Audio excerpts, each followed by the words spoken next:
Good morning, everybody. Welcome in Campinas. Welcome in the Institute of Mathematics and Statistics. My name is Paulo Rufino. I am the director of this institute, and on its behalf, I want to say that it's a pleasure and an honor to have you all here for the São Paulo School of Advanced Science on SPDEs and the 25th Brazilian School of Probability. As you know, the school is divided in 2 weeks. We have started last week on Tuesday with more general mini courses and talks. And this week, it is mainly devoted to more specific and advanced research mini courses and talks. We would like to thank again all the speakers. As you know, we have a strong research group on stochastic dynamics in the University of Campinas, and for us, it's a pleasure to receive you all researchers in the area. We appreciate your traveling effort. Many of you have crossed continents, some even more than one continent to be here today. So we appreciate that. I want to thank the scientific and organizing committees, in special representing them. I wish to address a special thank to Professor Christian Oliveira, Professor Duke Erhard, Professor Adriana Neumann, Professor Sebastian Ledesma, many members of the staff, and representing them, Luciana Ortega. Thanks also to students and many other people which directly or indirectly have contributed with the organization. Thanks also to our sponsors, mainly São Paulo Research Foundation, FAPESP, which carries the name of the school, in fact. Also the Brazilian Federal Foundation, CAPES, the Bernoulli Society, and Brazilian Institute, INCT-MET. We appreciate the support of the university, providing this nice convention center. And besides that, I invite you to visit personally the building, our building of the Mathematical Institute and its facilities, which is just around 200 or 300 meters from here, which probably many of you have already been there. If not, you are invited to come. We wish you a pleasant stay in Campinas. Count with us if you need any help. Finally, and most importantly, we wish to all of you a scientifically fruitful week. Have a nice work in Campinas. Thank you.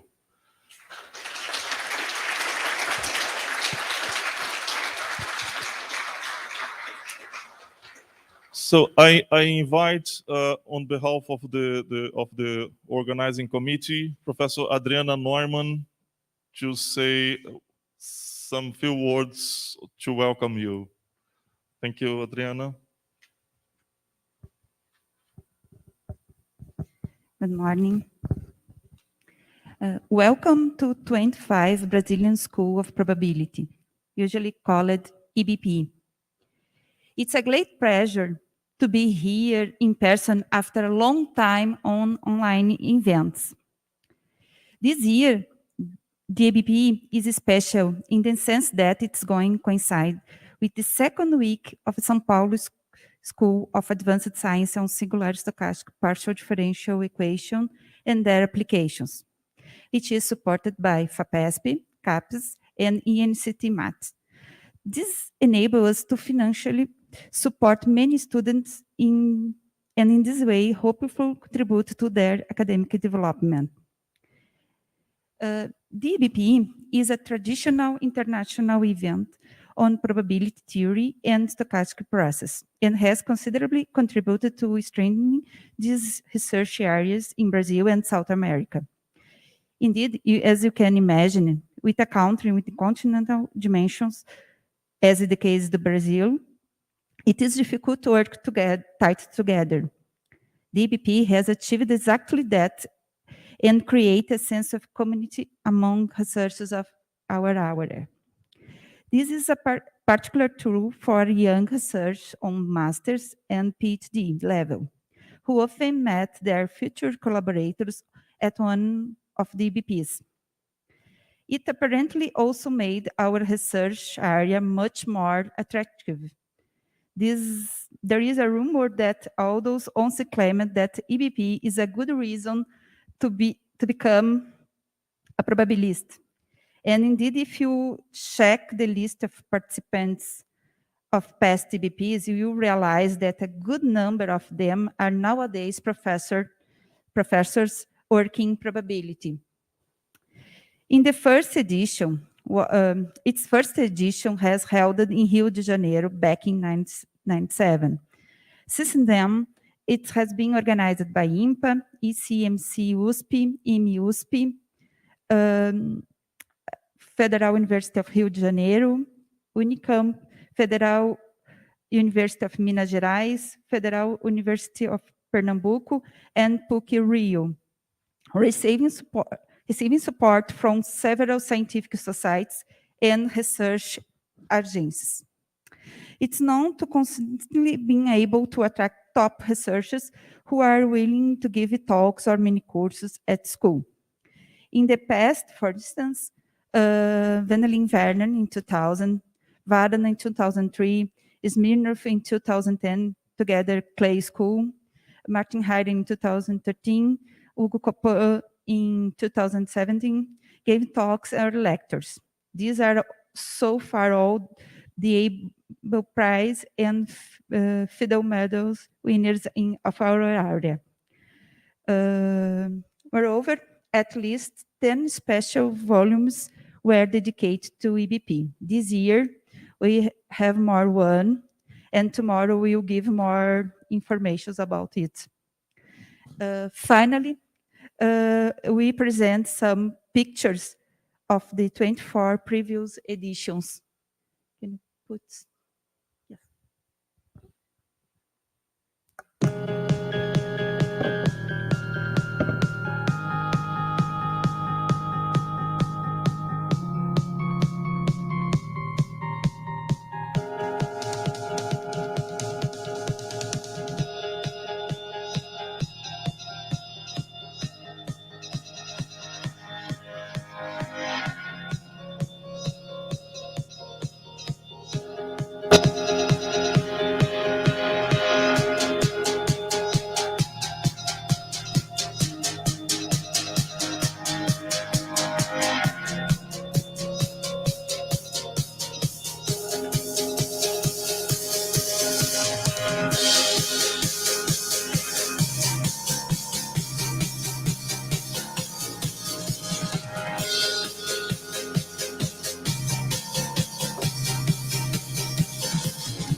Right. Thank you, Adriana, for the welcoming words. Thanks again. So we close this opening session and we start our mini course in 4 minutes. Welcome again. Thank you.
Yeah, so it's a great pleasure for all of us to be here in Brazil. And so we'll get started with this week with the first lecture on regularity structures by Lorenzo Zambodi, who's coming from Sorbonne University. So.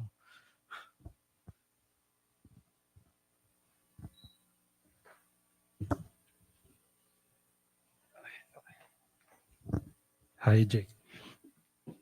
Thanks. Sorry, I'll take this out. Okay.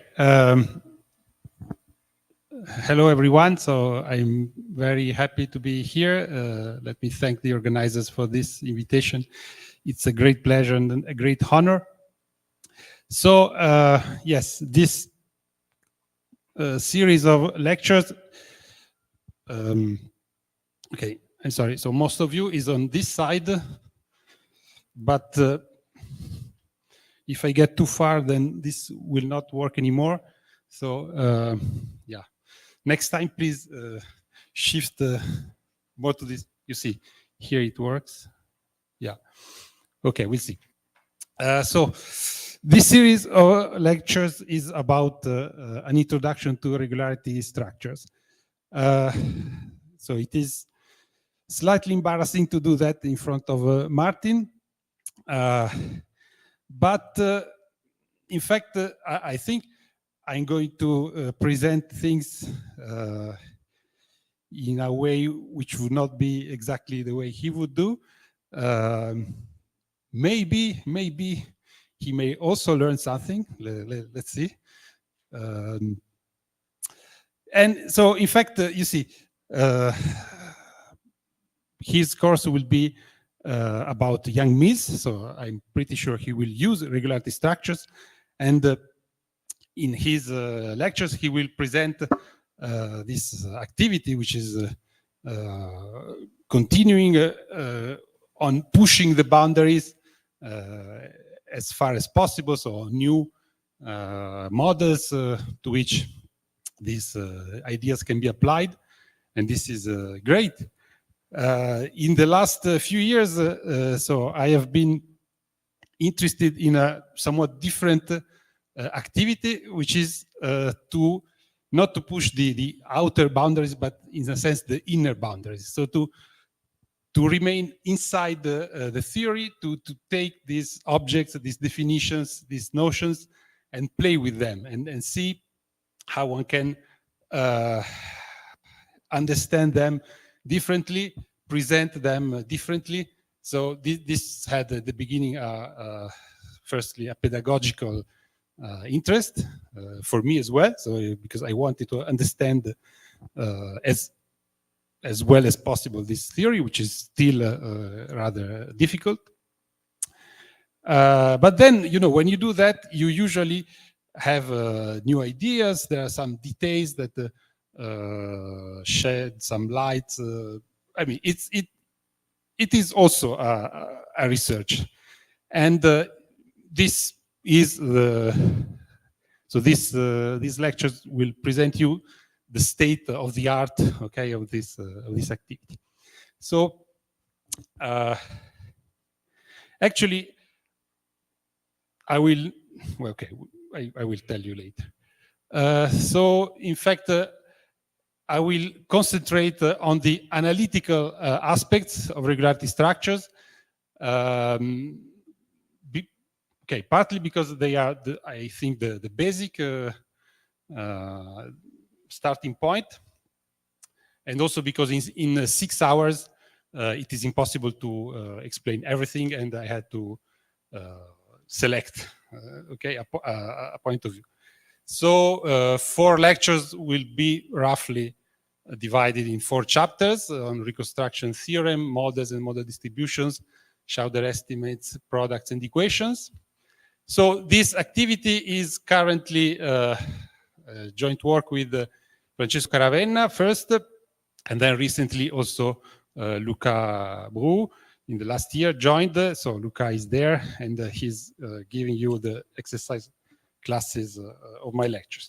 So in fact, on my webpage, You can download the slides of today. There are lecture notes which should cover at least 3 chapters, so not the 4th one yet, but at least the 3 chapters should be covered. Sorry, I made a mess with this thing. Okay. And with a bonus, so everything is for free. There are also there's a draft of a series of lecture notes on rough paths that we are writing with Francesco Caravena and Massimiliano Gubinelli. So if I know that Sebastian's course last week was quite successful. So if ever you are interested in reading, they are called the 10 lectures on rough paths. And in roughly 100 pages, we cover some interesting stuff. Okay.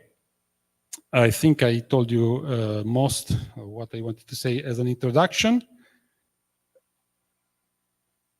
Now, chapter 1, the reconstruction theorem. So this lecture talk is based on a paper which was published last year in the EMS Surveys in Mathematics, which is called high-res reconstruction theorem without regularity structures.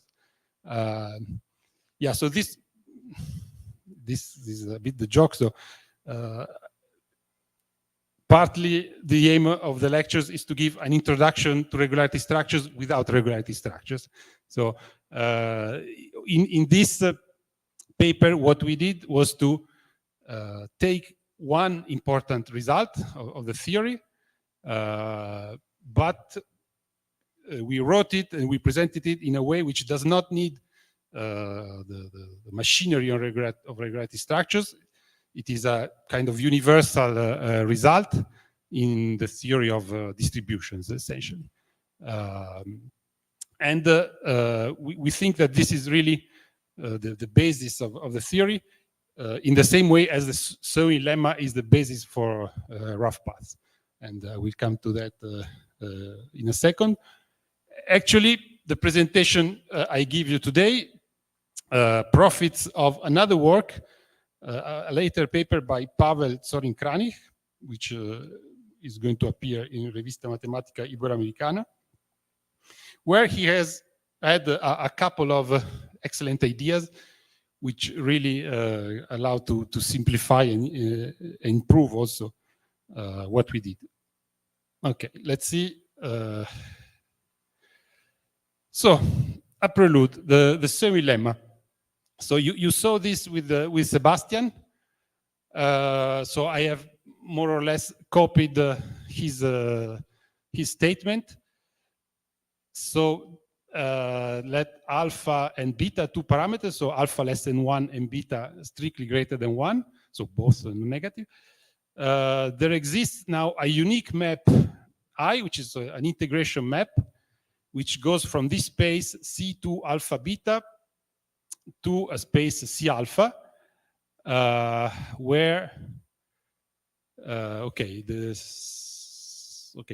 so I recall here the definition of these spaces, where C alpha is just the standard Hölder space, but C alpha beta 2 now is a space of functions, of continuous function psi, which are defined on ordered pairs st of times into Rd, which satisfies these two separate finiteness conditions. Okay, so the first is a condition of smallness close to the diagonal, of controlled smallness, and this is a more original condition against, so something should be small when these 3 times are close to each other.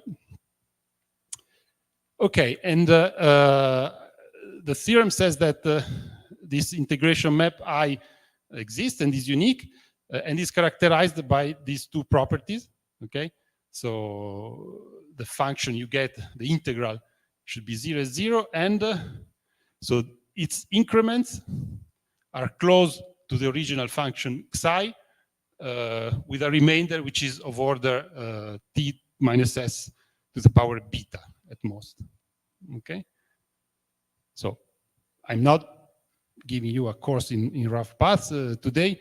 I assume that you saw last week that this is the analytical tool which allows to set a fixed point in a certain space, and which allows to construct a theory of existence and uniqueness for solutions to rough differential equations with applications to stochastic differential equations if you take the correct rough path. Now, this theorem was proved around 2003 independently by Massimiliano and Fayel de la Pradelle. You see, so it is restricted to functions which are defined on an interval, so a one-dimensional parameter. In fact, it took 10 years to find a version of this result for functions depending on a higher dimensional parameter. Okay, and this is the reconstruction theorem. So you would like here to have just a function, actually maybe a distribution depending on some r. Well, actually this is going to be Rd with values in R, and have a result of this kind. It's really not clear a priori what that should be, but I'm telling you, this is the reconstruction theorem. Again, it's due to Martin, and I'm going to explain to you what this is about.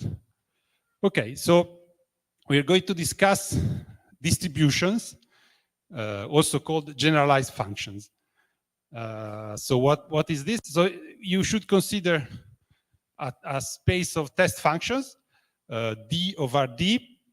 This is the space of C infinity functions with compact support defined on Rd. And now a distribution on Rd is a linear functional T from this space to R, such that for every compact set K in Rd, you have some integer R which may depend on K, such that on the subspace of functions which are supported by K, supported in K, the functional is continuous in the CR topology. Okay, so you have a control T of 5 bounded by a constant times the CR norm of phi, okay, which is defined in this way, the maximum over all derivatives of order less than R. And of course, so this symbol means that there is some constant C, some multiplicative constant which is not specified. Okay, I said that R may depend on K, but there are situations when this is not the case, and R can be chosen uniformly over K, and then we say that the distribution T has order R. You see, you oblige me to work.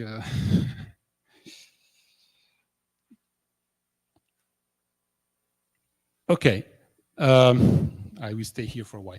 Now, in fact, every locally integrable, in particular continuous function, f, defines a distribution by integration. A famous example from quantum mechanics is the Dirac measure, which is just a probability measure concentrated at one point x in Rd. And notice that you can also differentiate any distribution by, at least formally, moving the derivatives on the test function. So there are a number of operations which are natural and possible on distributions. Of course, you can sum and multiply by constants, so distributions form a linear space. You can also multiply a distribution T by a C infinity function phi, because you write phi dot t applied to a test function psi, essentially you multiply phi by psi and then you apply t. So this is somewhat canonical, but if phi is less regular than that, in general, there is no canonical way of defining a product. So if you have two distributions, t and t prime, okay, there is no canonical way of defining their product. I mean, you can define that it is zero, but I'm saying there is not an interesting way of doing that in general. For example, you can use some form of regularization, but then the result could heavily depend on the regularization, and I'm saying it would be probably not very useful. So, for example, the square of the Dirac function is probably something ill-defined. Now, reconstruction. What is the main question? Maybe you will not see immediately the relation to the semi-lemma, but my last slide for today is a precise, well, almost precise correspondence between the two of them. You will like that, so keep awake. Now, the main question of reconstruction is the following. So for every x in Rd, you choose a distribution f of x in d prime of Rd. Okay, so you need a mild regularity assumption, which is that the map from x to f of x applied to any test function psi is measurable. Okay, this actually is because later we will build some integral where we need this measurability. Then you call this a germ. Okay.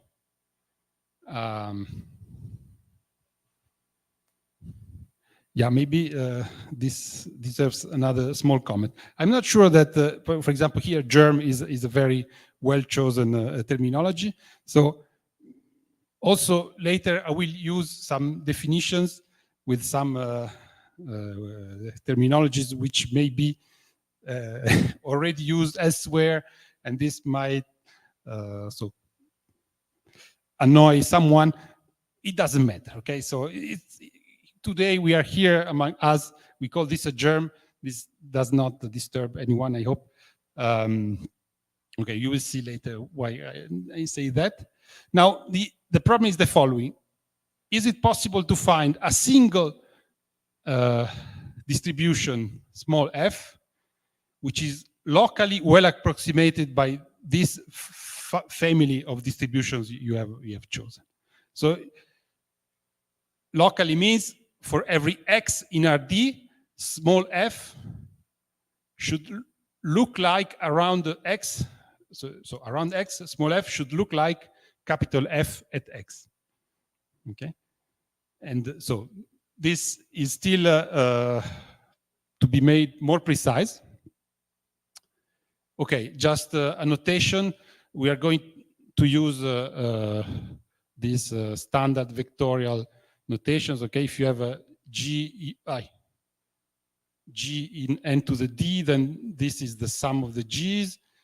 W in Rd, w to the j is the product of the monomials, and j factorial is the product of the factorials. Okay, and 0 to the 0 is 1.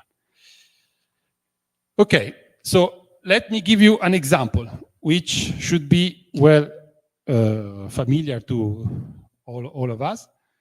So let's fix small f, which is a smooth function on Rd, and fix the now gamma positive. And let's define the Taylor expansion of small f at the base point, the small x, and the y is the variable. Okay, so this is a polynomial in y of order at most, so actually less than gamma.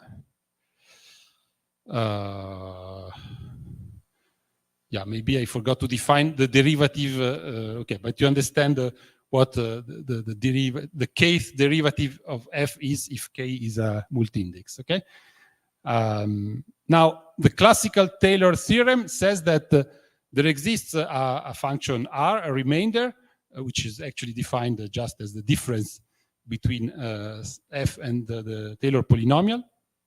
And so the result says that the remainder has this behavior. Rx of y is bounded by x minus y to the gamma uniformly for x and y in compact sets of Rd. Okay, so here you understand what it means that small f is well approximated by capital F. Okay, you fix, so you see small f does not depend on x, it's a unique function. You fix a base point x, and around this base point, this distribution, which is actually a function, but it is also distribution, is a good approximation of f up to a remainder which has this control, this bound. Okay, so we could say that it is locally well approximated at order gamma. Okay, so to make this more precise and more, say, more quantified. Okay. Now, this is a crucial example. It is very classical, but it is already instructive. In fact, now I need another tool which plays a very important role, which is scaling. So for any test function phi and any lambda positive and any y in Rd, so you define the scaled version of phi in this way. So you see, you put y, which is the base point, as an index, and lambda above, and then as a function of w, it's this object. Okay, so you use this as a test function, and okay, you apply this. So you consider this difference as a distribution. So you apply it to this test function. And, well, this means that you are integrating the remainder R, but, so R, so what, sorry, what's going on here?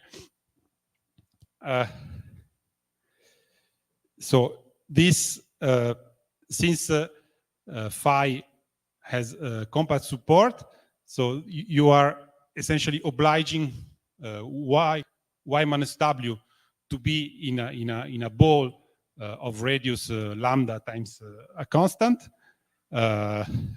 which is written here. Okay, so you can bound this by the integral over, well, it may not be exactly lambda here. There may be a fixed constant, but okay, this doesn't matter.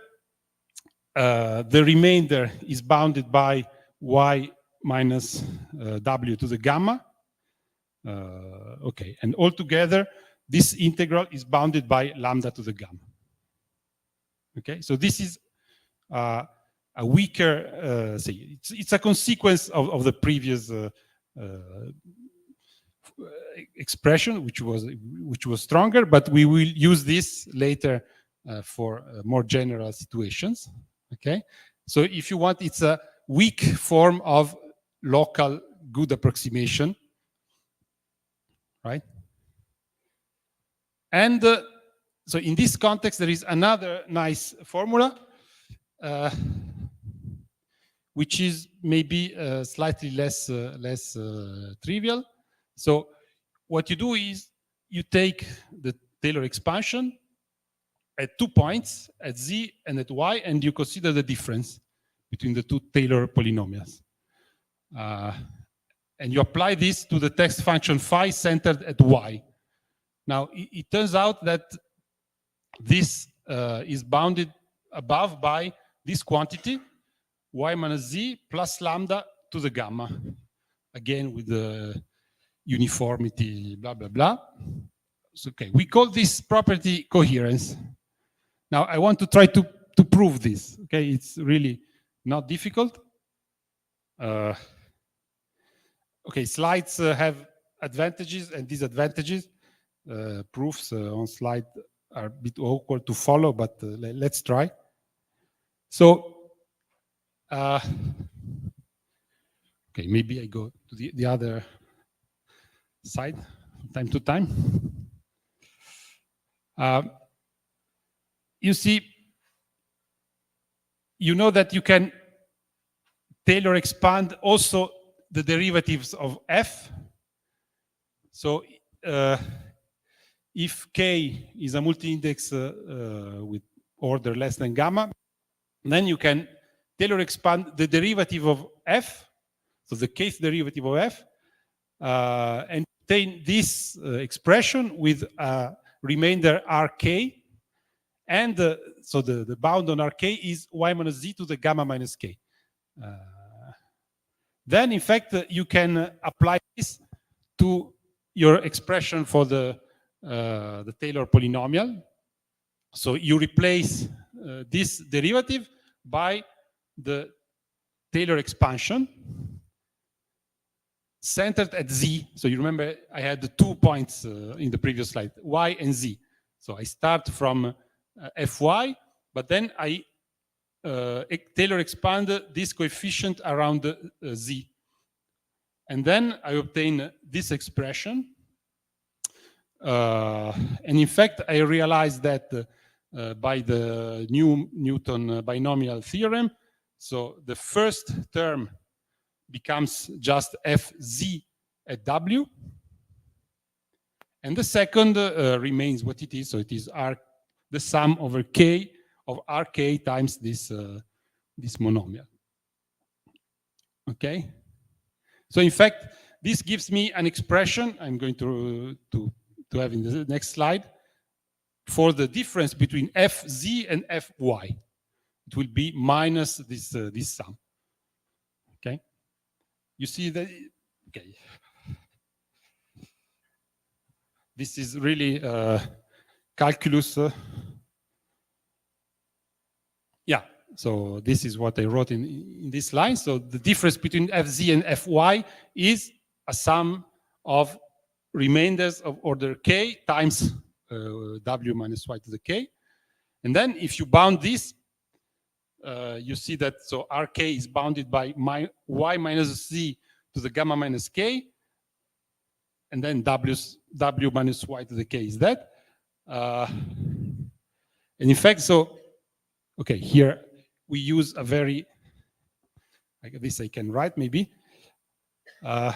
consider coefficients a, b, which are non-negative, and I don't know, s exponents s and t, which are non-negative, even positive.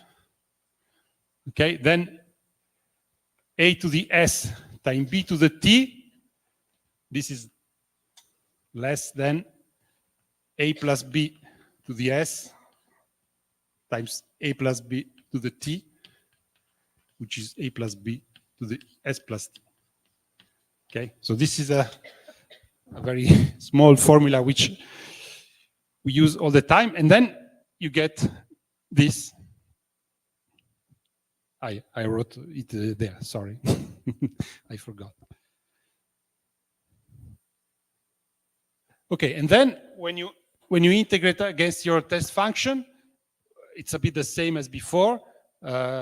So the ball is not maybe lambda, but lambda times a constant, but the result in the end is the same. So this quantity multiplied by the test function, scaled, etc., will be bounded by that. So y minus z you leave as it is. W minus y is less than lambda, maybe times a constant, but the constant gets then eaten up in this symbol. And so you obtain this bound. Okay? So this is the formula I announced before. You have this bound for the difference of the two Taylor polynomials applied to the test function centered at y. Okay?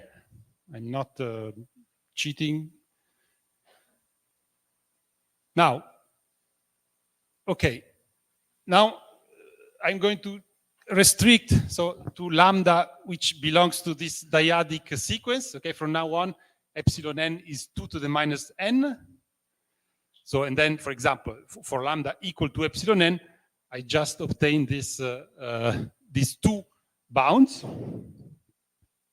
Okay, with uniformities, etc. Now, what is nice here is that you don't see anymore that f was a smooth function. See, you don't see, yeah, of course, capital F is defined using the derivatives, but this could be a sort of notion which holds for more general distributions.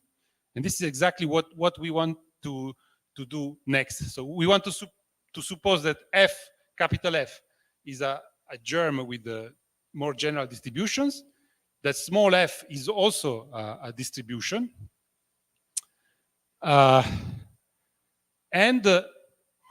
Okay, we want to say that at least for gamma positive, so this is a notion of good approximation. So the distribution is well approximated by capital F at y if this holds. And so the germ may have this kind of property, which we call coherence.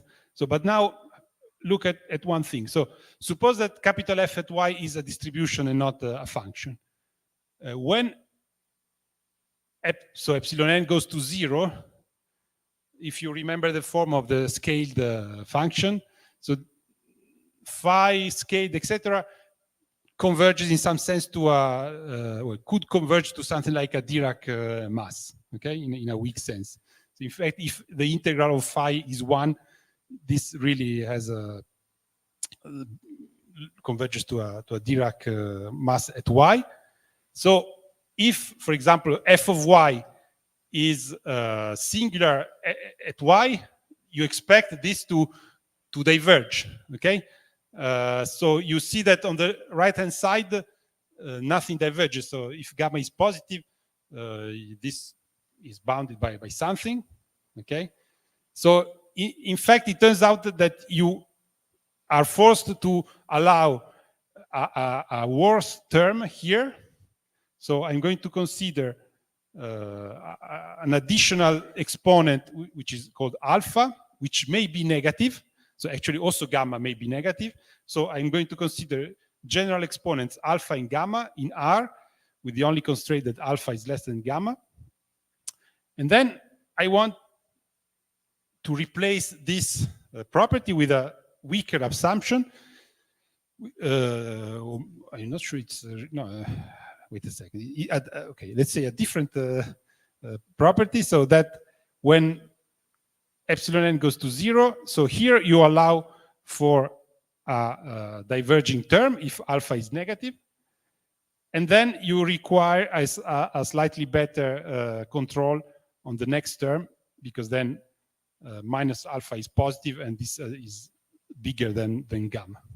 Okay, so in fact, inspired by the Taylor polynomials, we propose this as a definition of, say coherence of a germ. And in fact, so the reconstruction theorem that I'm going to state will tell you that if a germ is coherent, namely satisfies this kind of property, then there will be a distribution F which is well approximated by the germ. Okay?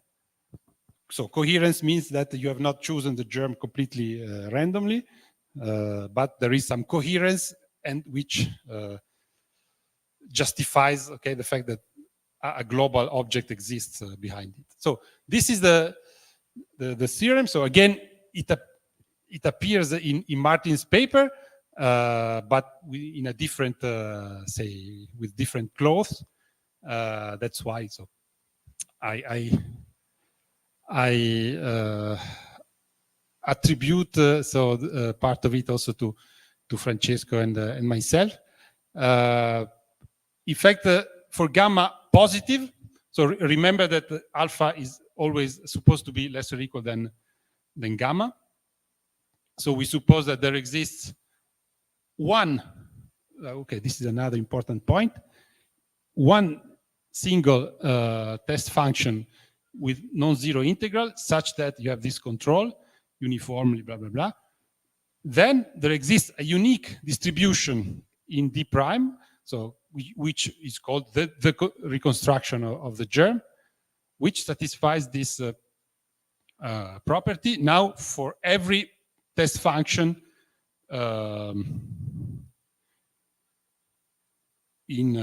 so supported by the ball of 0, 1, and with a bound on the CR norm, where R is a fixed number greater than minus alpha.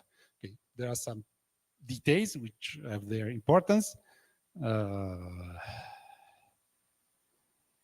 Okay, so again, so this is telling you that in particular, the difference Rf minus f of x is a distribution of order R. Okay, while we did not assume that the germ had any order, so at the end, you discover that this difference has good properties. Okay.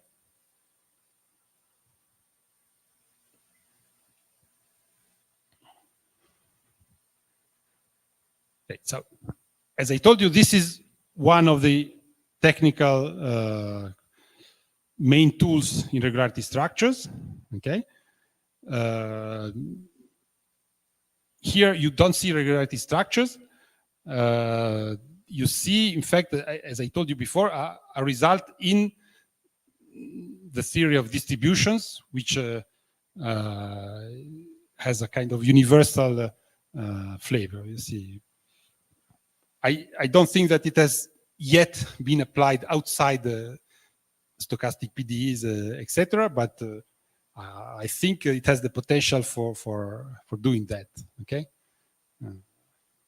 I'm waiting for this to happen.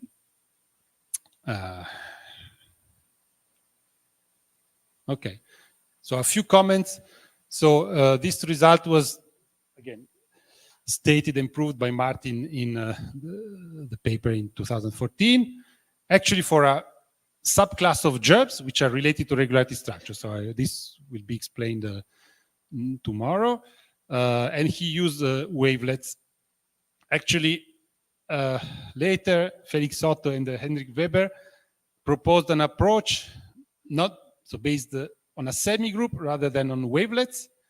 And in some sense, this corresponds to a special choice of the functions phi and psi. So remember, so phi is this, and psi is this. Okay, so yeah.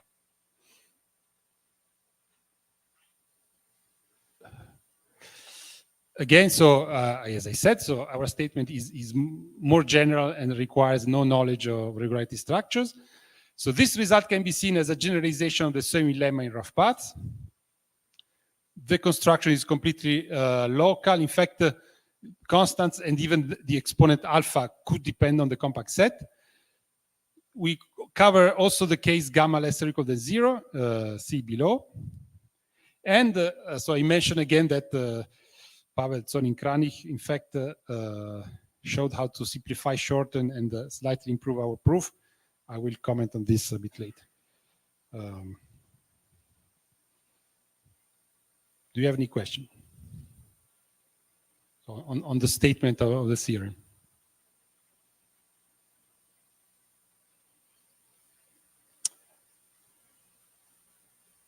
Okay. Now, I want to try to give a proof, at least a partial proof. So I go to the other side. I said that for gamma positive, you have uniqueness. So this is the proof of uniqueness. So suppose you have two distributions, F and G, in D prime, which satisfy uniformly for X in K for any compact set K. These two, okay, so these two limits equal to 0. Of course, both are supposed to be bounded by lambda to the gamma, epsilon n to the gamma. So gamma is positive, and so both go to 0. Okay, so here we are even forgetting about gamma. We just know that both quantities go to 0. So we may assume that the integral of phi, so yeah, remember that phi is fixed, okay? It's the single function which appear in the coherence assumption, okay? We suppose that the integral was non-zero, so we can suppose without loss of generality that the integral is 1. Now, consider the difference and fix a test function psi. Now, I remind you, the convolution between the two smooth functions, psi and phi at W, is defined in this way. So you have two equivalent expressions, okay? And in fact, now if you apply t to, so again, if both are in D, then the convolution is again in D. And then you can again apply t to the convolution. And you have the choice whether you apply t to phi if you write the convolution like that, or to psi if you write the convolution like that. Okay, so this is the main trick. So you have to do both. You obtain two expressions, and then this gives you the result.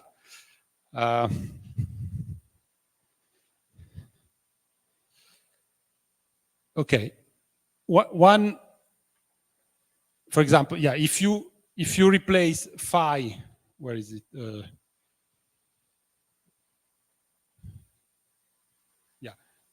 Here you replace phi by phi rescaled epsilon n 0. Yeah, then on one hand, you find that t of psi is the limit of this, okay, when n goes to infinity. And here you are applying t on, let's see, you are applying t to, I'm getting confused, to psi, okay? And then this acts as a kind of, again, as a Dirac function, as a Dirac mass when n goes to infinity. But if you apply t to the other test function, you get this, and you get this, okay? And then you can just bound this by the L1 norm of psi times the supremum for y in the support of psi of this quantity. Okay, but then you should just prove that this supremum goes to 0 when n goes to infinity. And again, you use this reconstruction bound, which is telling you that these two terms are going to 0 uniformly on compact sets. Okay, and then you obtain converges to 0 of the supremum of this over the compact set support of psi. Okay. So again, I'm sorry, proofs on slides are a bit awkward, but you can download the slides and check that I'm not cheating too much. Okay. So I think this shows that, so again, gamma positive gives this uniqueness, and you can imagine that for gamma negative, this will fail, and indeed you won't have uniqueness at the end of the day.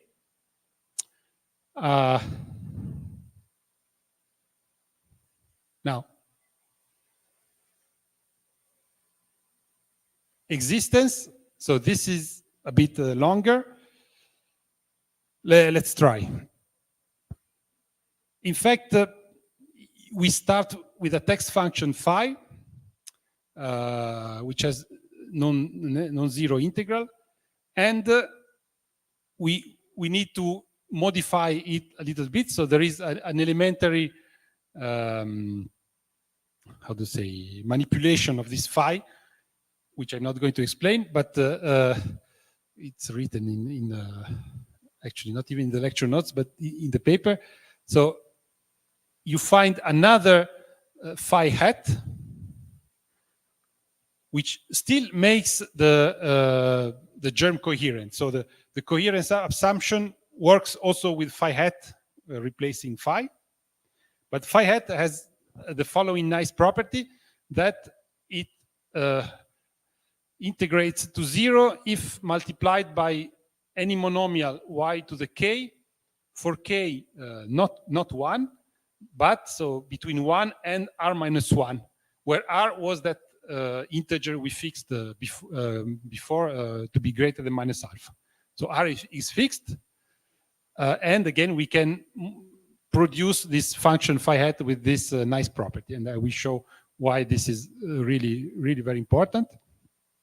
So, and then the idea is the following: you define a new function rho, actually two functions, but so the first, this one rho is phi hat 2, okay, convolution phi hat. So 2 is not a square here, it is again a scaling. So you phi hat lambda of z is lambda to the minus d, phi hat lambda to the minus 1 z. And so the same for phi check. This will be phi hat scaled 1/2 minus phi hat scaled 2. Okay, so you have all these strange functions. And why is that interesting? So the point is that if you scale rho to 1/2 and you subtract rho, then you have a convolution. So this is the crucial property that we are going to use. And it's the convolution between phi hat and phi check. It's really very elementary. And it follows that when you iterate, if you want, so if you scale rho, so this is epsilon with index n plus 1. It's not epsilon n plus 1, okay? I am not sure what I wrote in LaTeX. So anyway, this is 2 to the minus n plus 1, and this is 2 to the minus n. So if you consider the difference, then you have the same property. This would be a convolution between the two scaled functions at order epsilon n. So this is the crucial idea.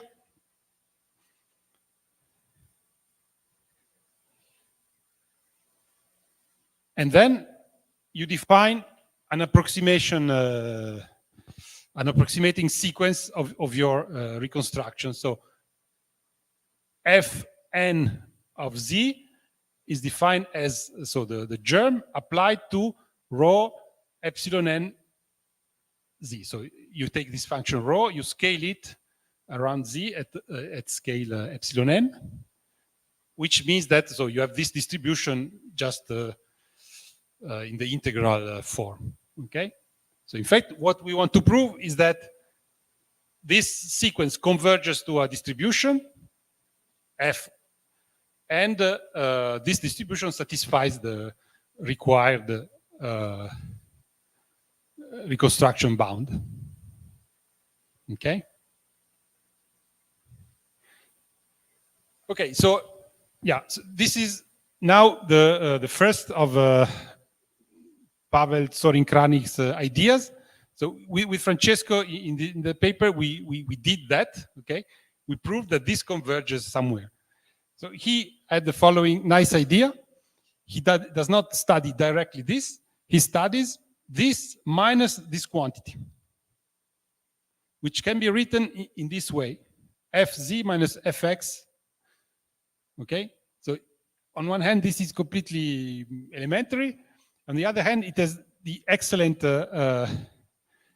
result of showing all the time just differences of f at z and f at x, which is very good because we have the coherence assumption. Okay, so in fact, we in our version of the paper we had to assume another assumption, which is homogeneity, which will play a role later. But with this technique, you only need the coherence. Okay, once I have finished and I've also define homogeneity. I will repeat this so you will understand better what I'm telling you. So anyway, the good object to study is this one. And again, I insist, the advantage is that this is already very close to the coherence property, coherence assumption. Yes, okay. And now I want to do a telescopic argument. So I consider the function at scale k plus 1 minus the function at scale k. So by the previous expression, this is equal to this. And here I use that property that the difference between these two test functions is a convolution. And here I had that formula before. You remember when I apply a distribution to a convolution, I can write this as an integral, and I get an expression like that. Okay, so here you see I have 3 points in my expression because I have z. Okay, let's see. So x is our starting point, and now z is I'm sorry, I go back. Z is this, okay? It's the integration variable here, okay? There is no y at the moment here.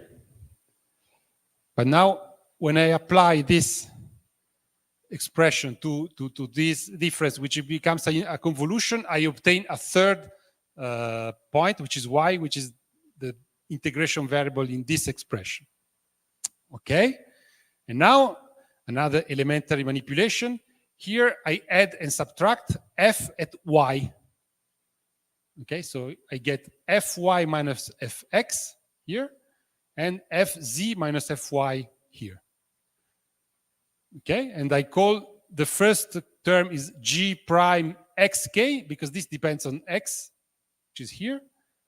And this is g second k, because it does not depend on x. So y is being integrated, and z remains as a variable. Okay, where again, so 2 was this expression for a distribution applied to a convolution.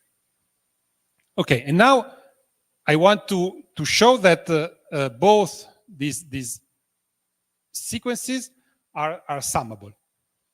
Okay, at least if I integrate against the test function psi. Okay, but the aim is to prove that since this is a telescoping sum, that each term is summable, and this will be a consequence of coherence. So, but it's quite, it's a bit subtle. So let's see in detail how this works. Maybe the easier term is the second one, g second, k of z. So how do you estimate this? So the absolute value of this integral. Well, phi check, you just estimate it with the L1 norm, and then the rest with the supremum. The point is that phi check had the support in the ball of radius 1. So when you scale it, it has support in the ball of radius epsilon k. And then the supremum can be restricted to the supremum, so yeah, to the space of y such that y minus z is less than epsilon k. And here you see you have exactly the coherence bound.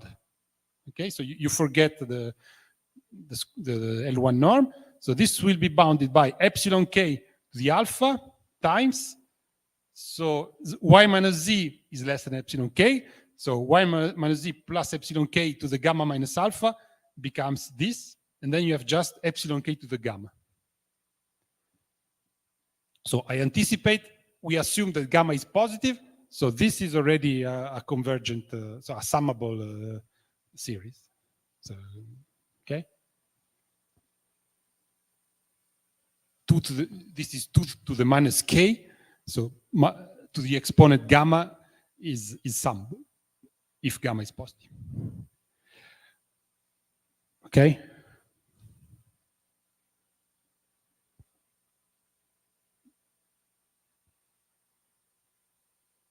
Now the second term is a bit more perhaps sophisticated. So it's this one. So again, you have a so what's the point? So now you have to integrate against a test function psi. Otherwise, so here I could bound for fixed z. So here I really need the test function psi, which means that you see you will have here, since z does not appear on the other term, here you have the convolution between phi check epsilon k and psi computed at y. Okay, and then you take out the L1 norm of this convolution, phi check epsilon k convolution psi, and then again you take supremum of this quantity.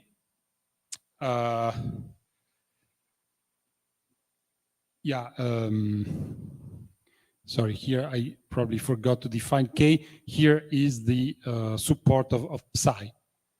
And this is an enlargement of the support of psi. So it's some compact set. Okay, and then again, by coherence, this thing is bounded by at least epsilon k to the alpha. While, so the part in gamma minus alpha is useless because y is not close to x. So you bound that by a constant. Times, again, the L1 norm of this convolution. Okay, maybe this is already too technical, but there is one point that I want to tell you, but I have to get closer.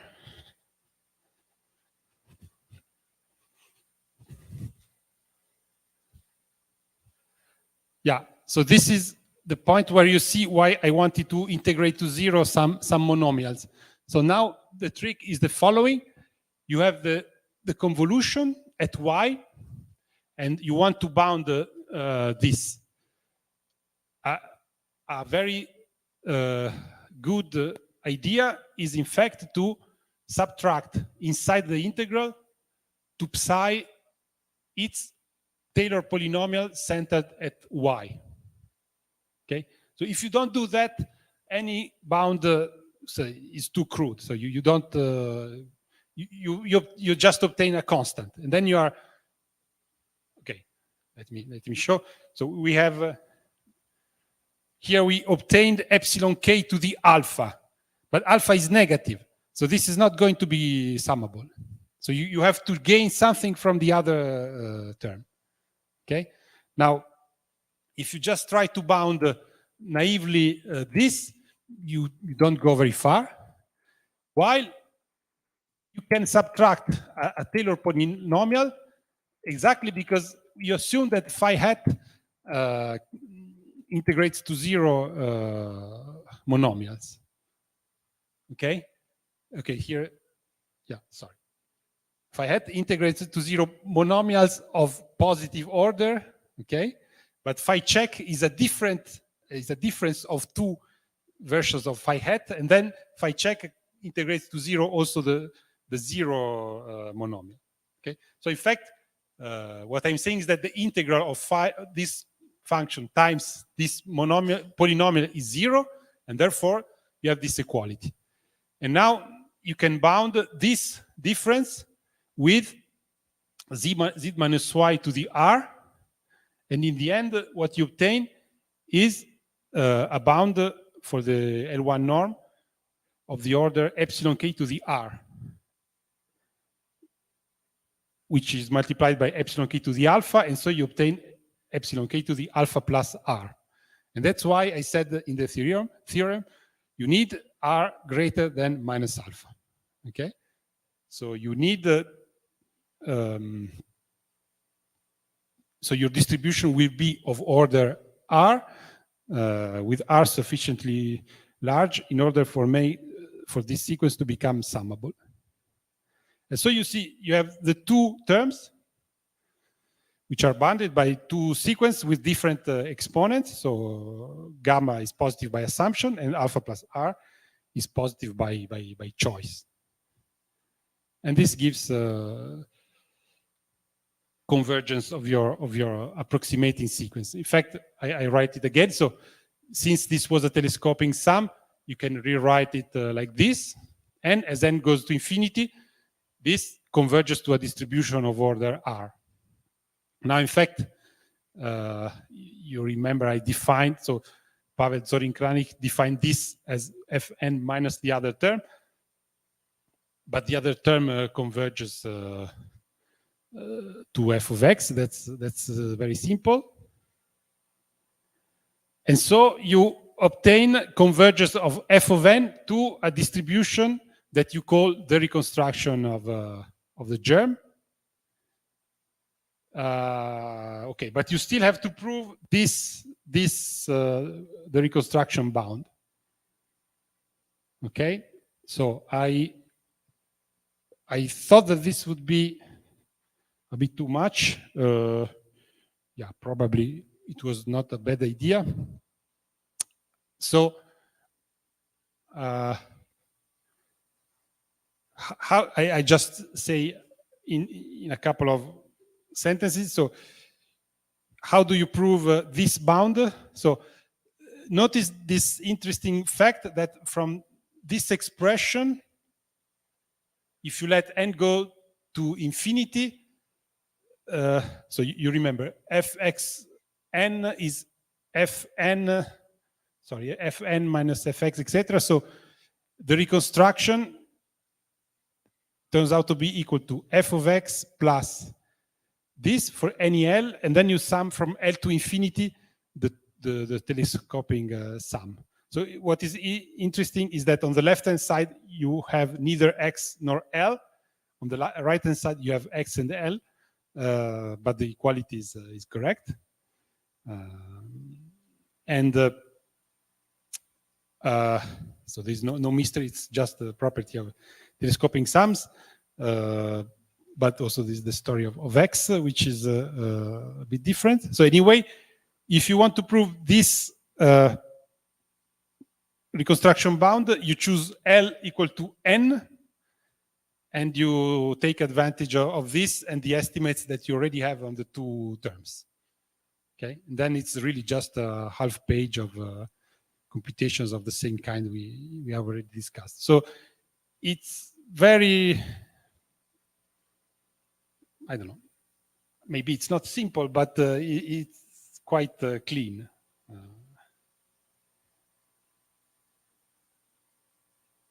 Yeah.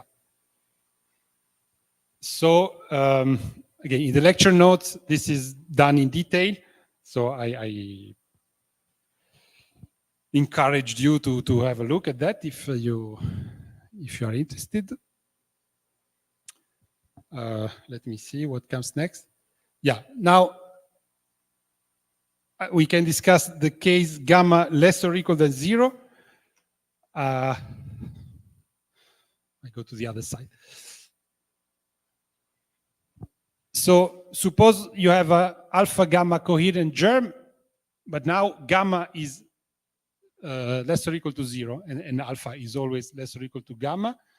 Namely, there exists a single phi such that so the integral is non-zero, and you have the same control. But now gamma is negative. So in principle, both terms could have negative exponents. So it's certainly a weaker control than what you had before. So then you still have existence, but you don't have uniqueness of a distribution such that, so if gamma is negative, you have the same, at least the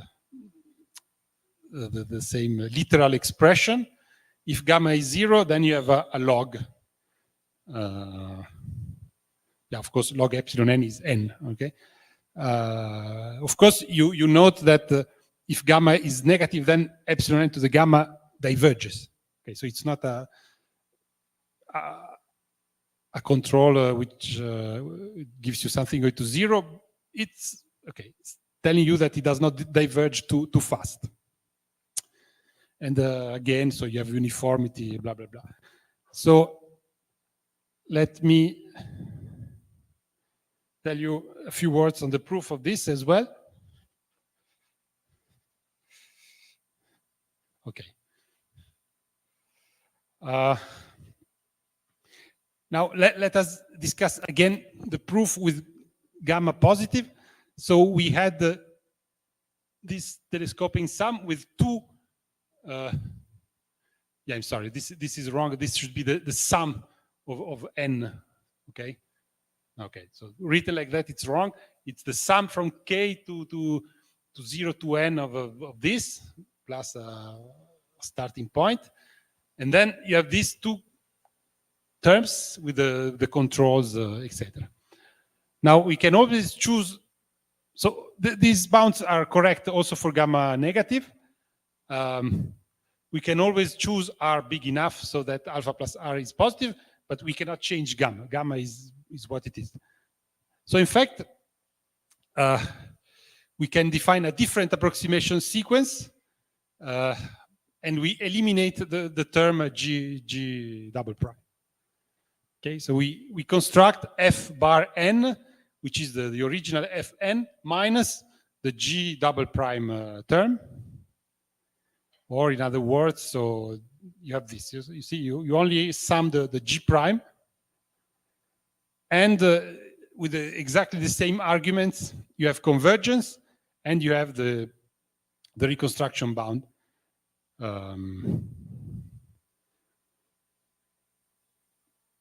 So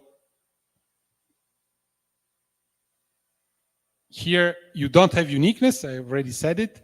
It's easy really to see that. Okay, I will mention this maybe later, but you can always add a well-chosen distribution to a reconstruction with gamma negative, and this will still be a reconstruction in that sense. So uniqueness is really out of the question, but at least you have existence, and this is not a very, how to say, technically useful result, but it is nice. And so the really important part is for gamma positive, for the applications. Okay, now I have to get closer. Yes. Okay, now I come to this homogeneity property that I already announced. So the coherence assumption, you see, only concerns f of z minus f of y, and never fy alone. So you have no specific bound on f of y. And the outcome is that the reconstruction R of f exists in the prime, but we don't have more information than that in general. Okay? You just have one distribution. Now, there is another property which can improve the situation, which is the following. So it's called homogeneity with a now exponent alpha bar. So you assume that f of x computed over the test function psi based at x scaled at level n is bounded by epsilon n to the alpha bar. Again, uniformly for x, blah, blah, blah, blah. Okay? And you fix now R greater than alpha bar. So this story of R is a bit subtle. It's explained in the lecture notes. Maybe it is not a good idea to go into details on the slides. So you see, now we are indeed assuming that at every point you have some form of control, okay? Not on the difference, but really on fx itself. And alpha bar is a third exponent. So in general, it's different from alpha and from gamma. Now, what's the effect of this exponent? Now, you can define negative Hölder or Bezoff spaces in this way. So you take alpha bar, which is now really negative, and then C alpha bar is the space of distributions such for all zero test functions. You have this control. So T applied to the test function psi scaled at epsilon at base at x. When epsilon goes to 0, diverges, but not too fast. So at most, as epsilon to the alpha bar, uniformly for x in compact sets, and 0 in epsilon 1. Okay, and again, there is our alpha bar, which is the smallest integer, which is greater than minus alpha bar. And now the theorem is, consider a germ which is alpha gamma coherent and has homogeneity bound with exponent alpha bar, then its reconstruction is in C alpha bar, and you have continuity with the reasonable norms. Okay, so again, this information is important because when you do your fixed point, blah, blah, blah, you need a norm. You need a norm also for the reconstruction. So only with coherence, you would not have a good norm. You would be in the general space of distributions, while here you have a kind of strong norm, C alpha bar, which you can use for your fixed point. Okay, so this is true for gamma positive or negative. Again, it is important, but I think it's really interesting that one can separate homogeneity and coherence and obtain separate results that can be discussed independently of each other. Now, what comes next? Yeah, so this is what I had announced. So how do you see sewing and reconstruction in one dimension? So I wrote that semi-lemma and reconstruction are almost equivalent in one dimension.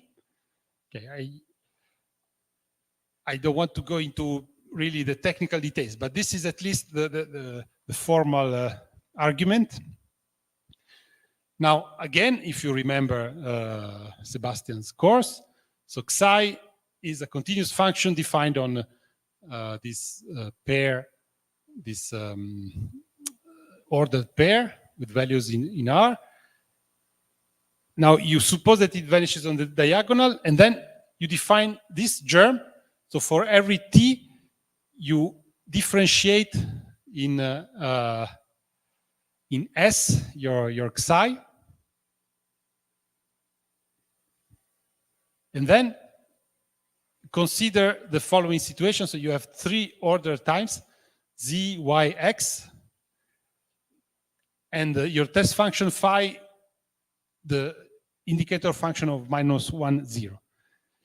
Of course, this is not a smooth function, but forget this, okay? It's, again, more the formal argument that can be made precise with suitable approximations, etc.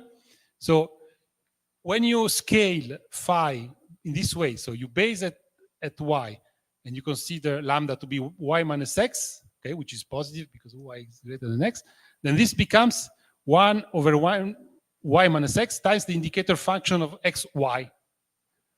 Then you apply this germ fz minus fy to this text function, and again, formally, you obtain 1 over y minus x integral from x to y of this. So you integrate and you find this quantity. Okay, so and you remember that this was the quantity which appeared in the definition of the space C alpha beta 2. So this had to be bounded by z minus x to the beta. And then you see that coherence with exponents -1 and beta -1 is this estimate. And this is equivalent by this equality to this, which is called the delta of psi, okay, controlled by z minus x to the beta. So again, the assumption on the semi-lemma is, at least say modulo details, equivalent to the -1 beta -1 coherence of this germ, which is the derivative of the function. Okay, of course, yeah, I didn't say, but the derivative of a continuous function is not necessarily a function, but it is always a distribution. So this is what you're doing here. Okay.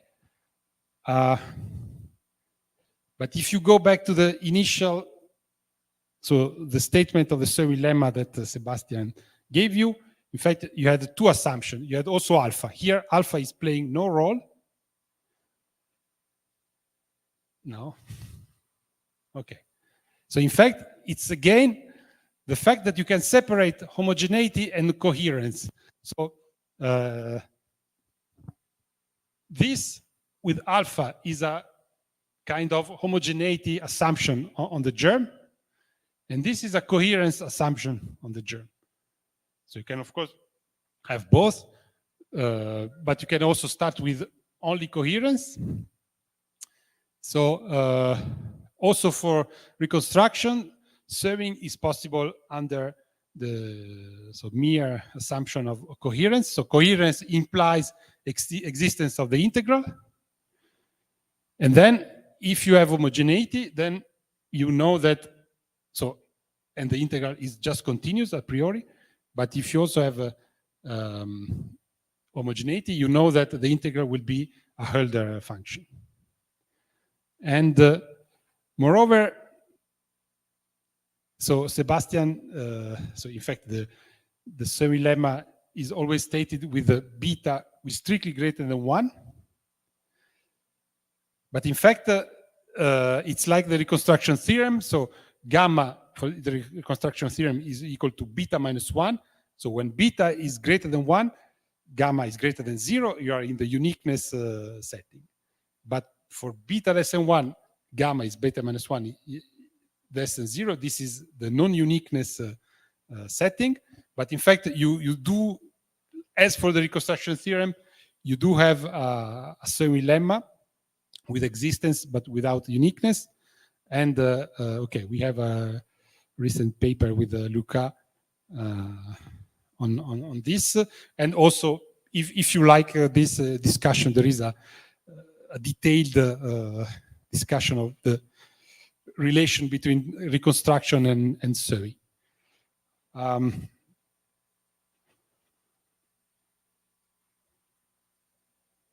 Okay. Yeah, since I have some minutes left, I mentioned a very nice application of the reconstruction theorem, which is the Young product, if you want. So this concerns, okay, you take alpha positive and a Hölder function f, so f in C alpha, and then beta non-negative and a Hölder, so base of distribution G. Now you can define a germ, okay, sorry, and F, capital F is the Taylor polynomial of small f. And now you can define another germ, which is Px is G times f of x. So this, you remember I defined at the beginning, you can multiply a distribution by a C-infinity function, okay? So now the distribution is G, and the C-infinity function is capital F as a function of W, okay, which is a polynomial, so it's infinite. So you can define a germ for the product in this way. Okay, it's really the classical definition I gave at the beginning. Now the question is whether we can reconstruct this germ and obtain a candidate for the product between small f and g. Okay, so it turns out that, again, it's very simple and general, it's a very clean proof.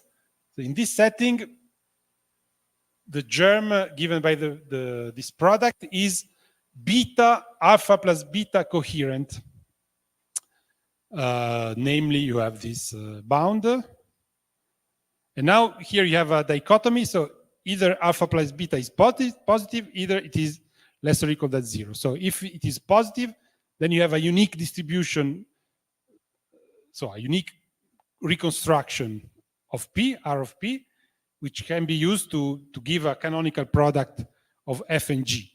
And moreover, so I didn't write this, but it turns out that this is also coherent, homogeneous with exponent beta. So you also know that this product is in C beta. So it has the same regularity as, at least as G, as the bad guy. On the other hand, if alpha plus beta is less or equal than 0, then, okay, you are in the less good situation where the reconstruction is not unique, but at least you have a form of a non-canonical product of F and G. And again, the reconstruction is in this space C beta. Yeah, I didn't say this. Okay, no, I prefer not to improvise because then I'm sure to say something wrong.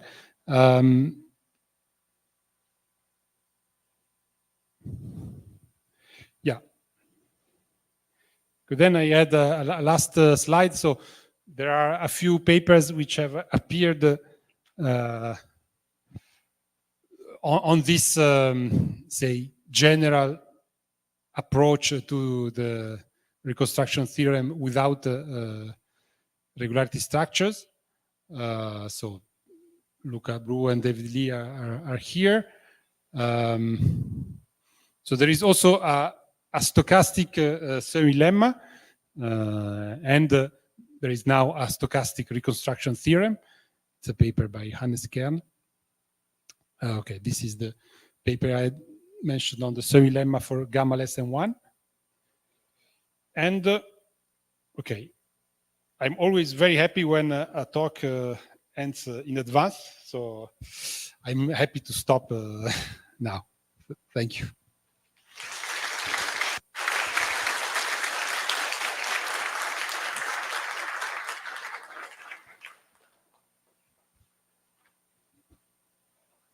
I have another one. All right, so thanks again for that nice talk. Are there any questions?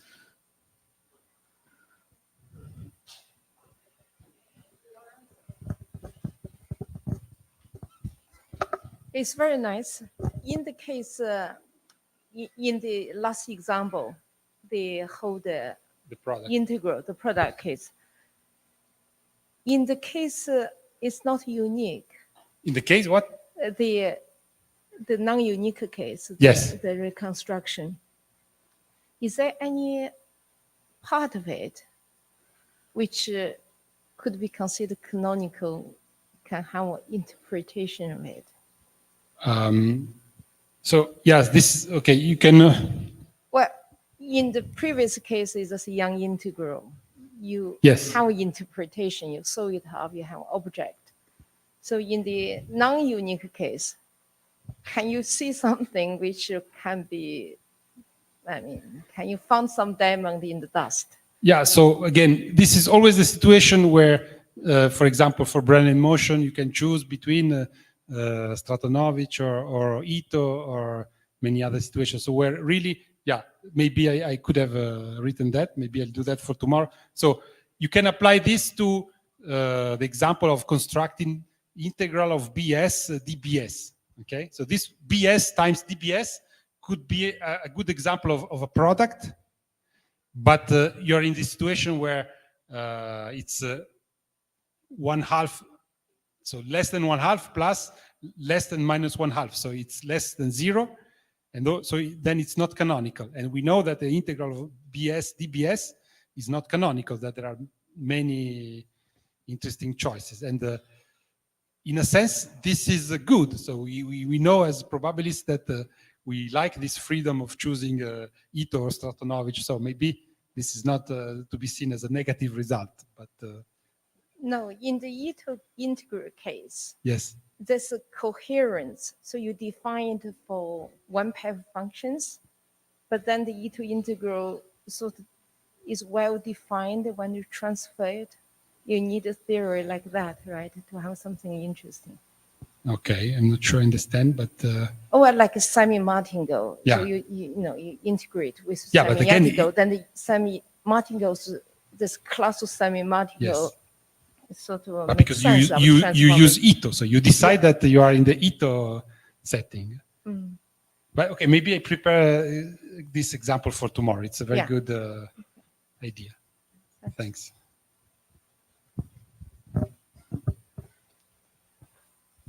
Yeah. Are there any other questions?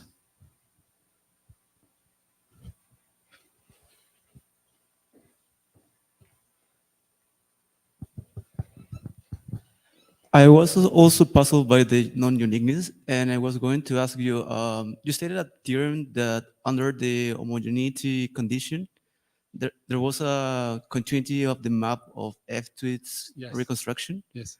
How do you deal with the case gamma less or equal to 0? How is it defined in that case, the map? Okay. Yes. Good. Because Yeah. In fact, okay. Even before you see the reconstruction theorem for gamma less than 0 can be made a little bit more precise. It's not just that there exists a non-unique.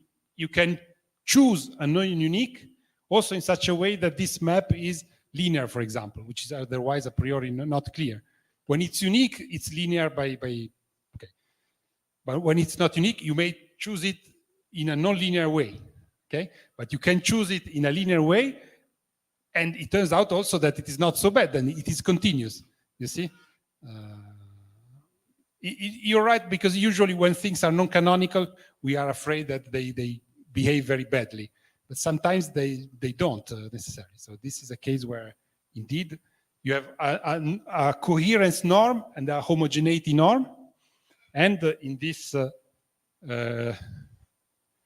where is it? This theorem, so I didn't make this precise, but the continuity is in the sense that here you put the sum of the coherence and homogeneity norms, and it works. thank you. Thank you.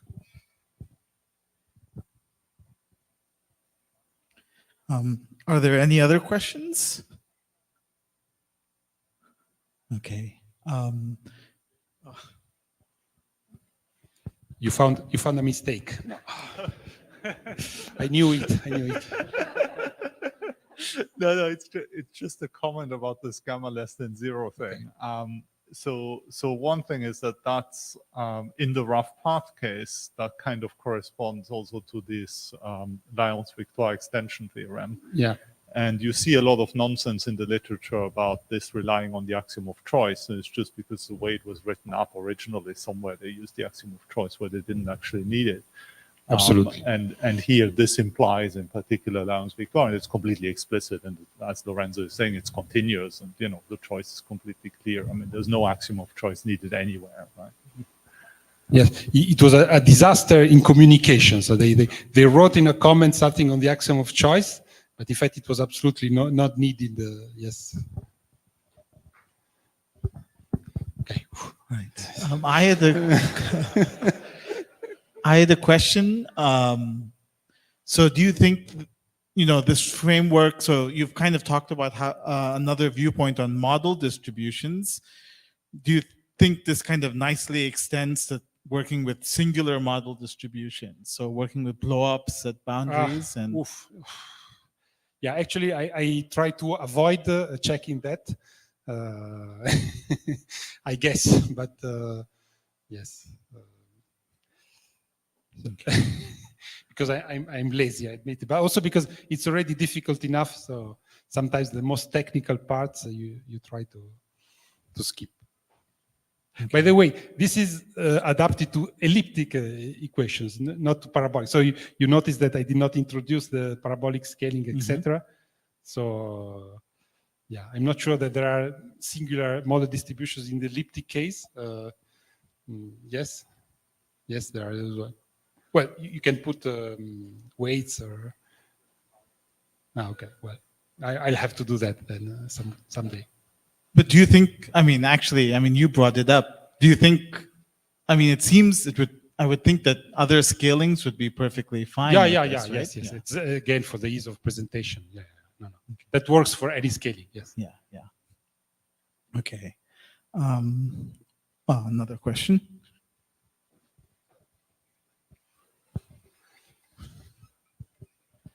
So, well, I'm a big fan of Markov chains. So, but Markov chains has the drawback to be discrete. So, yeah. How this notion behave under these questions of convergence of discrete objects? You should ask Dirk Martin. So there are works in this direction. Yeah, how definitive is that?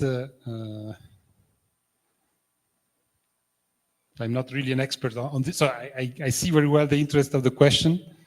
I don't think that it has been yet, say, answered in the ultimate way. So so indeed, okay, a big topic in probability theory is the convergence from the discrete to the continuous. So this is a very continuous theory, and the discrete version is probably not so developed yet. Actually, for rough paths, that's different because so even the definition of the Seuil lemma, etc., is very very discrete. Okay, but no, I don't know. So maybe Martin and Dirk can make more interesting comments.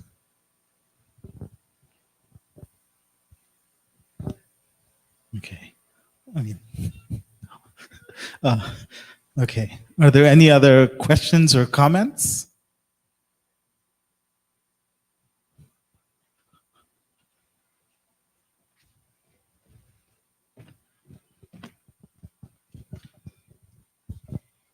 Hi, Lorenzo. Hi, David. So obviously you formulated this reconstruction theorem without using the framework of regularity structures. What sort of results do you want to see being proved using this variant of the reconstruction theorem? Because you said you wanted to, potentially there could be other results out there that could be applied. Yeah. Do you have anything in mind in particular? Okay, I don't have any result, but I always have in mind this picture that you may have some sort of, say, rough singular geometry. Okay, so you may have a world where, for example, some Riemannian structure, but which is not smooth, which is very singular, and then you may want to define objects which are common in smooth geometry, but which do not exist if you don't have smoothness. And I think that this could go in that direction. So you are approximating locally, okay, objects, and maybe the reconstruction theorem could give something like that. Okay, so, sorry, this is, suppose you have a surface, okay. A surface is the graph of some smooth function. But now suppose that the surface is very, very irregular. Then the function could become a distribution. And then you could describe your distribution locally with some with a germ and blah blah blah. So you see, so I'm giving you for free a great research project, but because I'm not good enough to do it, and so please feel free to go ahead. You see what I mean? Yeah, actually, because I mean, this is close in principle to the Frobenius theorem, where you have a collection of hyperplanes and you ask Yes. if there's a. I agree, but that's again Yeah. in the smooth case. So Do you think that could be proven using the reconstruction theorem, the Frobenius? well, I can't. But, Okay. I guess that that would be interesting. Thank you. Thank you. Thanks. Are there any other questions or comments? Okay, so in that case, let's thank Lorenzo again Thank for you. a nice lecture.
So hello everyone. Um, so our next speaker is Martin Heider, who will talk about recent progress in Young-Mills. And well, we are very happy to have him here. So actually, he's probably the record speaker at the Brazilian School of Probability because he gave a course in 2013, 2020, and 2022. And yeah, thanks for accepting once again. And well, the floor is yours. Thanks a lot. Thank you very much. Well, thanks a lot for the invitation, and thanks a lot for you for showing up. So I'm going to give Blackboard talks. So maybe ones who are sort of on the side, you might find it easier if you go sort of further towards the middle because it might be difficult to read otherwise. So as Dirk mentioned, so this lecture series is sort of going to be about Young-Mills. I don't assume that any of you knows what Young-Mills theories are. I mean, you've certainly heard the word, but I wouldn't assume that, you sort of know the Lagrangian by heart or something. So I'm going to explain a little bit what it's about, mostly in this lecture. This is all based on a series of 2 joint papers with A.J. Chandra, who was chairing Lorenzo's talk this morning, Ilya Shevirev, and Hao Shen. So everything I'm going to talk about is in these 2 joint papers that are both on arXiv. And well, as I guess Lorenzo sort of alluded to this morning, there's going to be sort of regularity structures in the background, but I'm not going to talk about regularity structures. In some sense, the output of the kind of general theory of regularity structures, I will essentially sort of use it as a black box and just tell you what's the result I'm going to use and not explain how that result is proven. In a way, that's oh yeah, that's better, thanks. In a way, the content of Lorenzo's lecture series is to give you some ideas of how that black box works. And I'm just using it as a black box, right? So I'm going to talk about stuff that is built on top in a way. So Young-Mills theories, it's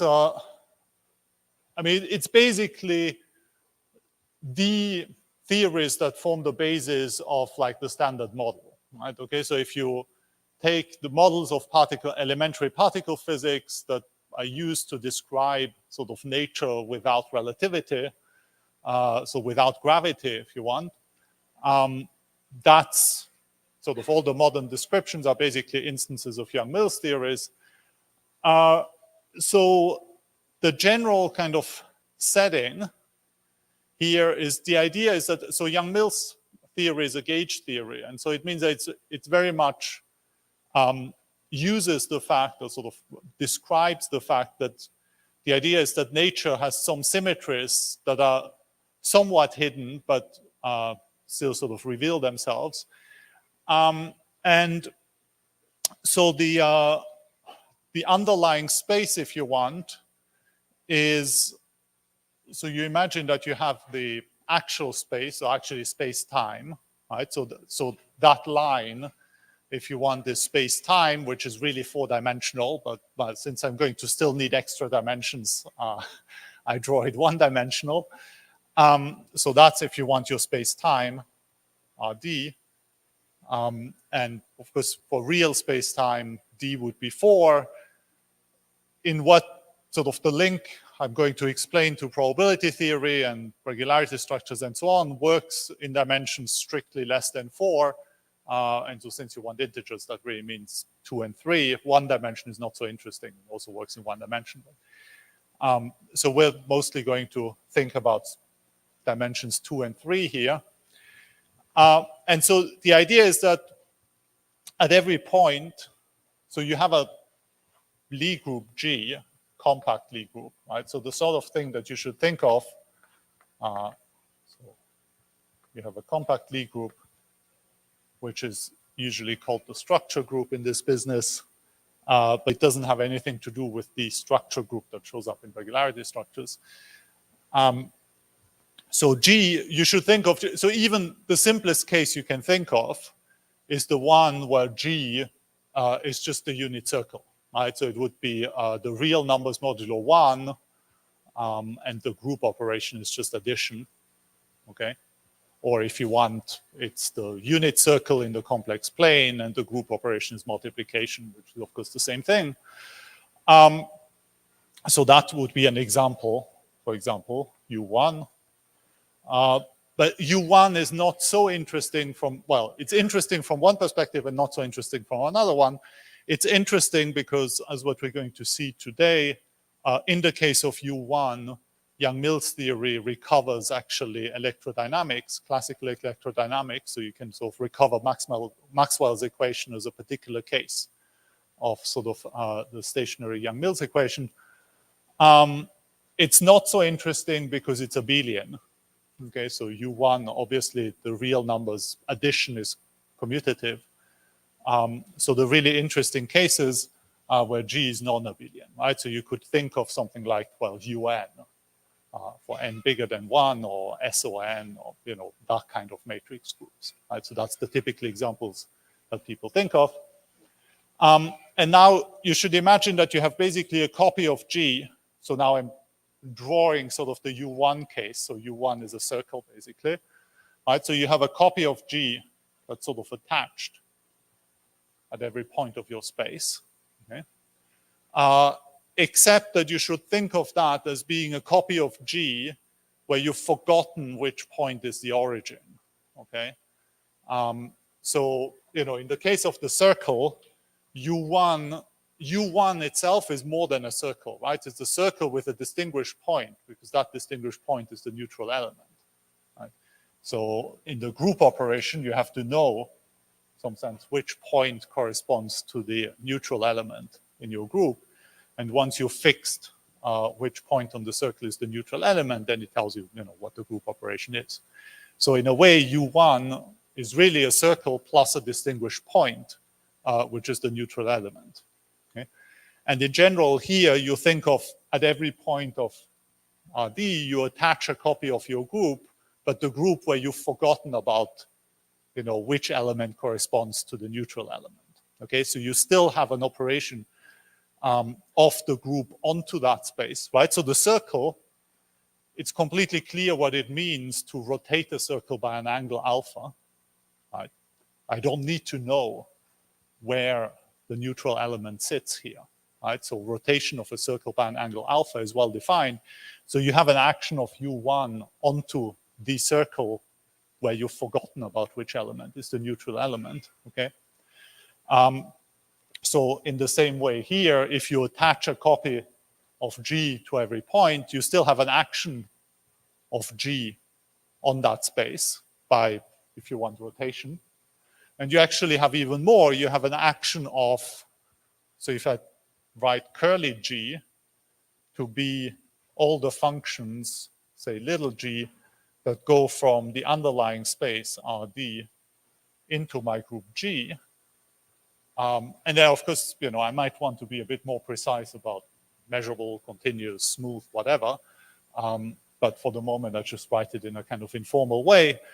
Then you really actually have an action. This is a group as well, by the way, right? Because you just take, if you have two such functions, you can multiply them simply pointwise, right? Sort of the product G1 times G2 at a point X is just G1 of X times G2 of X. Okay? So that's a group, but it's a very big group, right? That's an infinite dimensional group now.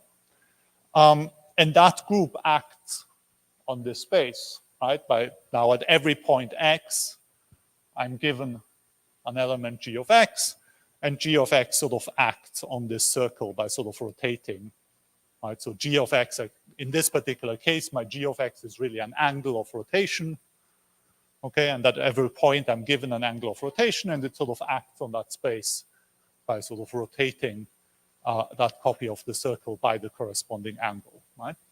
Okay. So from the more sort of mathematical point of view, if you want to formalize this, this is really what's called a G principal bundle. And the way you would formalize this is you have a total space P, so curly P is really the whole space.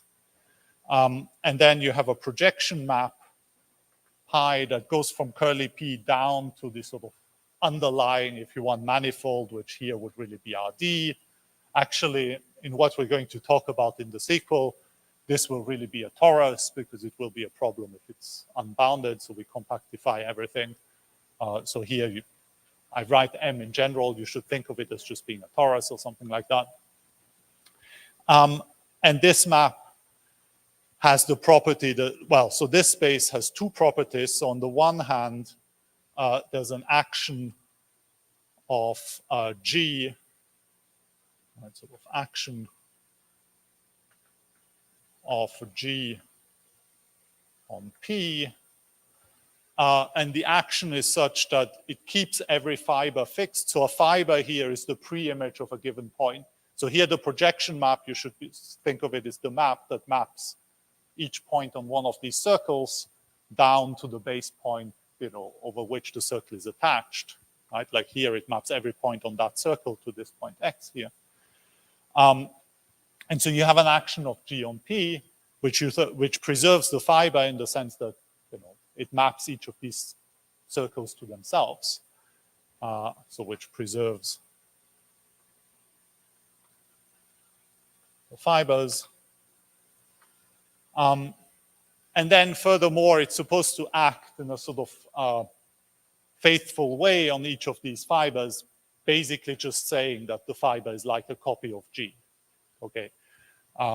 So in the sense that each fiber, right, so you have an action of G onto the fiber, but it should really be, it should have the property that on the one hand, if you take two different points on the fiber, if you take two different elements of G, it should really act differently on the fiber. And then it should also have the property that if you take any two guys, you can map one onto the other one by an element of G. So you can really go everywhere just by acting on G, which both together tell you that each fiber really looks like G, except that I haven't prescribed which element is the identity element, right? So you have an action of G on it, but there's no prescription about which guy is supposed to be the identity, okay? So that's how you would normally formalize this. And so the idea being here now that this big, so of course you have this action of little of the G, that G, but now you also have an action of the curly G, right? Because this guy preserves each fiber, and so now on each fiber you can just act with a different guy, and then that gives you an action of the curly G on this space. And of course you want everything to be sort of smooth, right? I mean, here there's a natural notion of smoothness, and then these guys are all sort of C-infinity manifolds, and the action should be an action by kind of C-infinity functions and so on, right? So everything's supposed to be super smooth. There's nothing weird going on yet. Now the idea is that a state, if you want, in the Young-Mills theory, or if you want the fields in your Young-Mills theory, they correspond to connections, so what's called an equivariant connection of such a bundle. And what this really means is that instead of, it's a sort of weak way of prescribing an identity element at each point, okay? And so what do I mean by it's a weaker way of doing that? So in the sense that you don't do it globally, but you sort of try to do it locally. And so you see, if I did prescribe an identity element here, then it means that, you know, the whole thing is really a product. Right? I mean, that's how I drew it here, right? You really have a copy of RD, and then in a way, all of these guys are sort of attached, and then the point at which they're attached would be sort of your identity element, if you want. Okay. So now, if you're given, you know, a distinguished element of each fiber, that's what's called a section. So that means that basically I have a sort of, a way of going back here, of embedding the base manifold back into that space by just mapping each guy onto, the distinguished one at the fiber, right? Now, of course, you can actually, furthermore, it gives you different ways of mapping it back in the sense that I can choose any point like that one. And then, of course, I can just say, oh, which one is the element of G that maps the distinguished point into that? And then I can apply the same element of G to all of the guys. And so now I have another way of lifting it, right? So now that gives me lots of ways of mapping it, one per element of G, right? Now, in other words, now if we sort of look at what happens locally, what does it tell you? Is you take any point here, and there's it gives you a direction, if you want, of this, really D directions, right? Which are sort of like the tangent plane to this lift. Okay? And in this particular case, this is sort of consistent in the sense that there's a global embedding, which has the property that at every point, it is tangent to that plane. Now, what you could do is you could have a much weaker property, which says just at every point I give myself sort of a tangent plane like that, but I don't actually impose any consistency. So I don't impose that there's sort of a global embedding of M back into P, or rather a family of global embeddings, so that, at every point I have an embedding that goes through that point and that is tangent in the sense that I've prescribed, right? So that's what I mean by the sort of weaker way of fixing the origin, where you don't actually do it in a global way, but you just locally, right? So what happens if you take that space P, the tangent space of P comes naturally with what's called the vertical direction. So that's at every point, it's if you want the vectors that are tangent to the circle here, because that I can define in terms of that map, right? It's just the kernel of the derivative of this map, right? So this map maps all guys on the circle onto the same, and so the derivative in any of the directions along the circle is 0. Okay? And if you take in any direction that's sort of transverse to the circle, then it's non-zero, because the next circle is going to be mapped to a different point, right? So the kernel of this map pi gives you a subspace of the tangent space of P at every point, and that subspace is the one that's sort of tangent to these copies of G. Okay?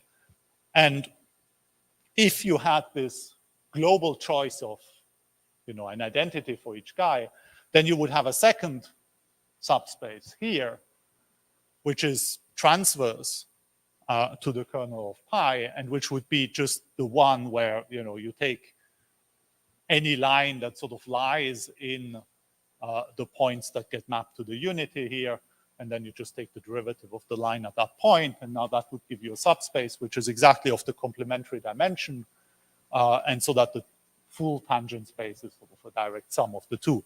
And so now what you could do is you could say, well, I just give myself that, right? So at every point, I give myself a subspace of the tangent space, which is transverse to the kernel of the derivative of pi. So it sort of goes in the horizontal direction, right?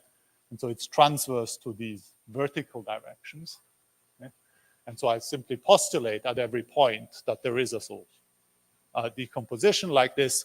And you want this decomposition to be nice in the sense that, if I take the decomposition at a point, and then I look at a different point which is on the same fiber, and then of course there is exactly one element of G that maps this point to this one, right?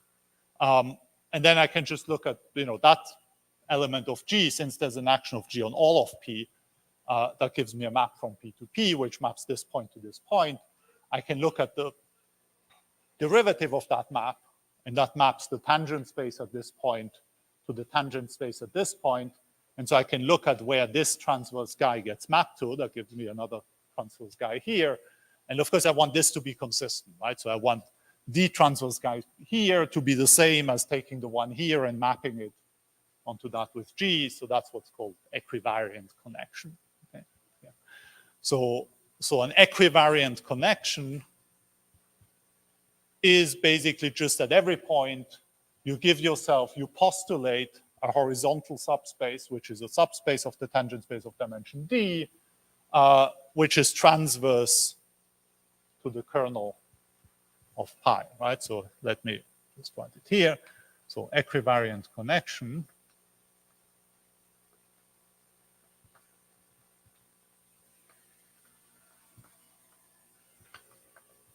so say for every P in P, choose a subspace, say HP, which is a subspace of TP of dimension D, such that the whole tangent space at P is the direct sum of the horizontal one and the vertical one, where this guy is really the kernel of the derivative of pi, right? And then plus this consistency that I just explained, right? This is okay. So that's called the connection. Yes, Milton.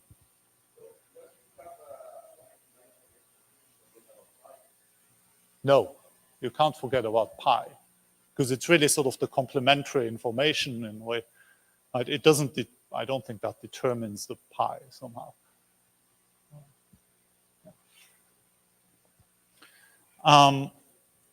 Right, so another way of, so if you see locally P, I can choose coordinate charts, right? And I can actually choose coordinates on P which are of the form, you know, RD times G, right? Because locally it does really look like, so I can just postulate, you know, that there's a line somewhere, which I just postulate as being the identity, which has, say, nothing to do with that connection.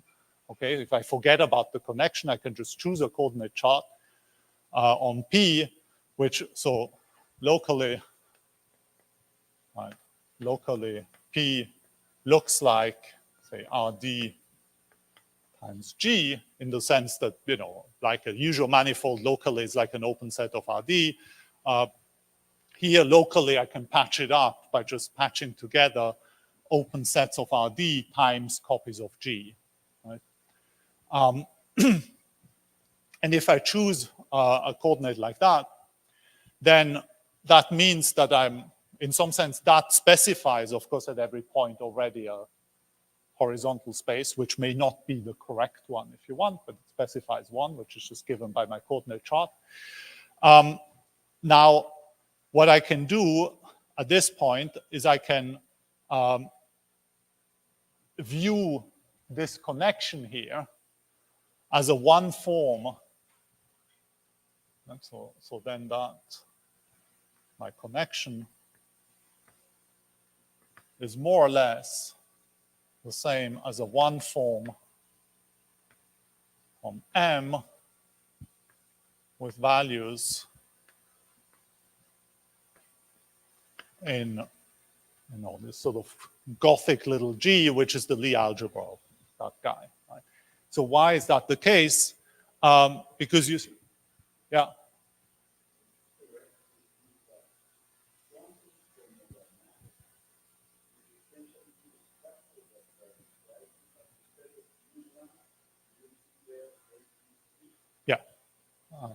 Yeah, I think it's SU2, but yeah, or I don't remember, but yeah, it's something.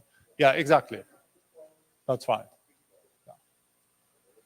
Yeah, so the different, exactly. So it's really, and the standard model is really this with, I don't remember what it is, you know, semi-direct product of U1 with SU2 and SU3 or something like that. Yeah, exactly. Yeah. So now, right, so why is a connection basically just a one form with values in G? or you can, if I specify, right, if I specify a choice of identity for each copies of G here, then what does it mean? So locally, right, so locally I look like a patch of Rn with sort of my copies of G at every point. And so now, that's a bad picture.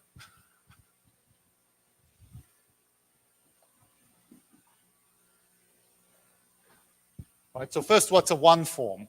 So let me call this A, because it's usually called A. So a one form is a thing that at every point you feed it an element of the tangent space, and it spits out a real number, and it's linear on the tangent space. And here, a G-valued one form, instead of spitting out a real number, it spits out an element of G. Okay, so that's what a G-valued one form is.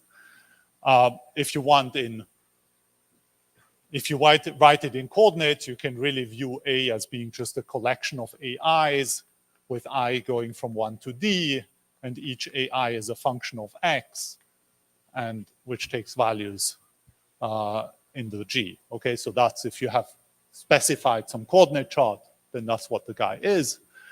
And then what should I think of this guy as representing? Well, I have my point X here on the manifold, on the underlying manifold M, and I have sort of my copy of G on top. And now I go in some direction, right? So I feed some direction of the tangent space of the underlying manifold. So that's the M manifold, not the P guy.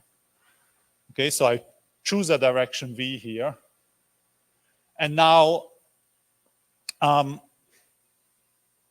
you see, I have described, I'm given a connection. So I have here my horizontal subspace of the tangent space, right? So that's the subspace of the full tangent space, right? Of the P tangent space.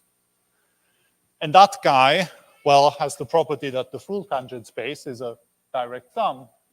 So it means that now V, on the one hand, I can project V down onto, I can look at the projection, right, pi. So I can project my, I can project an element of the full tangent space with pi down to an element of the tangent space M, right? So I can look at the pre-image, and so that means this V guy, there's a whole pre-image, right, which gives me a whole bunch of candidate directions in the full tangent space, okay, which all have the property that if I act on them with the derivative of pi, they collapse down to V, okay? And so now you have this, right? So there's a sort of line here, if you want. And so that's sort of all the possible guys in the full tangent space, which are such that if I act on it with the derivative of pi, they collapse down to V.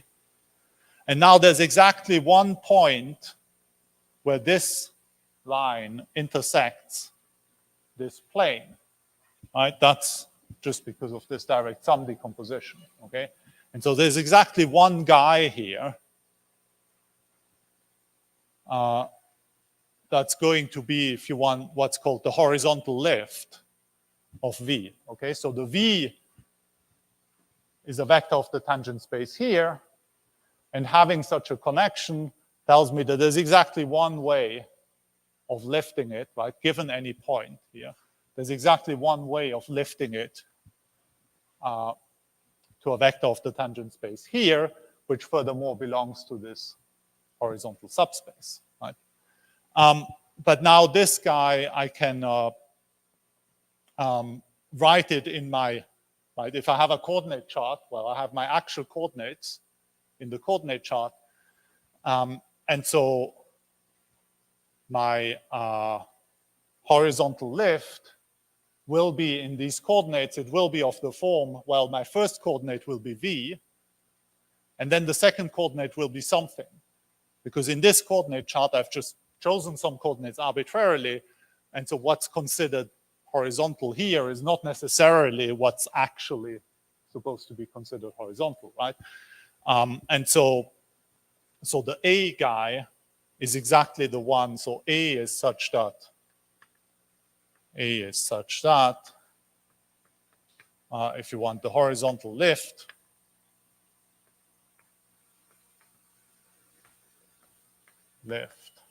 of V, which is in TXM, is given by V and then A of V, if you want. Right? Because now we have a chart locally. It looks like RD times G. And so here it's V of the, yeah, maybe I should say at X identity is this, okay? Or if you want at XG, it would be, in a way we could write it, if you think of this as being matrix groups. I can write it sort of a bit informally like that. Okay, so I have my coordinate chart in which my guy locally is just RD times G. The tangent space of G at the identity is the Lie algebra. That's the definition of the Lie algebra, right? And so at the identity, so if I look at if the second coordinate is the identity, the tangent space here is just the Lie algebra. And then A gives me the guy in that direction, which makes this horizontal, but in, you know, the notion of horizontality that I've chosen that's given by my connection and not the one that's given by the chart. Okay. Are there any questions? Right. Okay, so now in these gauge theories, okay, this connection, that's if you want your physical state. Actually, it's not quite. So the physical state is really the connection. Yeah.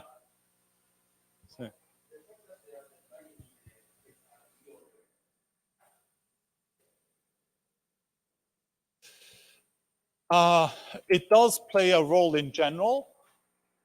It plays a role, okay, it plays a role in what we're going to do, because if you don't take, if the underlying space is not flat, then the whole regularity structure business becomes very painful and the whole randomization becomes painful. And so in that sense, it plays a role. In the general story that I'm describing here, no. So here, M would be allowed to be a completely arbitrary manifold. Yeah.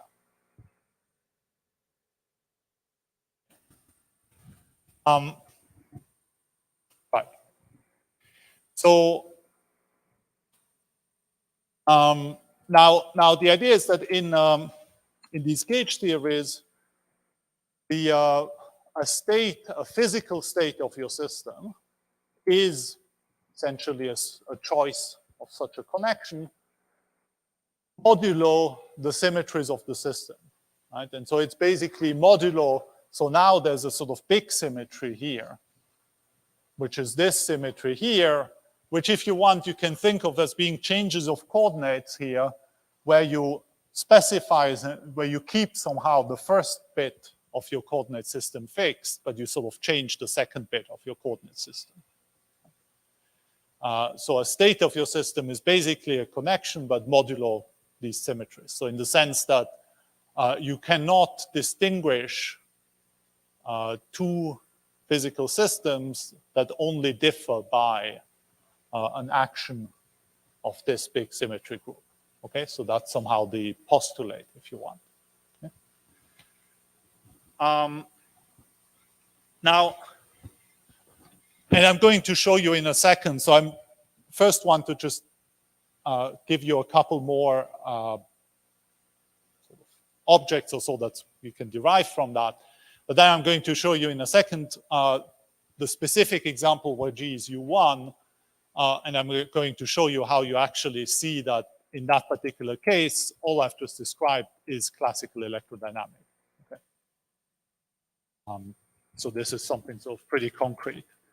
Now, So if you have this G, if you have such a connection, then there's a natural notion of covariant derivative. So if you take a, so let me, covariant derivative. Oh, and yeah, and by the way, there's somehow a general, so I'm not going to go into details because, I mean, so if you ever followed a course on differential geometry, then of course you've seen connections and covariant derivatives, and they all look vaguely familiar, but actually kind of different, right? It basically boils down to the same notion. If you think of this guy as being the frame bundle of your manifold, and then connections in this sense really are also connections in the usual differential geometry sense. And I'm going to show you in a second how there's a curvature that's associated with these connections, and in that particular case, that would correspond to the Riemann curvature tensor. So the covariant derivative, which then again, you know, in the case of the frame bundle, sort of boils down to the covariant derivative that you maybe have seen in differential geometry courses. So how does it work here? So suppose you have a, say I'm taking the sort of scalar case. So I have a function f, which goes now from, well, I think of it as being a function on the underlying space. I mean, in principle, you can view it as a function on P. I think of it as being a function on M. Right? So I take a function on M, which takes values in some vector space, which, let me call it V. But this V here, it's just some finite dimensional vector space, right? So I should think of this as being, for example, the Lie algebra. Okay, so the case that we're going, let me just make it the Lie algebra, and that's it. Okay. Let's restrict to that case. In general, it can be any vector space together with a that has a representation of G that acts on it. Okay, but then let me just make it the algebra, and there's a representation of G on it, just the adjoint representation, which formally you can think of it as just conjugating with elements of G. So you take a function on your manifold, but with values in the Lie algebra. And so now you want the notion of derivative of that function. But the way you think of it is, you see, so this function here, there's a natural way, again, if you locally, you write your manifold in, you have a coordinate system, so you write things locally in product form, okay? So you have your copy of M down here, or some open set of Rn. And then at each point, you have this copy of G that's attached. Now we're looking at local coordinates, and so we have an identity element at every point, which is given by a coordinate system, okay, right here. And so now F naturally extends to the whole thing by simply acting, right? So here I have my f of x, and so here if I act with a G, say at this point here, it would just be like G f of x G inverse, right? Or if you want the adjoint action of G onto that Lie algebra element, okay? So your f somehow naturally now extends to this whole patch.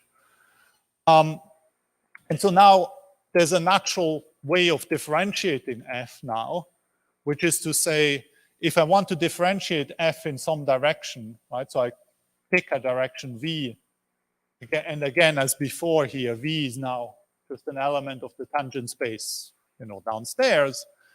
The natural way of differentiating f now is not to just take this f as a function from M to G and differentiating that in the direction V, which I could do, of course, right? But the natural way here of actually differentiating it is to say, well, first, my V guy, I should lift it, I should take the horizontal lift of V, right? And then I should really differentiate F in that direction, and it's the F that is extended to the whole coordinate patch, which I now differentiate in that direction. Okay. And if you do the calculation, it's sort of easy to figure out what this corresponds to.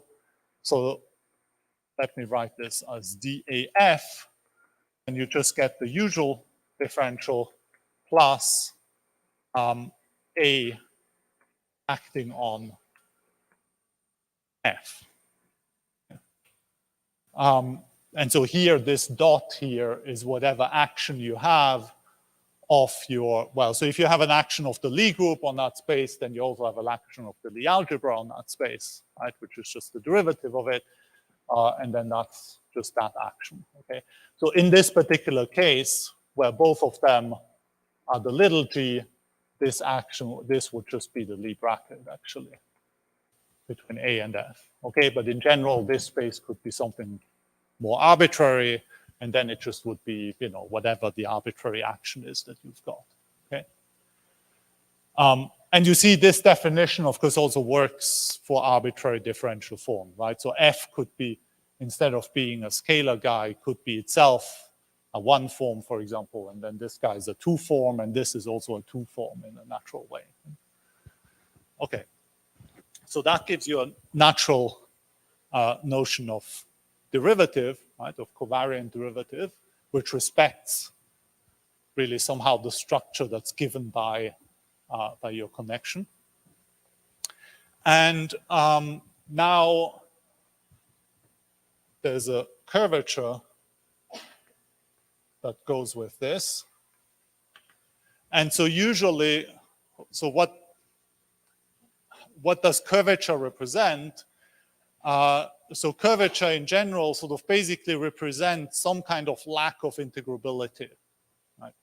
And it's really lack of integrability of the horizontal lift. So it's essentially by how much this equivariant connection does actually not give you a global embedding of M into the space P, right? So so at the beginning we said, oh, if you just choose, you know, an identity element at every point, then you get these global embeddings. So that would correspond to a connection which has curvature 0.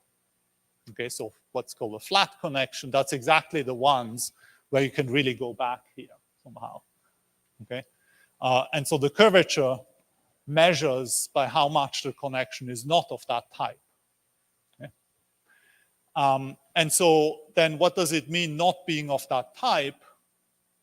It means that your horizontal spaces here, that you cannot find a manifold of dimension n, which is such that, right? So you can't find the foliation of your manifold into guys of dimension n, so that at every point the tangent space is that guy, right? So it's to what extent this guy fails to be actually tangent to an actual submanifold, right, at every point, or at least on that submanifold. Okay, and so what you maybe know is that there's this sort of general integrability condition, which is called the Frobenius theorem, which says that, you know, if you're given a bunch of vector fields, say, for example, now on a manifold, so at every point you have a subspace, which is the space that's spanned by your collection of vector fields. And now you ask yourself, can you find a submanifold which, you know, so that at every point the tangent space of that submanifold is precisely the space that's spanned by your vector fields, right? So then locally you can do that if and only if, whenever you take 2 of your vector fields and you compute the Lie bracket, then the Lie bracket is again a linear combination of your vector fields, maybe with coefficients that are functions, but it's basically belongs again to the subspace at every point that's generally spanned by your vector fields, okay? So failing to be integrable here really means that if you take horizontal lifts of vector fields and then you take their bracket, they may fail to be the horizontal lift of the bracket, right? So if you look at it's sort of to what extent the Lie bracket of the horizontal lift fails to be the same as the horizontal lift of the Lie bracket. And so that's sort of a general thing.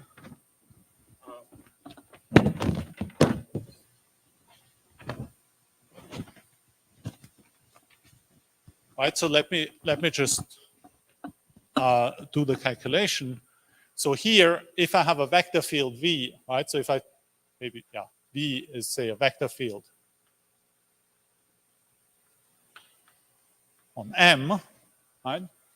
And I look at the horizontal lift. So it means at every point, right? Sort of this connection here tells me how to turn a tangent vector to M into a tangent vector to P. So my horizontal lift in coordinates, I can write, let me call it V hat. Right? So in coordinates, it's just given by V, and then in the other, V is capital V. And then here, G times A of V. All right, so that's the horizontal lift V hat at, so let me write, say, A of X, or say, let's write X as a subscript. So this here is, say, at the point XG. All right, so we said that the form A tells us how to turn vectors V into tangent vectors of somehow this product, right? And just by keeping the first coordinate to be the same guy, and the second one is just A of V. And if you look at the general point, it's just G times A of V. Okay, so now if I have a vector field, so V depends on X, and so this whole thing just depends on X now. And now I can ask myself, if I take two such vector fields, I have a V and a W, and then I look at the horizontal lift, and then I compute the Lie bracket of the two horizontal lifts, right? So the Lie bracket in coordinates, the Lie bracket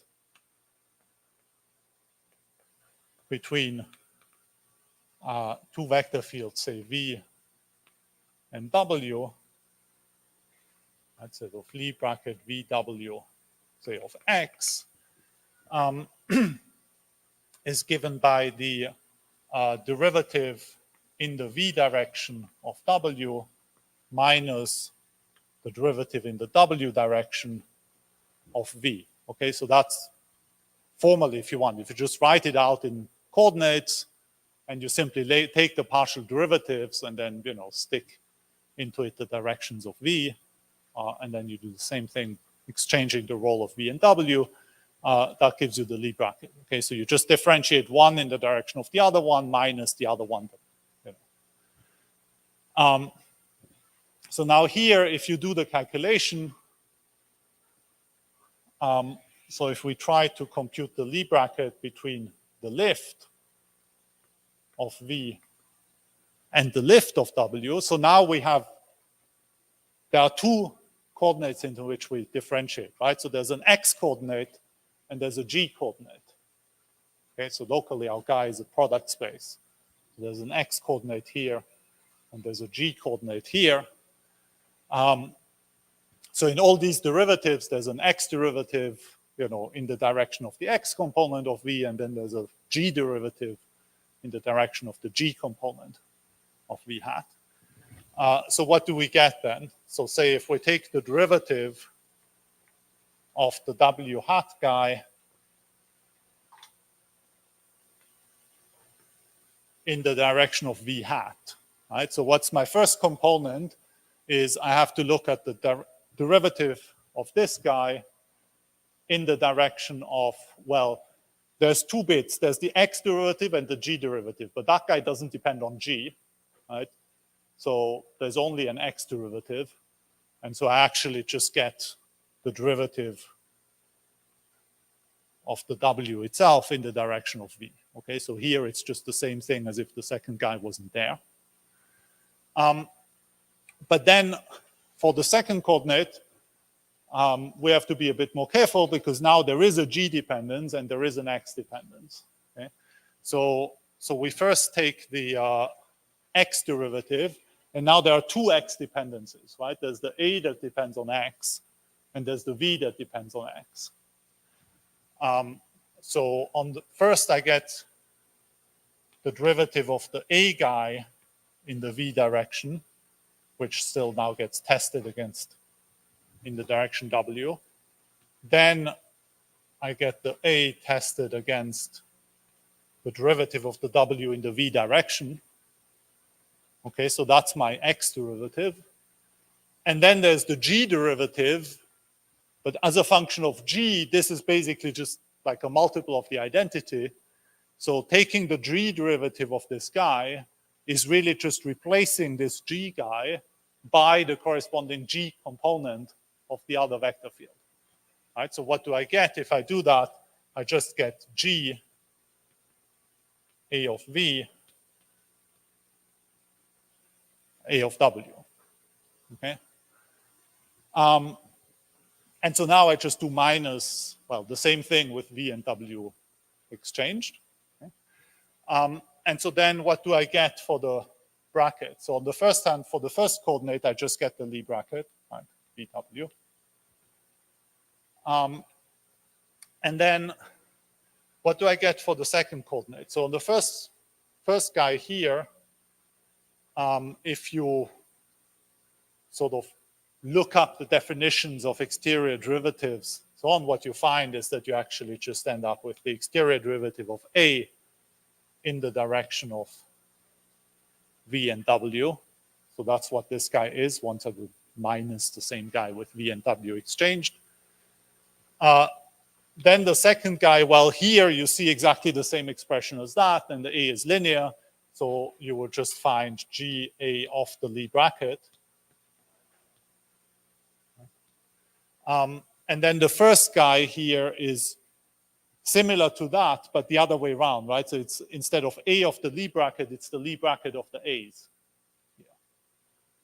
Right? So you get G times the bracket of V between A of V, A of W. It's not the same bracket here. So this bracket here is Lie bracket between vector fields.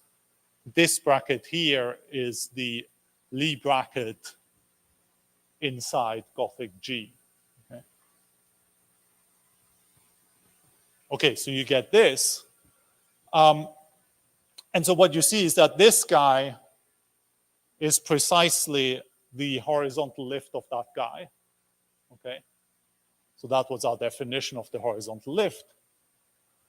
So what we find is that there are two extra terms, right? So there's this extra term here, and there's this extra term here, right? And so what this tells you is that, well, basically by definition, now, if you want, the curvature of the connection A is given by, so let me call it FA. So it's a two form, and it's the two form that's given by exterior derivative of A plus a half A, the wedge of A with itself, where the product gets turned into the Lie bracket, which is what that bracket here means. Why is there a half? Is because if you want, I could have written it, I mean, it's in the definition of exterior product, right? The exterior product between two forms is the first guy times the second guy minus the second guy times the first guy. And here, this is already antisymmetric, so you get sort of twice the same thing. And so there's an extra factor 2, which you sort of kill. So this expression is really the same as this one, even though it looks like there's a factor 2 that's off. Okay, but that's just a matter of sort of conventional definition, if you want. Okay, so now, where are we? 3, 2, 3. Okay, so there's still half an hour. Right. Okay. So now Yang-Mills. So we've set up this whole business, right, about principal bundles, what's the connection on it, then what's the curvature of a connection. So now what does this have to do with field theory? Well, so now by definition, if you want, so I told you that the state of your system is a connection. It's this A. But of course, for physical theory, you have to be given, not just a state, you have to be given something like an energy or an action function or something like that, okay? And so for Young-Mills theories, the action functional is just the L2 norm of the curvature. Okay, so that's by definition, if you want. One has to be a bit careful about what you mean by L2 norm, but I don't want to go too much into that. Well, I mean, so this guy, so what sort of object is this guy, right? So this guy is a 2 form with values in the Lie algebra, right? So if you write it in coordinates, it has 2 indices, right? It's a 2 form, so it has 2 indices, spatial indices. It will go from 1 to 3 or 1 to 4 or whatever, 1 to D. But then the values are in the Lie algebra. So if you want, there's like a further index, which would be corresponds to the Lie algebra. So now, when you say L2 norm, so you have to, on the one hand, give yourself a measure on the underlying space over which you integrate. That's not a problem. You just take the volume measure of your manifold, right? Then you have to give yourself a norm on the algebra, okay? And there's a natural norm actually. So there's a theorem that tells you that if you have a compact Lie group, if you take the Lie algebra of a compact Lie group, there's exactly one norm modulo multiples, but somehow everything is irrelevant if you multiply by a multiple. So there's exactly one norm on your Lie algebra, which is invariant under the action of G. Okay, so if you have a Lie algebra, the group itself acts on the Lie algebra by conjugation, if you want. And there is exactly one way of sticking a norm. Well, okay, it has to be irreducible or something. Of course, if this thing sort of breaks up into 2 factors, you can multiply each factor by a scalar, and it can be a different scalar, okay? But if it's sort of irreducible, then you have exactly one norm on your Lie algebra, which has the property that if you take any element of the Lie algebra, you conjugate it with an element of G, then the norm of the new guy is the same as the norm of the other guy. Or if you want that the representation of G onto the Lie algebra becomes orthogonal. Okay, so you choose that norm, okay, modulo multiple. So you choose one of those norms. So that's your the norm of the Lie algebra, and then you still have the 2 indices. So you have to sort of contract. Right? So if you take this sort of square of that, then you have to contract the indices, and so for this you need a metric. But of course your underlying manifold is supposed to have a metric, and so you use that metric to contract the indices. Okay. So now Young-Mills, if you want the action S of A, is by definition a half of, and I just write it as like dx, and so here's over the underlying manifold M. Okay. And in this norm here, I'm hiding all the choice of the norm on the algebra and the contraction with the metric and all that stuff.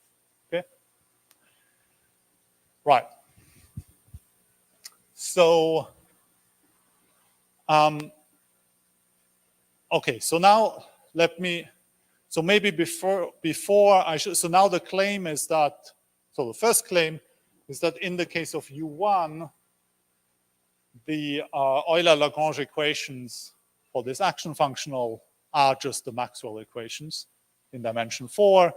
If you take as your metric, right, it's space-time in 4 dimensions, so your metric should not be the Euclidean metric, but it should be the Minkowski metric. So if you take the Minkowski metric onto 4-dimensional space-time, and then you just write down the Euler-Lagrange equation for that guy, you actually just get Maxwell's equations.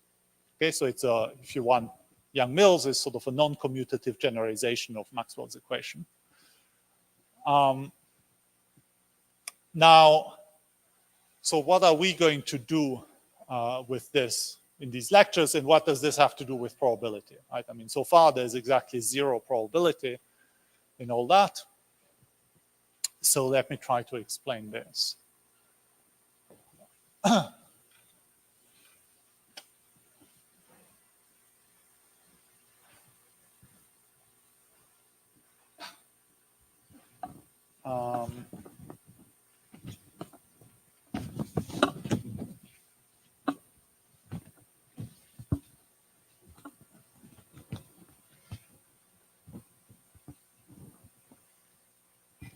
Okay.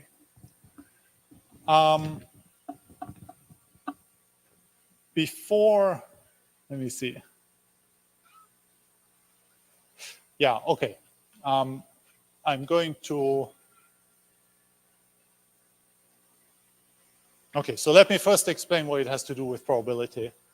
And then I'm going to discuss a few more properties of this setup. Okay. So what's the aim here? So, okay, so in some sense, the aim would be, the sort of really overarching aim would be to build some sort of quantum Young-Mills theory. And there's a general sort of procedure, right? So of course, quantum field theory is, I don't want to even sort of try to define properly what a quantum field theory exactly would be in this case. Okay? What I just want to mention is that, at least for some kind of quite large class of field theories, there is a somewhat automatic, not quite automatic, but there's a procedure that was outlined by Osterwalder-Schrader back in the 60s that links quantum field theories to probability measures, okay? So there's a link between quantum field theories and probability measures. And I don't want to go into details of how that link works because that would be a mini course sort of by itself, okay? And that's not the purpose, that's not the topic of the mini course. So all I want to mention here is what is the probability measure that you would be interested in, okay? And so the probability measure that you would want here is a measure, so the probability measure here, which I call, say, mu. So mu should be formally some kind of probability measure on these connections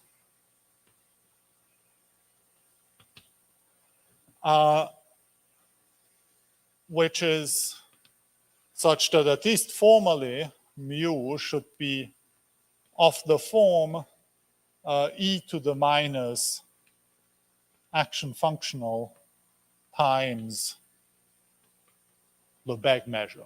Okay, so this is supposed to be Lebesgue measure on the space of connections, and this S of A is the same S of A as the one down there. There is a thing about also Euclidean versus Minkowski. So here the S of A would be the S of A already for the Euclidean space-time. Okay, so you're back in Euclidean space here. And so formally, now the idea is you want to somehow give a meaning to this probability measure, okay, to such a probability measure. And now, why is this a problem? So, I mean, of course, there's the basic problem, which is the problem you always have in this business, which is that Lebesgue measure on infinite dimensional spaces doesn't exist. Okay, so then already on the face of it, this expression is meaningless because we don't even know what this means. Now, of course, you know very well that if you take something like Wiener measure, well, still it helps to think of Wiener measure as being e to the minus integral of w dot square, right? Sort of, if you take pretty much any reasonable finite dimensional approximation of your continuous path, and then you take a reasonable finite dimensional approximation of what you would think of the derivative of these guys to be, and you look at the finite dimensional Gaussian measure given by e to the minus w dot square integral of w dot square, then in basically all reasonable cases, the sequence of measures you're going to get are going to converge to Wiener measure, right? And you're not going to get some weird other measure out of it. Yeah?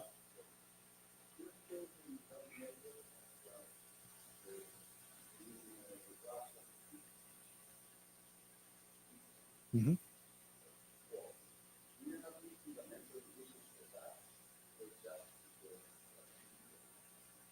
No, that's what Osterwalder-Schrader does. So there is really a link between QFT and the Euclidean measure. So that would be the Gibbsian one, if you want. Okay. You could try to put a phase here or something. You could try to put a complex thing. Or is that what you're thinking about? Or you mean that it's of the form e to the minus something? Well, I mean, everything is e to the minus something, isn't it? Everything positive. But, I mean, in some sense, it's just whether the something is nice or not somehow. But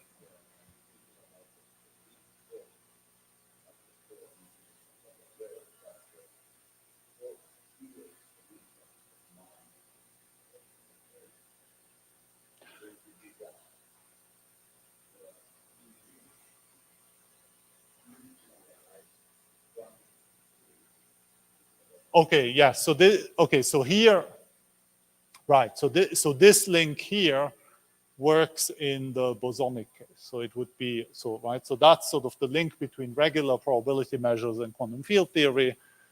Works in the case when your field theory is bosonic.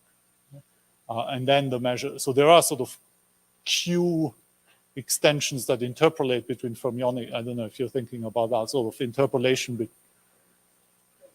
Okay.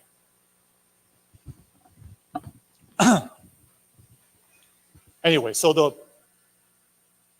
purpose of this lecture is to discuss, if you want, this expression to some extent, right?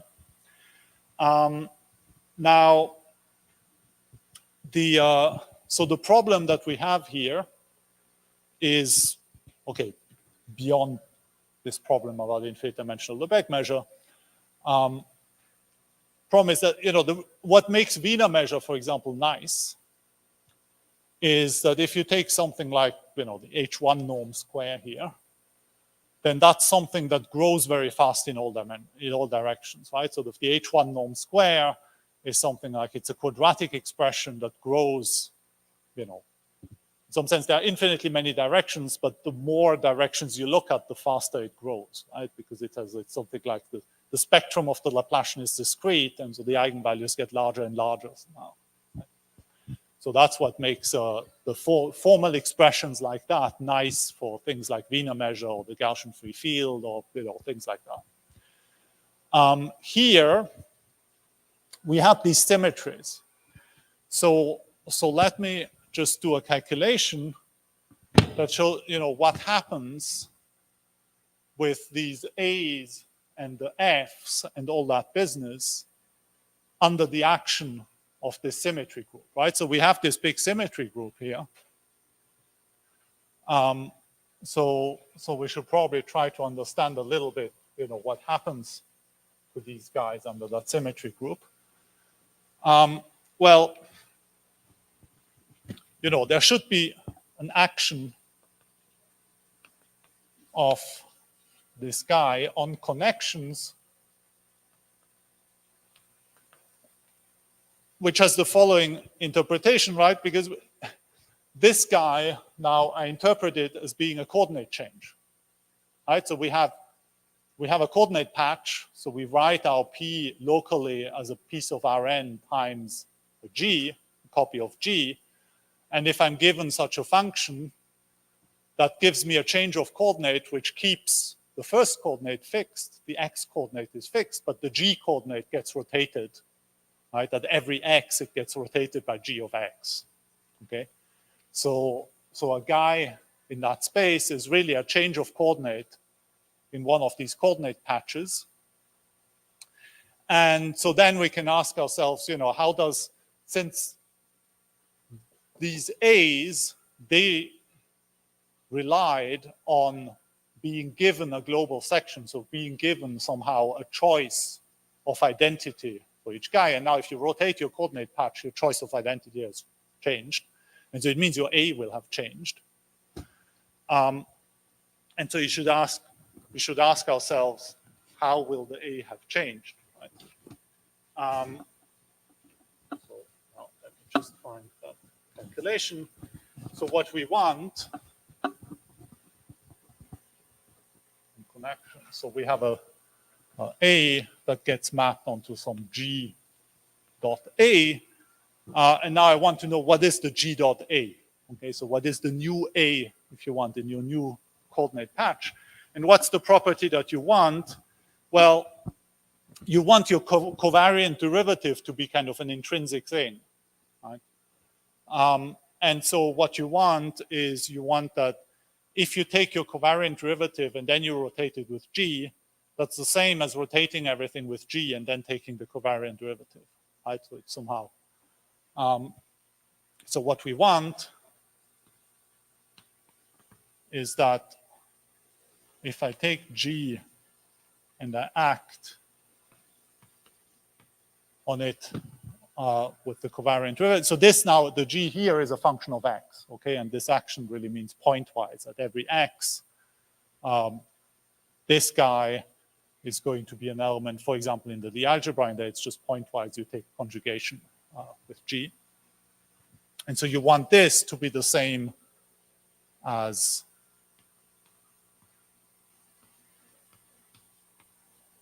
it's basically either you first take covariant derivative and then do the change of coordinate, or you first do the change of coordinates and then take covariant derivative, and you want to get the same answer, right?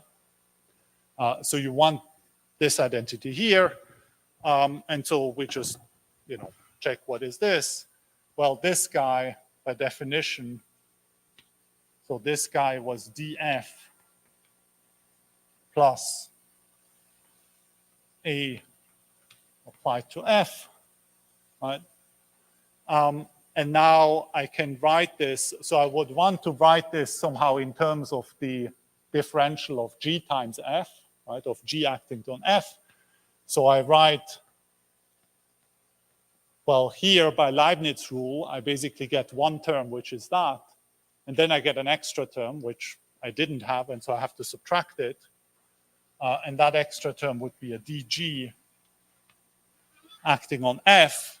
But then I want to end up with something acting on gf. And so I just stick into it a G inverse times G f, okay, to make it look nicer. So I already have a GF that shows up. So that was the first guy. And the second guy, I write it as GA. Again, I want to have a GF, right? And so I just write as a GA, G inverse times GF. And now you see that this does actually already look like a covariant derivative acting on GF, right? Because I have a D of GF plus something acting on GF. And so that tells me that GA is equal to that something, right? So which is just GA G inverse, which is sort of, that's the thing that I would expect if A was actually intrinsically a one form that's G valued, then it would really be that, the correct expression. But because A is really, it's sort of represented by a one form, but it's really a connection, well, the correct way of transforming is this one, okay? So that's what we see from this expression. Now, if one does the calculation for how does the F transform, right, then what one finds is that the F is genuinely a two form. Okay, so F is genuinely sort of an intrinsic object.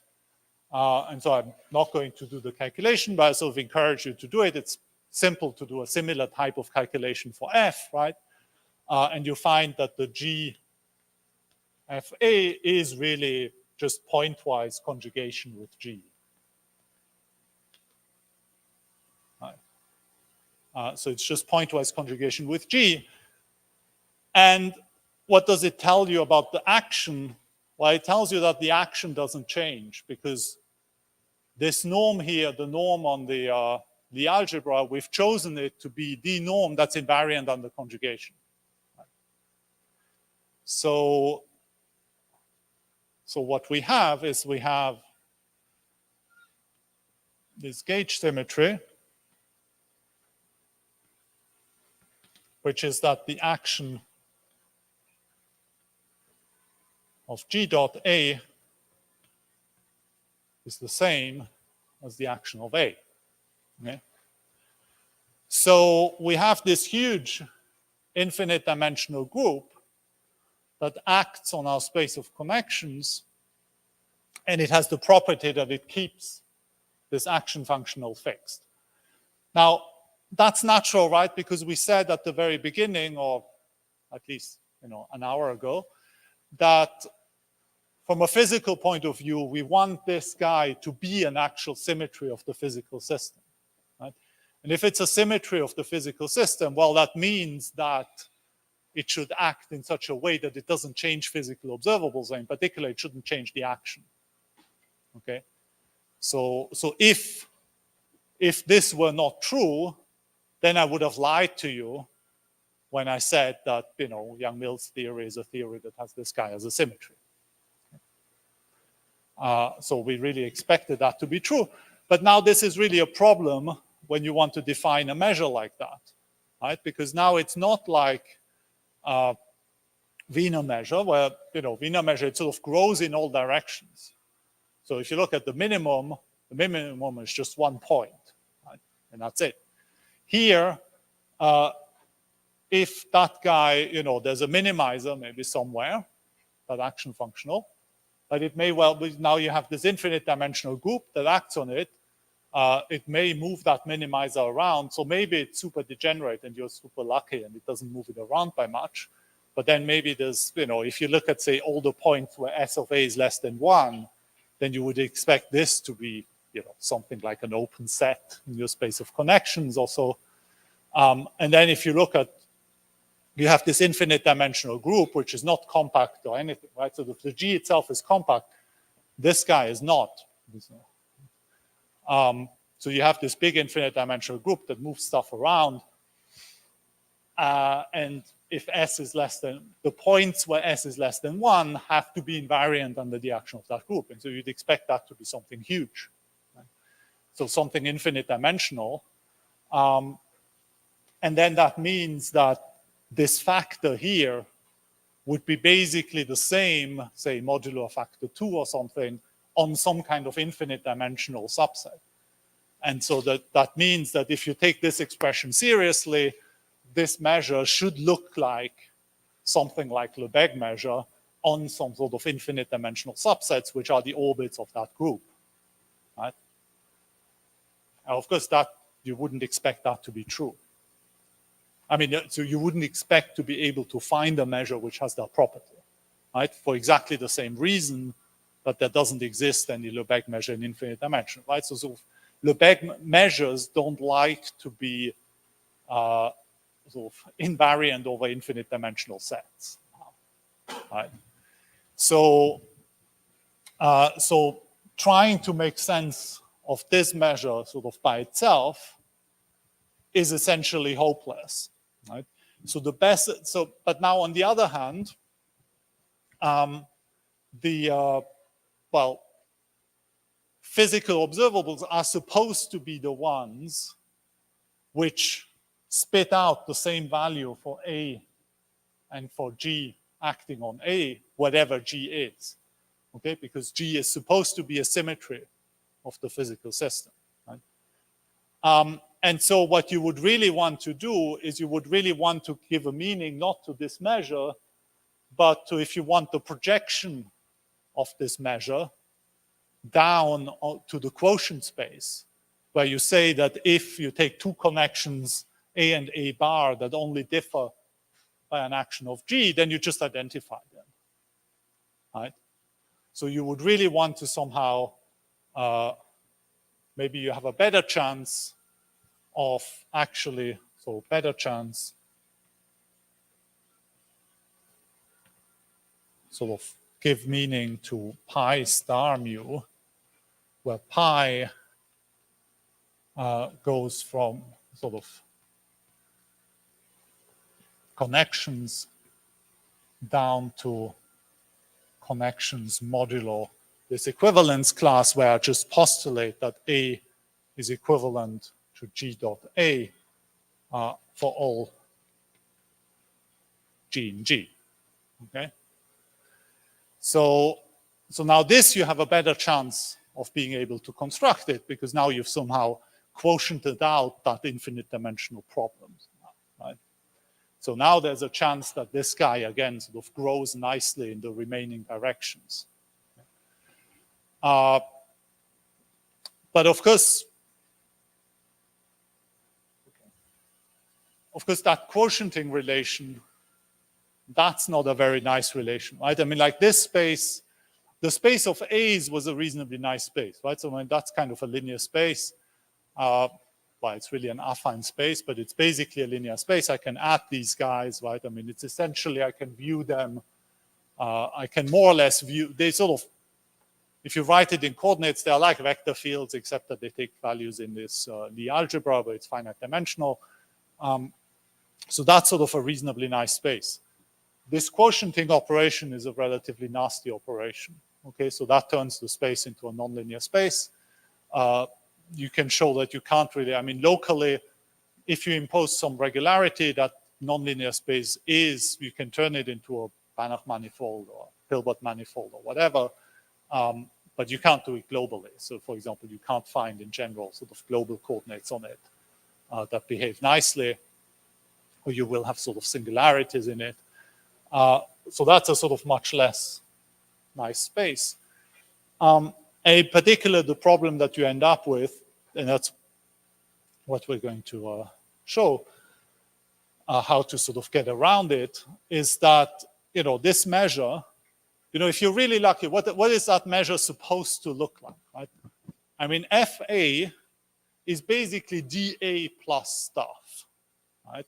Plus sort of lower order thing. I mean, in the sense that this here doesn't involve derivatives of A, right? Now, dA, you think of it as being something like a gradient or so, but it's not. It's really a curl, but say it was something like a gradient, then this guy would be something like derivative of A square, right? And that really looks like the expression for Wiener measure or the free field, right? For Wiener measure, it's the same. If I think of A as being just a function of t, and this as just being derivative in t, then formally, if I drop this term, this would just be the expression for Wiener measure, right? It would just be e to the minus 1/2 integral of the t derivative square of A. In higher dimensions, formally, that expression is just a free field, right? So you would expect the A guys to somehow look like a free field. I mean, that's the best you can expect, right? I mean, you can't expect them to look better than that.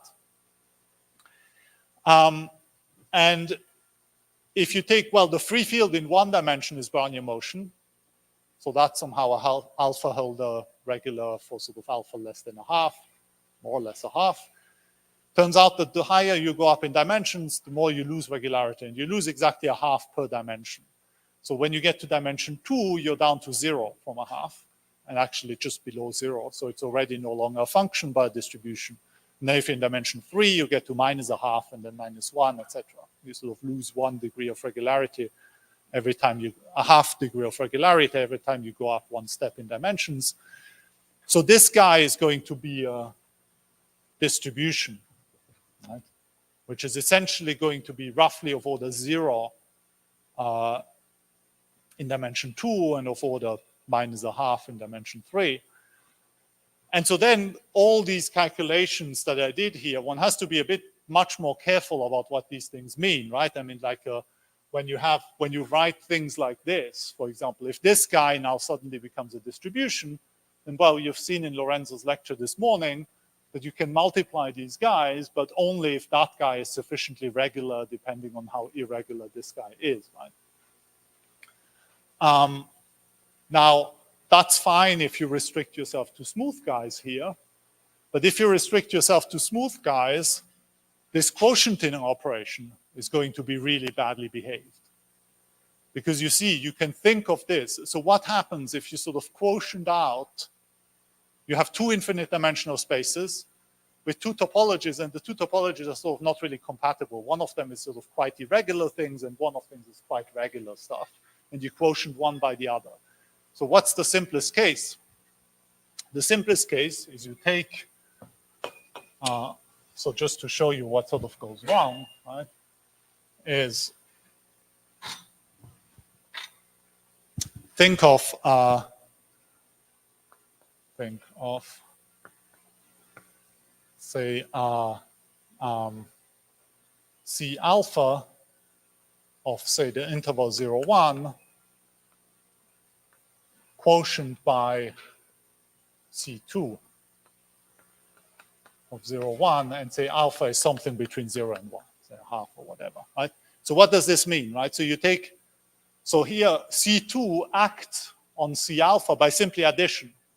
Okay, if I have a C alpha function and I have a C2 functions, I can add the two and I get a C alpha function.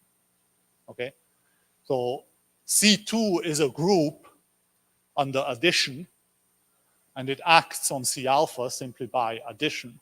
Okay, and so I have a quotient here where I say that two C alpha functions are equivalent if they differ by a C2 function. Okay, so now you can take this quotient topology. Now you can look at the quotient space, you can take the quotient topology.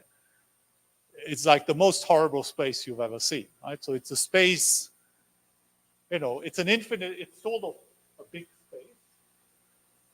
It doesn't have any non-constant measurable functions. So it's super weird, right? So if you take quotients like this, where sort of these topologies don't match, then the quotient space you get is sort of extremely badly behaved, right? So it's a similar type of construction as, you know, when you sort of quotient reals by the rationals, and then you try to, you know, you exhibit sort of representatives in order to construct a non-measurable set, right? It's sort of, it's that kind of construction, right? So this quotient space here is horribly behaved. It doesn't have any nice topology.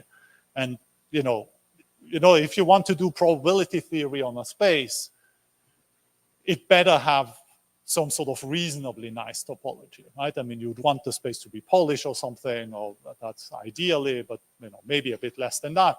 But you'd want it to be reasonably well behaved. If you just take a quotient space like that, you can't do any probability measure on that, because as I already mentioned, it's a space which is very big, but doesn't have any non-constant measurable functions. And so, you know, so it's not a space that's nicely behaved for doing measure theory or probability theory. So if you start to specify really what kind of connections, you know, which space of connections you're really taking here, then you also start to have to be really careful about specifying, you know, which class of G's you're really taking here in order to define this equivalence relation, right? Because you would want your quotient space to be some sort of halfway decent space, right? Okay, so then so I think I'm sort of at the end of my time. Yeah, exactly at the end of my time. So what we're going to see sort of in these lectures, well, so first we're going to link this to SPDEs. So the way this is going to be linked to SPDEs, well, I'm going to show you tomorrow, sort of at the very beginning, but the idea is you sort of write down, and then you introduce a time which has nothing to do with the time of whatever space-time, you know, physical space-time is supposed to be underlying this whole thing. You just introduce an additional time variable, and the idea is that in order to build that measure, or maybe the image under this quotienting map, you want to really build a Markov process which has this measure as its invariant measure. Okay, so that's the way you want to build the measure. It's just as the invariant measure for a certain Markov process. And that Markov process, well, since it's going to be a process on a space of connection, it's going to be a stochastic PD, right? So there's going to be the time, which is the time of the Markov process, and there's space, which is the underlying RD kind of space, or say d-dimensional torus, on which these connections live. Okay, so that's how SPDEs are going to enter the game. And then what you want is, well, you know, the problem then is, so first you want to sort of write down formally some kind of SPDE, which would be a candidate of a guy which has this measure as invariant measure. And then what we're going to see tomorrow is that this guy is sort of quite badly behaved. So we first have to massage it in a way that it looks a bit better behaved. and such that its invariant measure, if it has one, may not be that measure here, but it would be the same after passing to that quotient. Okay, so that's somehow the first trick, is to sort of massage the SPD that you get in a way that doesn't preserve this measure here, but preserves, you know, whatever the quotient is supposed to be at a formal level. And then you try to actually give a meaning. You know, we'll see that it's still somehow an ill-behaved, kind of ill-posed equation. You try to give it a meaning, and then you want to find somehow good arguments that tell you that the guy that you end up constructing is still the right guy, right? So that you haven't somehow completely destroyed the problem at the end of your, you know, regularity structure, renormalization, whatever kind of business that you use in order to build some kind of solution process for the stochastic PDE. You still want an argument that tells you that the guy you've built still has something to do, you know, with this formal expression somehow. Okay, and so, I mean, so that's going to be basically the main thing we're going to do. And then what we're going to see is also at the more technical level during the lectures is we're going to see, you know, how do you actually find a good state space for that guy, and you want to, you know, define things in such a way that this quotient space is still a nice space. Okay, so we're going to spend some time on defining these spaces. And then we're also going to spend some time on discussing, if you want, the effect of that symmetry, right, on the equation, and the effect on that symmetry on this renormalization procedure that one has to go through in order to give a meaning to the equation, right? And seeing that, you know, one can come out the other end with something that's still meaningful. Okay, so that's it for today. So see you tomorrow then.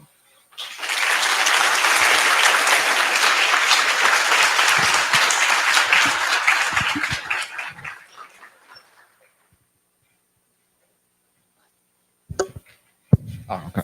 No. So thanks, Martin. Are there any questions? Yeah. Are there any attempts to extend the Japanese structure to a state invariant space, such as a fractal or multi-fractal? Well, I mean, we already can do very little in, you know, R2, so so I think we no, not that I know. Yeah. Yeah, no, so I'm not Okay. aware of anything. Thank like you. that. Great. Okay. Just wait a second, Paulo.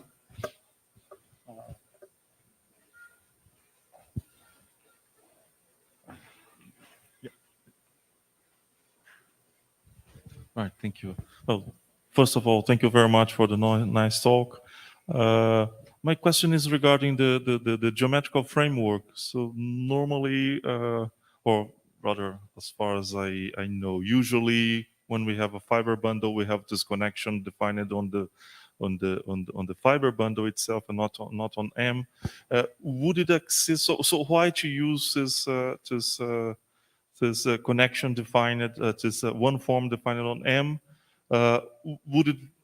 Does exist an equivalent way to define a usual connection to find out the same covariant derivative and same curvature form? Yeah, sure. I mean, so the connection here is really a connection on P, right? But it's just that it's a connection on P, but which is equivariant under the action of G. And so that means that if you define it on any section, then it's uniquely extended to the rest, right? And so then, in some sense, you just given, right? If you fix any global section, then it's described by one of these one forms. It's really just more for simplicity, so that you actually have forms on RD instead of having forms on a more complicated space. Right. Thank you.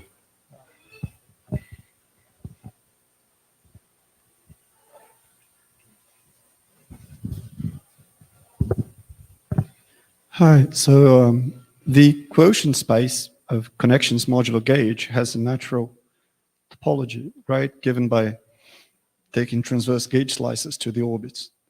But I assume you don't like it for some reason, right? You can't define the mu. So what properties do you expect mu to have that this sort of natural topology on the quotient is not good enough for?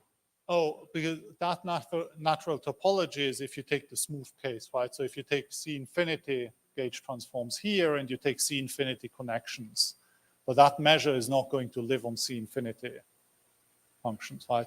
So since that measure, you expect it to look like a free field. So in the two-dimensional case already, it doesn't even live on functions at all. And so it lives on distributions. And so now you need to make your space of connections. Okay, so of course already you have a space of connections, you need to make them distributional. And that's already a problem because then even things like parallel transport are a problem because normally you're not able to restrict distributions to a curve. Right? So if you have distribution on a two-dimensional space, you can't restrict it to a one-dimensional curve. So it means you have to already fiddle around quite a bit in order to find any sort of space of distributions that you have a chance is kind of big enough to actually contain the things that you'd expect, but it's still such that, you know, things like parallel transport might make sense, at least in some restricted case or whatever.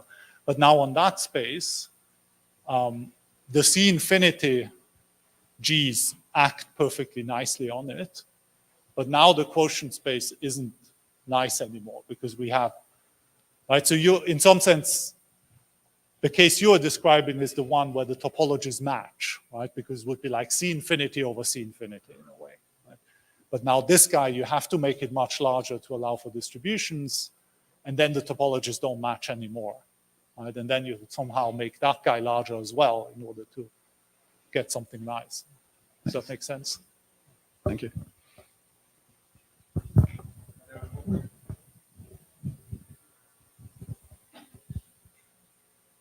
Okay, so then let's thank Martin again.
Okay, so welcome everybody. Welcome back to this afternoon session. So now we will have two talks. So first one by Claudio Landin, who is going to talk about concurrent Donskian-Varadans and hydrodynamic classifications. Can you hear me? Okay, so maybe I won't use microphone. Okay. So then. Okay, so well, thank you very much for the invitation. It's a real pleasure to be here. And so I'll give my lecture first on the blackboard, and by the end, I will turn to the slides. So be aware.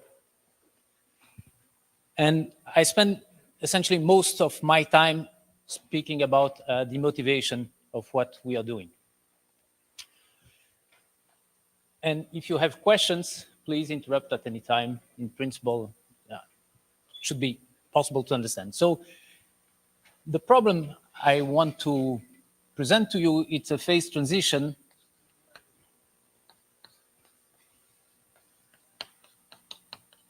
on the currents of an interacting particle system. So to explain, I will start with a model. So it will be what's called the weakly asymmetric simple exclusion process, which means that we take a torus. I will be working in one dimension, but in principle, all I'm saying holds in higher dimensions. And for that torus, which will be represented by an interval, I fix an integer n. I cut it on n points, so from 1 to n, and then I consider particles moving in the system with an exclusion rule which allows at most one particle per side. So you have here particles. Our state space will be therefore, so maybe let me call that 1 over n up to n over n. So this will be lambda n, which is 1 over n, 2 over n up to n over n. And then our state space will be just 0, 1 to the power lambda n. And I will represent my configurations by eta. So eta x for x in lambda n will be either 0 or 1 if this configuration is occupied at site x or not. So that will be my state space. And then I want dynamics. And for the dynamics, I will fix two parameters. One, A, which let's say it's positive, and the other one, E, which belongs to R. And how particles will move in this system?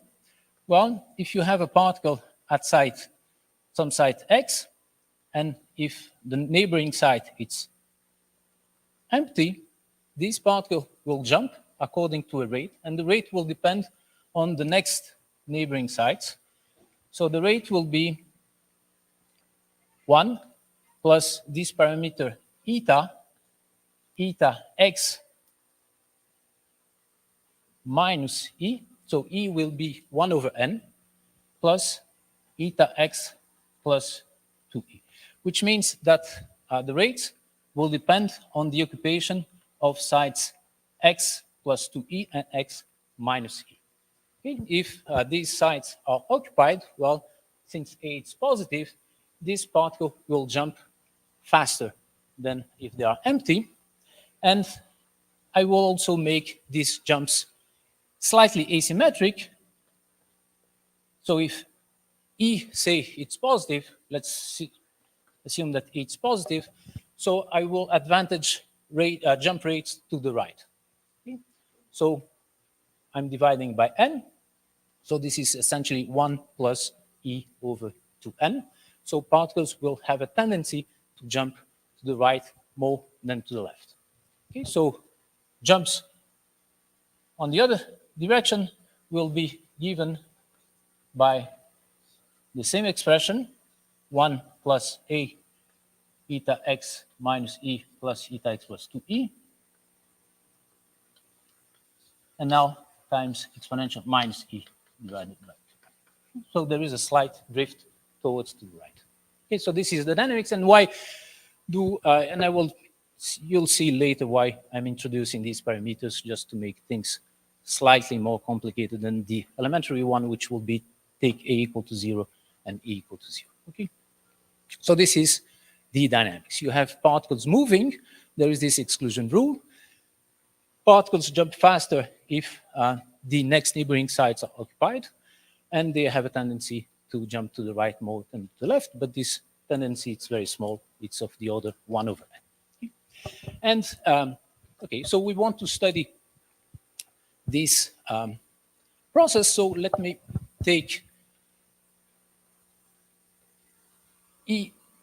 Okay, so now let's complicate it a little bit, and instead of taking E just a constant, let me take E to be a function defined on the interval.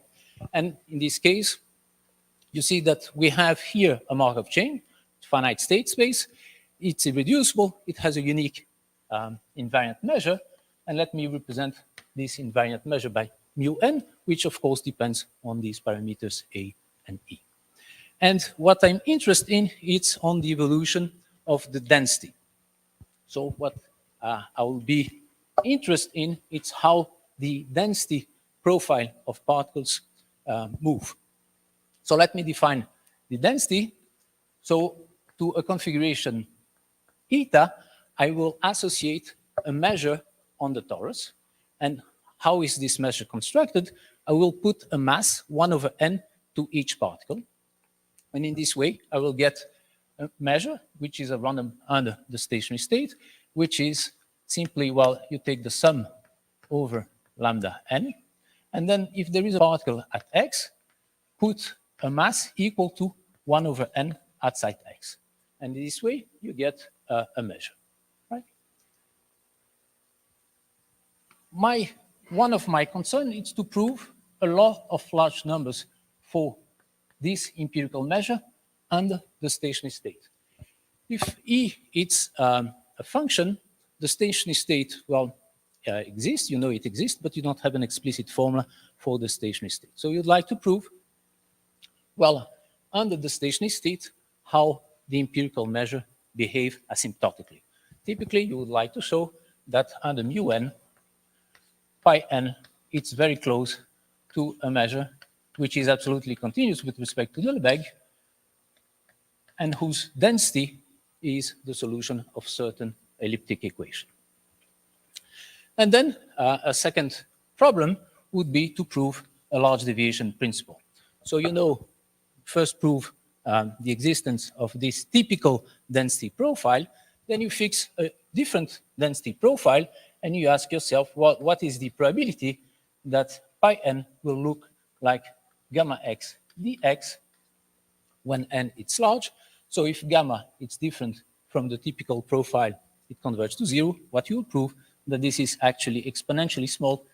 It's given by exponential minus n times some function of the density profile, and we would like to obtain informations about this function v.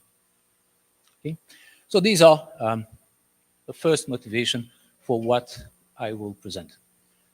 So what you'll do in order to solve, for instance, these problems is to use the dynamics. So what typically you can do is you start your process from a configuration eta n, which has a certain density profile. So let me call pi n.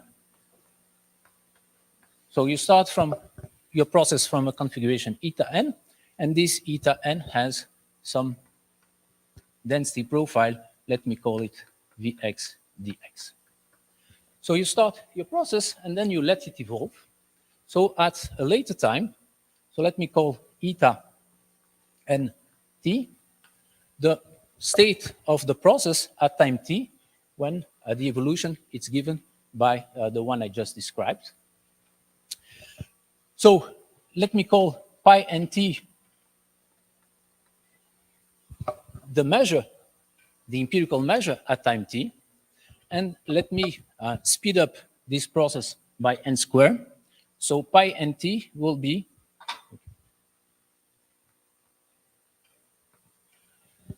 the empirical measure associated to the state of the process at time Tn square.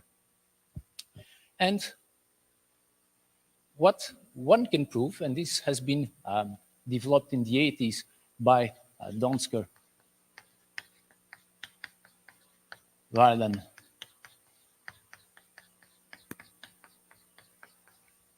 Kipnis, and Ola. Well, you can prove not only the law of large numbers, saying that the probability starting from this configuration eta n, that your empirical measure will be close to utx dx, that this converge to 1, but also a large deviation principle. So let me first state the law of large numbers. So what these people developed, it's a general method in order to prove this type of statement where ut will be given by the solution of some differential equation, which in our case will be, and this is the reason why I introduced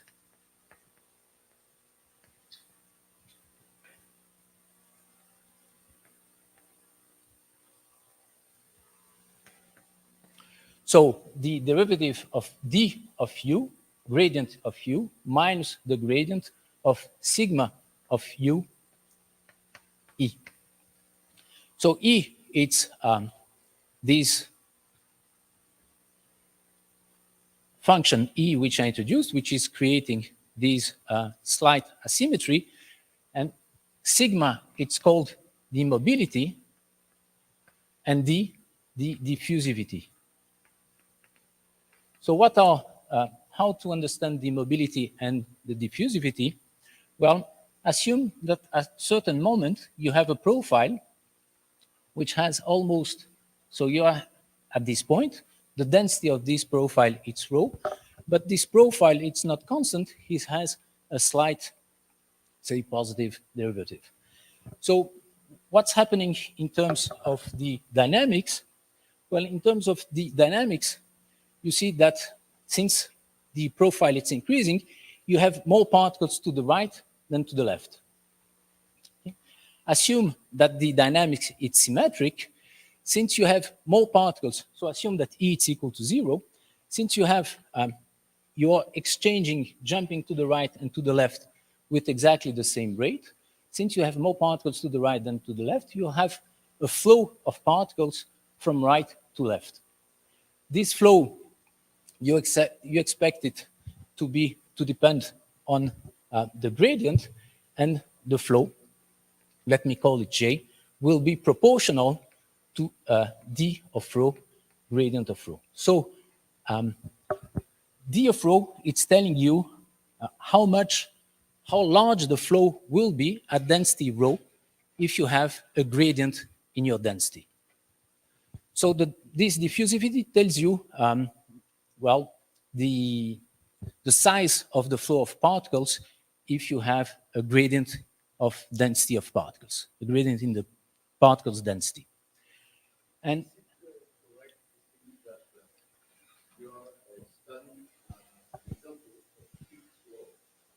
yeah, exactly.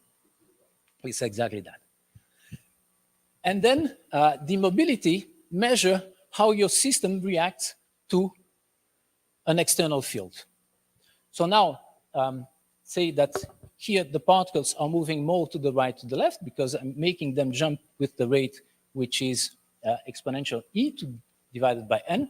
So you have a flow of particles to the right, because I'm assuming that to the right, yes, because I'm assuming e to be positive. And this flow here will be proportional to sigma of rho of e times e. So sigma of rho, the mobility, is telling you how your system reacts to an asymmetry in, if you put an external field, how the system will react to this external field. So this is the way in which you have to understand the diffusivity and the mobility which appears in this equation. And so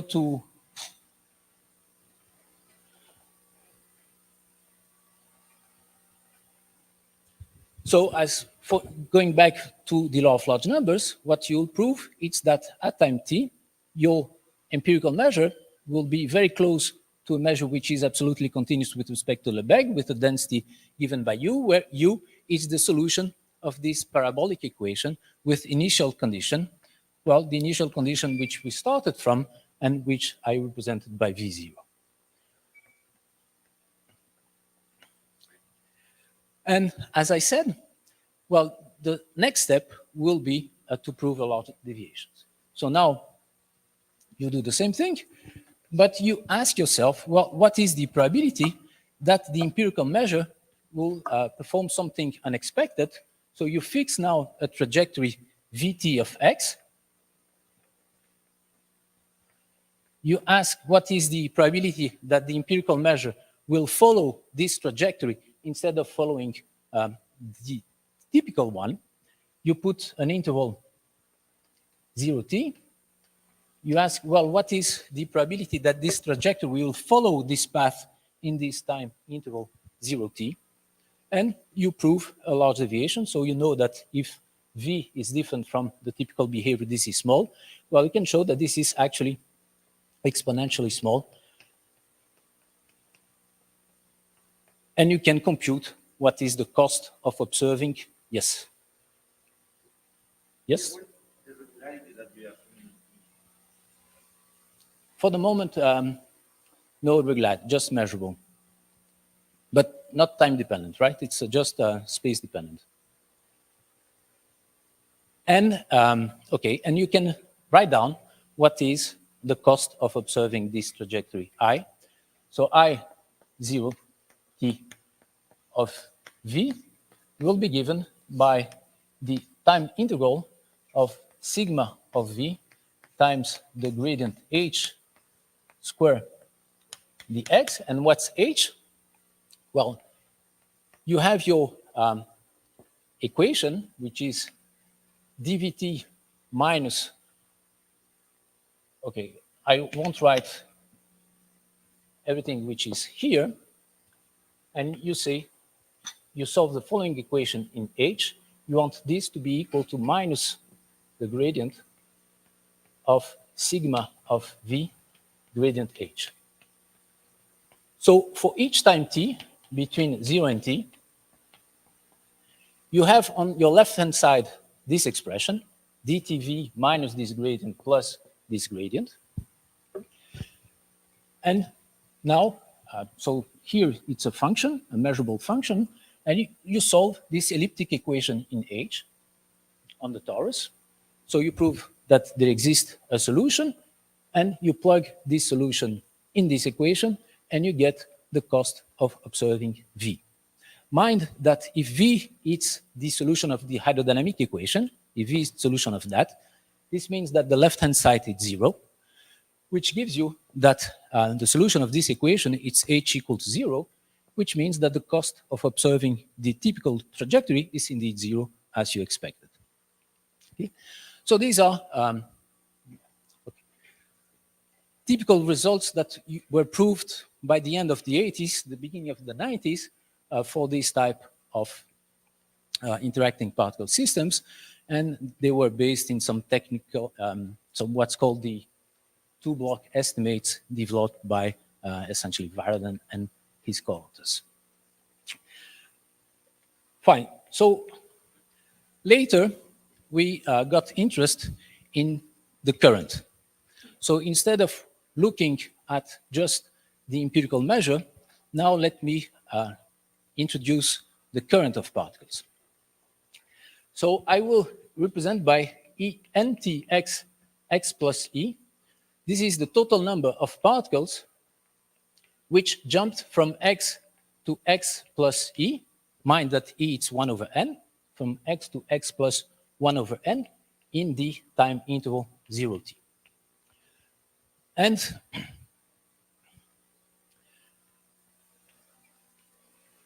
actually what we will be interested, it's in the total flow of particles in a bond.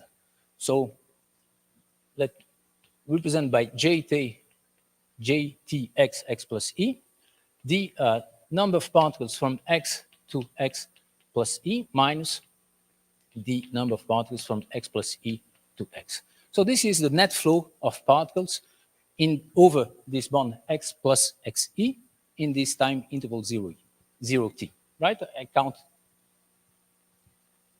the jumps in this direction minus the jumps on this direction. And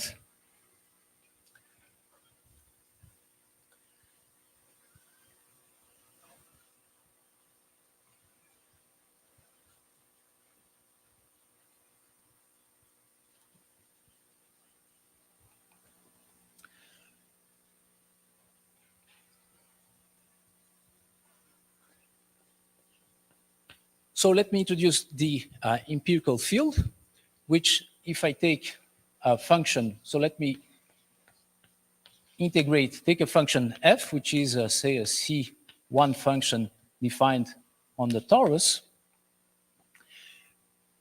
Let me represent jt f as the integral of f with respect to this current, which will be given by 1, the sum over x in lambda n, fx gt x plus e. And since you expect j to be, so we are, remember that we are speeding up time by n squared. So, okay, I won't justify that, but you expect this to be of order n. So I will divide j by an extra 1 over n. And now, so we will be mainly interested in the law of large numbers and the fluctuations of this object for reasons I will explain later. Let me introduce first the continuity equation. By observing the following, if I fix a site x and I look at the bonds x, x plus e, and x minus ex, so j t x, x plus e tells me the number of particles which jump to the right minus the number of particles which jump to the left. And similarly, jx minus ex counts the flow of particles over this bond, which means that if I take jtx x minus e minus jt x plus e, you see that I'm counting here the total number of particles which jump in this direction. With the minus sign, I get here plus and here minus. So I'm counting the number of particles in this time interval 0 t, which jumped from the neighboring sides to x, minus the particles which left x in this time interval. So this difference is actually equal to the number of particles at time t in x minus the number of particles at time 0 in x. Right? I'm just counting how many particles jumped from x minus e to x and from x plus e to x. And I'm subtracting the number of particles which left x, that jumped from x to x plus e and x to x minus e. And this is therefore exactly the number of particles you have at time t minus the number of particles you have at time 0. This is called the continuity equation. So take a test function f, multiply by fx on both sides, and sum. So what you get, and let's say that you divide it by n, that you get fx times gtx minus ex minus gtx x plus e, which is equal to 1 over n. When I multiply by fx and I sum, what I get, it's exactly the integral of f with respect to the empirical measure at time t. So this is pi n at time t f minus pi n at time 0 f. if now you perform a summation by parts in this expression, so call that x, so x minus e is now x, so fx becomes f plus e, to write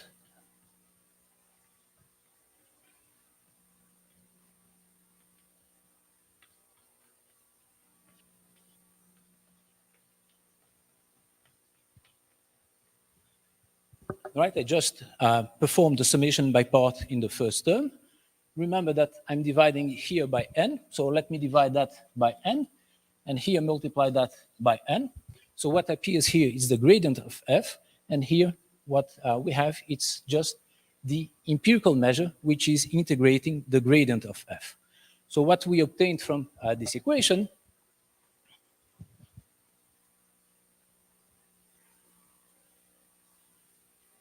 is the continuity equation, which writes that pi nt f minus pi n0 f, that this is equal to jt, the gradient of f.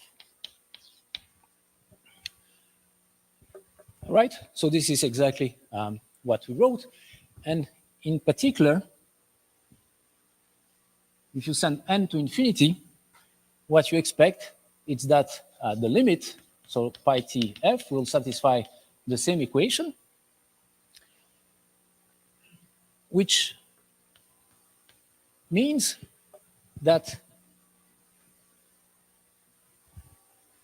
if I take the now time derivative of pi t, so I'm taking this difference, this will be equal to, if I integrate by parts, I get a minus the gradient in t of, so let me call jt as, so remember jt, it's the total flow of particles, the total current in the time interval 0t. So let's assume that it has a density. Let me call small j its density, and the equation we get is this one, which is the macroscopic version of the microscopic equation we obtained here. So that the difference time t minus time 0, it's equal to the gradient of j. So this to explain that if instead of looking just at the empirical measure, we look at the pair, which is the empirical measure, and the empirical flow of particles, what you expect from this equation is that, well, the density will evolve according to this equation. So the time derivative of the density plus the gradient of the microscopic, the instantaneous flow, it's equal to 0. And from this equation, you get a formula for j, for small j. So j should be equal to minus d rho gradient rho plus sigma of rho e. And with initial condition u0 given by v0. Sorry? V of, yes, that's right. D of u, gradient u, sigma of u.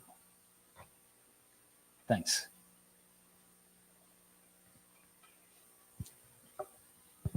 Okay, and this is what we did. So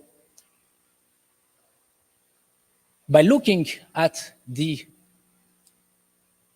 pair, the empirical measure and the empirical flow, what you can show is that this pair evolves according to this equation. This means that if I give you j, so I give you an evolution of the flow of particles, you can, by this equation and the initial condition, reconstruct U. And what we need to prove is that this is what I will call J of rho, J of U, which is the flow that one expects if the density profile is U. So assume that at some point you have a density profile U. As I told you, the density profile creates a flow of particles if there is a gradient, a non-negative gradient, and there is also a flow created by the external field. So if at some point the density profile is U, the flow you expect to observe, it's what I'm calling J of U, and it's given by this equation, minus D of U gradient U plus sigma of U E. So this is the flow you expect to observe if you have at a certain point a density profile U.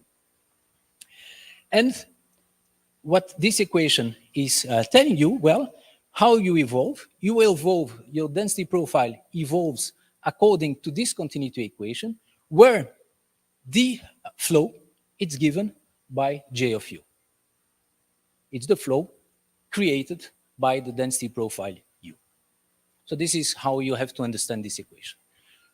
If you give me J, I can, and the initial condition, I can reconstruct the density evolution, the evolution of the density. And what is J? Well, J, which is the flow of particles, it's the flow created by the density of particles at any time. Okay? So this is the law of large numbers for the pair.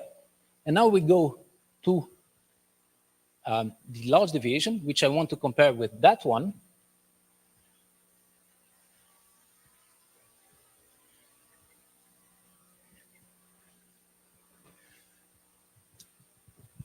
So the continuity equation, you cannot break the continuity equation. So now what I want is to, what is the cost of observing something which is different? So that J and T and pi and T will be something like a V, J, which are not the typical one. As I said, if you give me J, I can reconstruct V.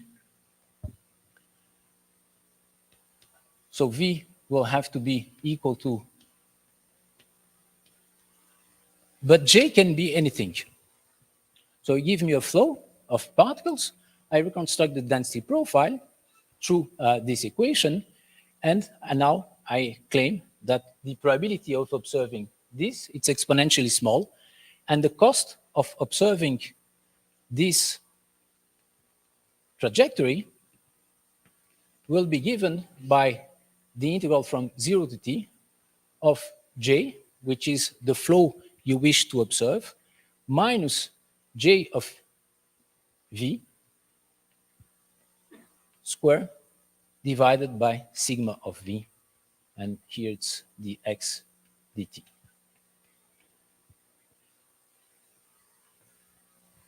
So we get an extremely simple formula for the large deviation rate function.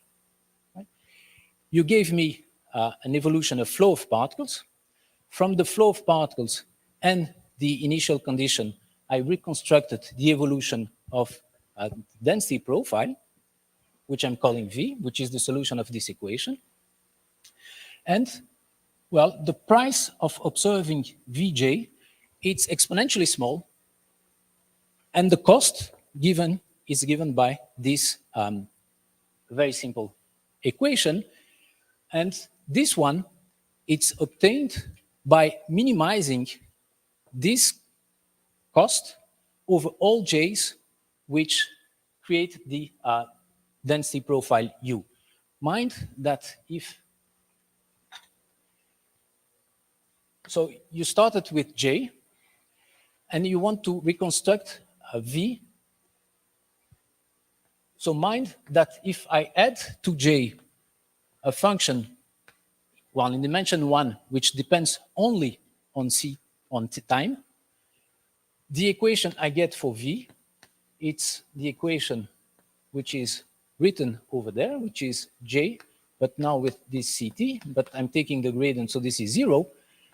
So this, if I change J by adding a function of T only, I get exactly the same evolution. So there are many different evolutions of the flow, which give the same, well, in dimension 1, they are, for each function which it's only time dependent, I get the same evolution of the density. So what, in order to get this equation from that one, I'm just minimizing over all possibles CT. And this is the way in which you get this formula from this large deviation formula for the current and the density. So this is a first observation.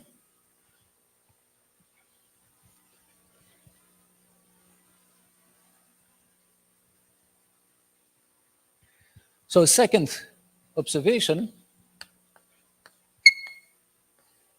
it's, let me go back to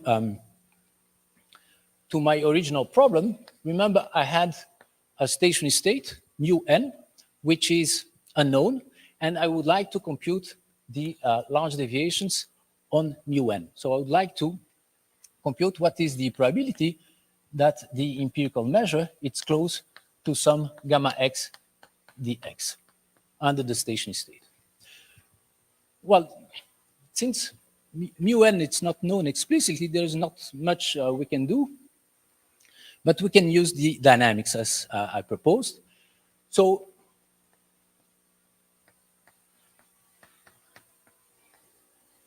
I computed what is the cost of observing a trajectory u, so a density, an evolution of the density. So if I minimize that over all trajectories u, which start from the stationary profile. The stationary profile, it's the solution of, well, the equation which I raised. So let me remember that the equation was dtu, it's equal to gradient d of u, gradient u, minus gradient sigma of u e. So the stationary equation will be just 0 equal to this expression. And let me call the solution of this equation by rho bar.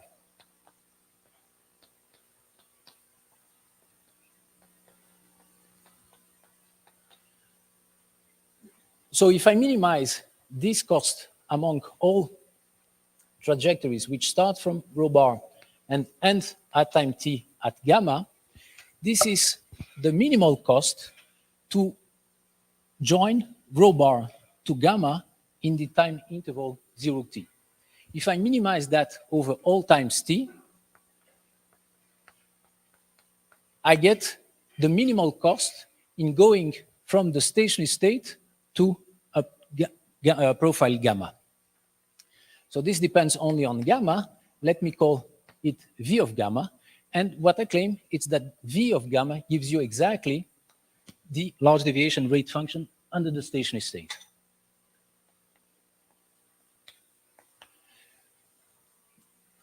The problem is that we have a very complicated expression for this large deviation rate function, and it's given by a very complicated variational problem. Well, it turns out and that after Derrida, Leibowitz, and Speer,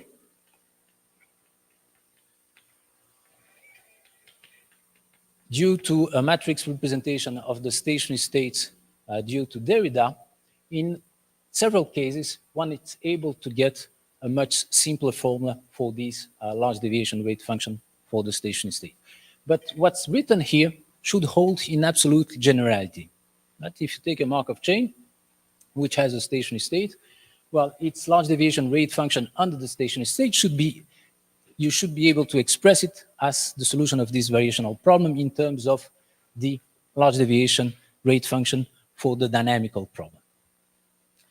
So this is a second reason to study. And the third one, which was our motivation here, it's to, as I said, investigate phase transitions of the current.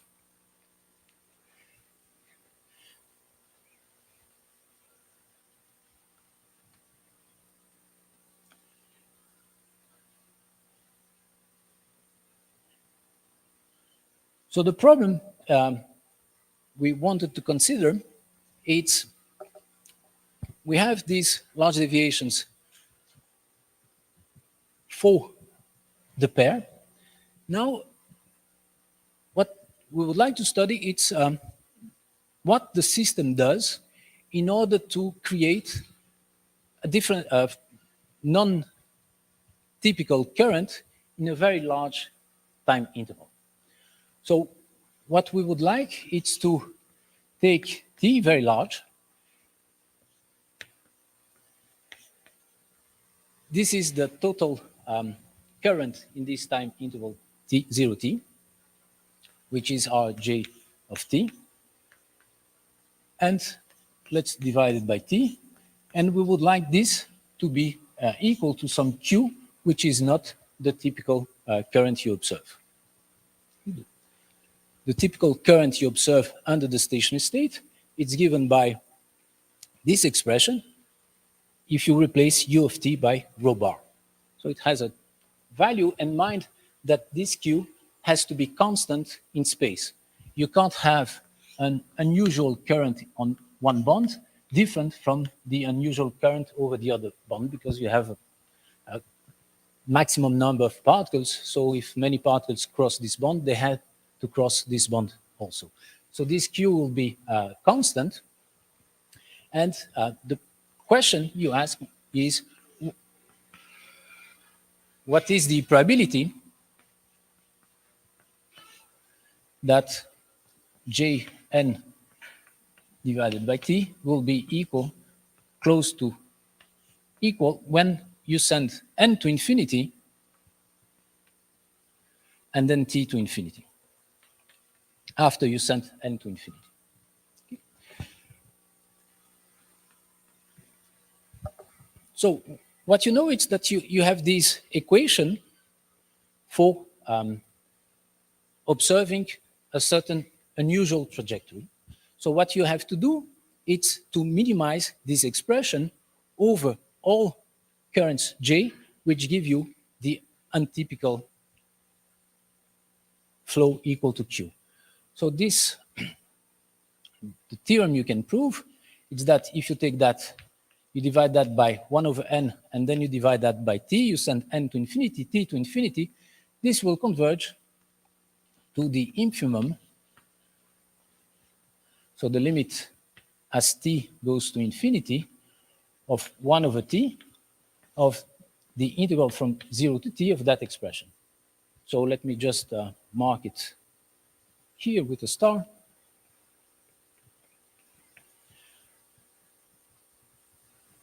And this is 1 over t of this expression star.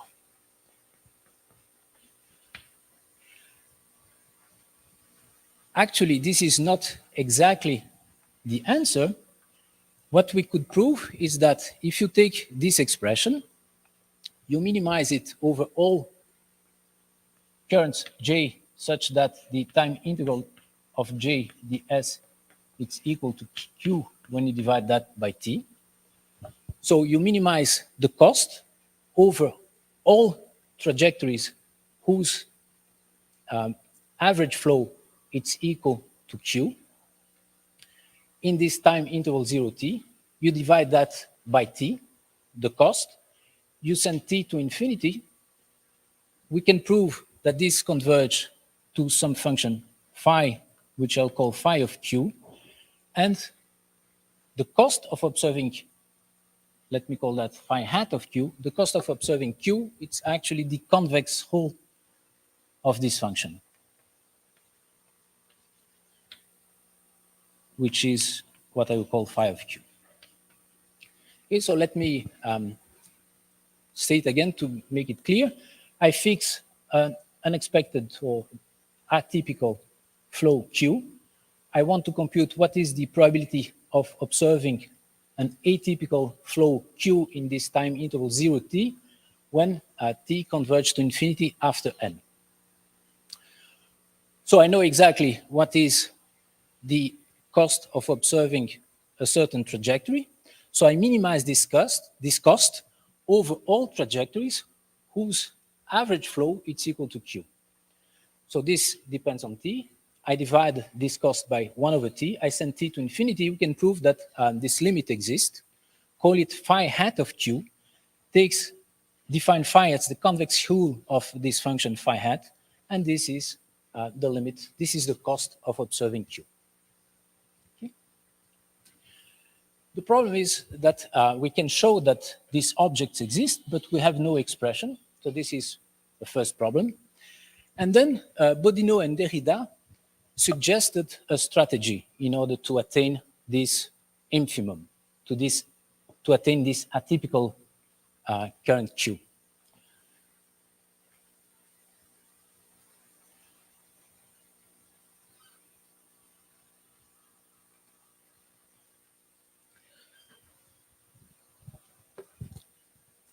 So we are starting here from, so first observation is that the initial condition, it's not very important because what you can always do, assume that you're starting from certain density profile u0, you can go in the time interval 0, 1 from u0 to u1. So you follow a trajectory which brings you from u0 to u1. You can show that the cost of such a trajectory, it's finite. And then you start your problem from this new density profile u1. Since you are interested in deviations in very long time intervals, what happened in the first time interval 0, 1, it's not important. So the initial condition, it's not important. And if the initial condition, it's not important, what you could be tempted, it's you want to create a dense flow Q. So what about the following strategy? You go from U0, you reach a certain, let me call it gamma, a certain density profile gamma in this time interval 0, 1. This has a finite cost. And now you remain at gamma for a very, very long time until time t. So what will be the cost of observing this trajectory? Well, it's an integral from 1 to t, which is essentially the integral from 0 to t. And now you want to observe a flow which is Q, but you reached a density profile which is gamma. It's the flow associated to this density profile is J of gamma.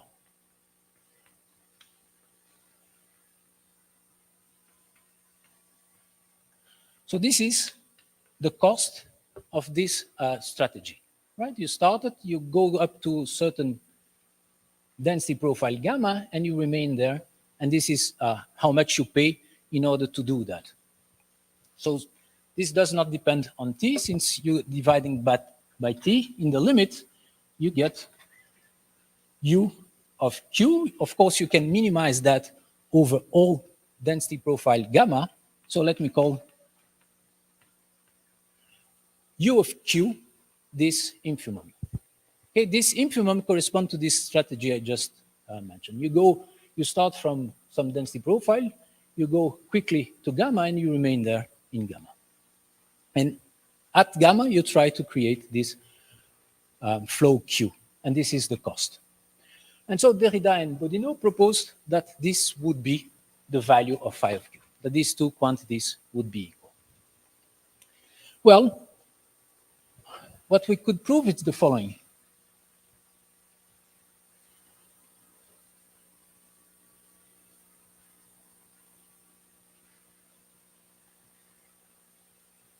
Well, this is indeed correct.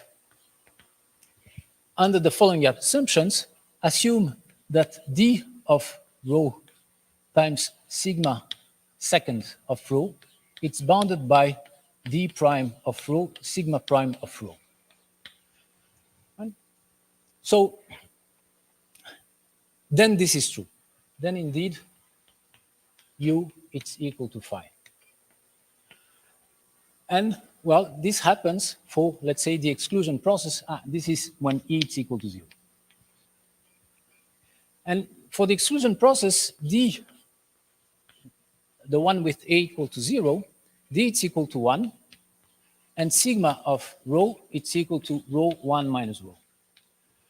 So indeed, you get 1 here, minus 2, and this is 0. So indeed, minus 2, it's less than 0. So in the case of the exclusion process, indeed, this is the optimal strategy. So this is the first observation. The second observation is that, well, if 1 over sigma, it's convex, and this is also the case of the exclusion, this function, it's convex indeed, then you can compute exactly what is u of q. U of q, it's equal, there is a constant here, q squared divided by sigma of m, where m is the total mass of your initial profile, which never change. See, this system is conservative, so the total mass never change, call it m, and there is a constant here, which I don't remember. So you have an explicit formula for u. And finally, well, and the most interesting observation is that, well, for the weakly asymmetric, so this system which I just introduced, this is not the optimal strategy. So we could prove, so the last observation is that for the weakly asymmetric simple exclusion process, you can prove that if there exists E1, such that if E is larger than E1, then there exists Q, such that phi of Q, it's strictly smaller than U of Q. And this is what I was referring to at the beginning of the talk as the dynamical phase transition. This means that if, well, and also E0 smaller than E1, such that if E is smaller than E0, then they are equal.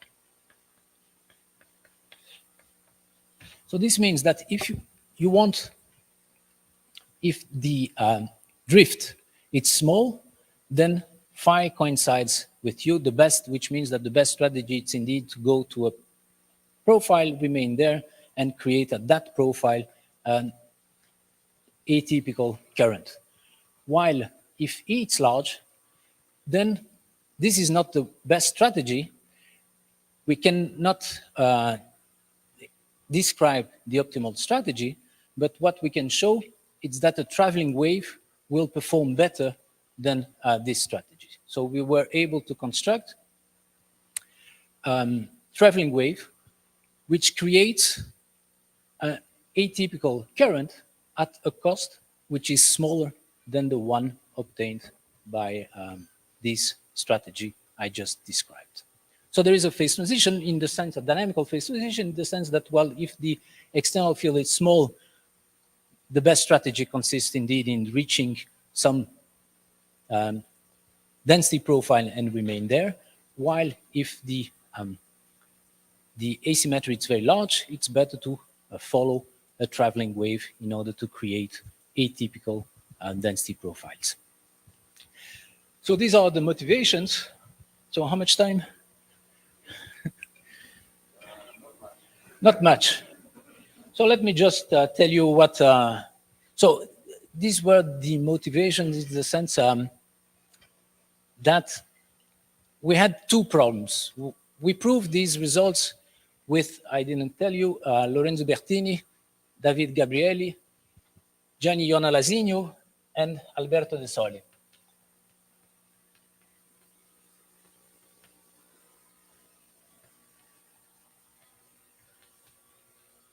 And okay, so, and these were, let's say, in the first decade of 2000, and we had two problems yet that we are not able to solve. First was to get a formula for phi. So phi is the cost of observing this atypical current, which I called phi of j.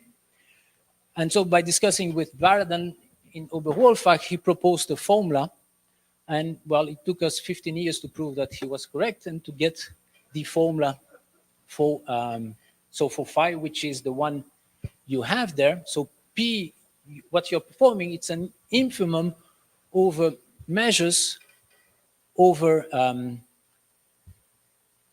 on path space. So it's well, it's an explicit formula, but complicated in order. So you're minimizing. I don't have much time to explain to you what this formula means, but this was one problem we wanted to solve. And then we are always trying to obtain results for the stationary state from the dynamical, from a dynamical point of view. So in all these theorems, I just mentioned one. You send first n to infinity, then t to infinity. So a very natural question was to show that you can exchange the limits. So in all these theorems, you can first send t to infinity, so you're getting very close to the stationary state, and then you send n to infinity. And what we proved, so in this recent paper, which I wanted to report, is that this is indeed the case. So that, okay. So that you indeed have, you can take these large deviations in the order you wish. You can take first t to infinity, then n to infinity in everything we said here. And so not much is how much. So should I go through that or should I just stop here? That's the question. Okay, so I'll stop here. Well, thank you for your attention.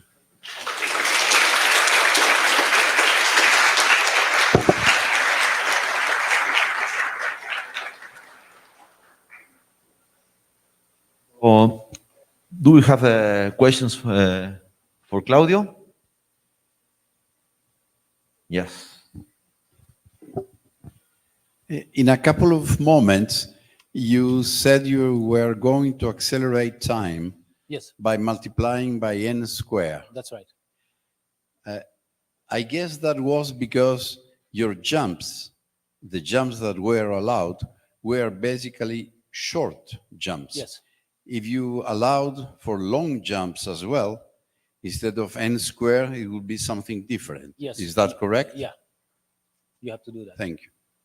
And by the way, you asked me this question of changing limits when I gave this talk a long time ago at CBPF. So now I can tell you, you can change limits. And you told me you wouldn't be able to change limits if you had long jumps. That's yet to be proven. So is it important that you have this 1 plus a, which is look at both bonds in the same way? Yeah, that's a good question because I went too fast. So, okay, if I took it, as I said, the system is gradient, and therefore I can compute explicitly the diffusion coefficient.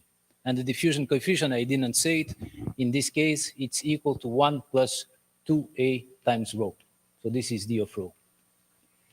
If you take, let's say, something else, then it's non-gradient, and it's much more complicated, and you don't have an explicit formula for D. So this is the reason why I define this way. Yeah, could you explain a bit the role played by the sigma again?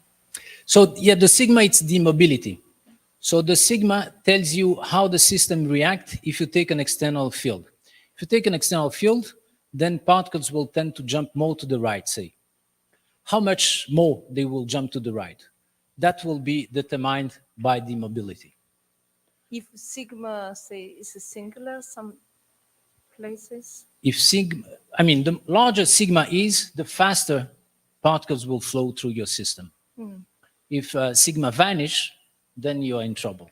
It's here, which happens at time 0 and at row density 0 and density 1.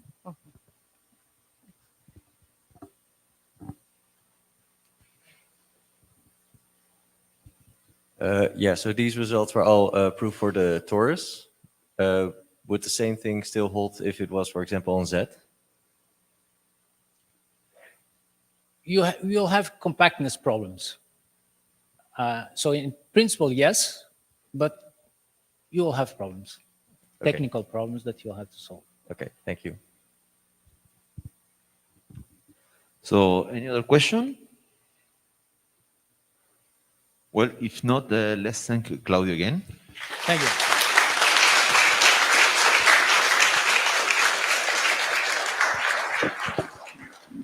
And now we'll prepare for the next talk.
So our next talk is by Rodrigo Mariño from Federal University of Rio Grande do Sul.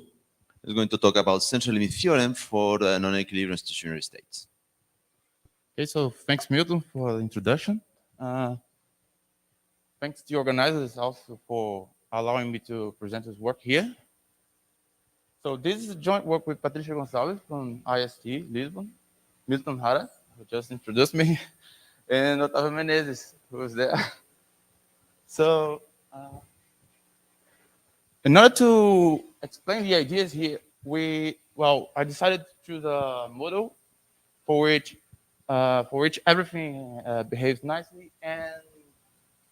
and also that is simple to understand these things, okay?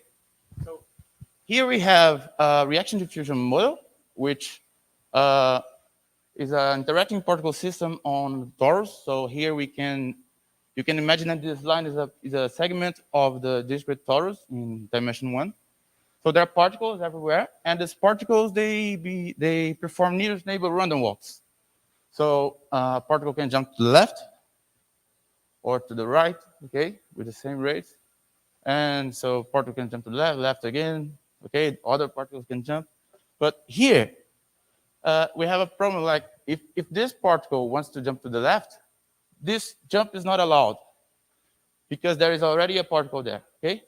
So this is called the exclusion rule, and this dynamics would give us the exclusion process, okay? But in this dynamics, we also, so this is explain the diffusion part of the model, but we also have the reaction parts. So the reaction is given by Glauber dynamics that we put in every vertex of this graph. So it can annihilate a particle there, and it can also create particles everywhere, okay? There are rates for creation and rates for annihilation. So here we can create more particles, can annihilate particles, okay? And let us define these things rigorously. So the notation is very simple and very similar to the notation of Claudio. So we'll denote the discrete torus by T and D. So the D that represents the dimension, and N is a scaling parameter. We'll say that two vertices in this graph are adjacent or neighbors, the word that you prefer, in the natural way. So if you take, you have only one coordinate which differs by one. So, and we represent this process has a Markov chain, so the state space will be denoted by omega n, okay?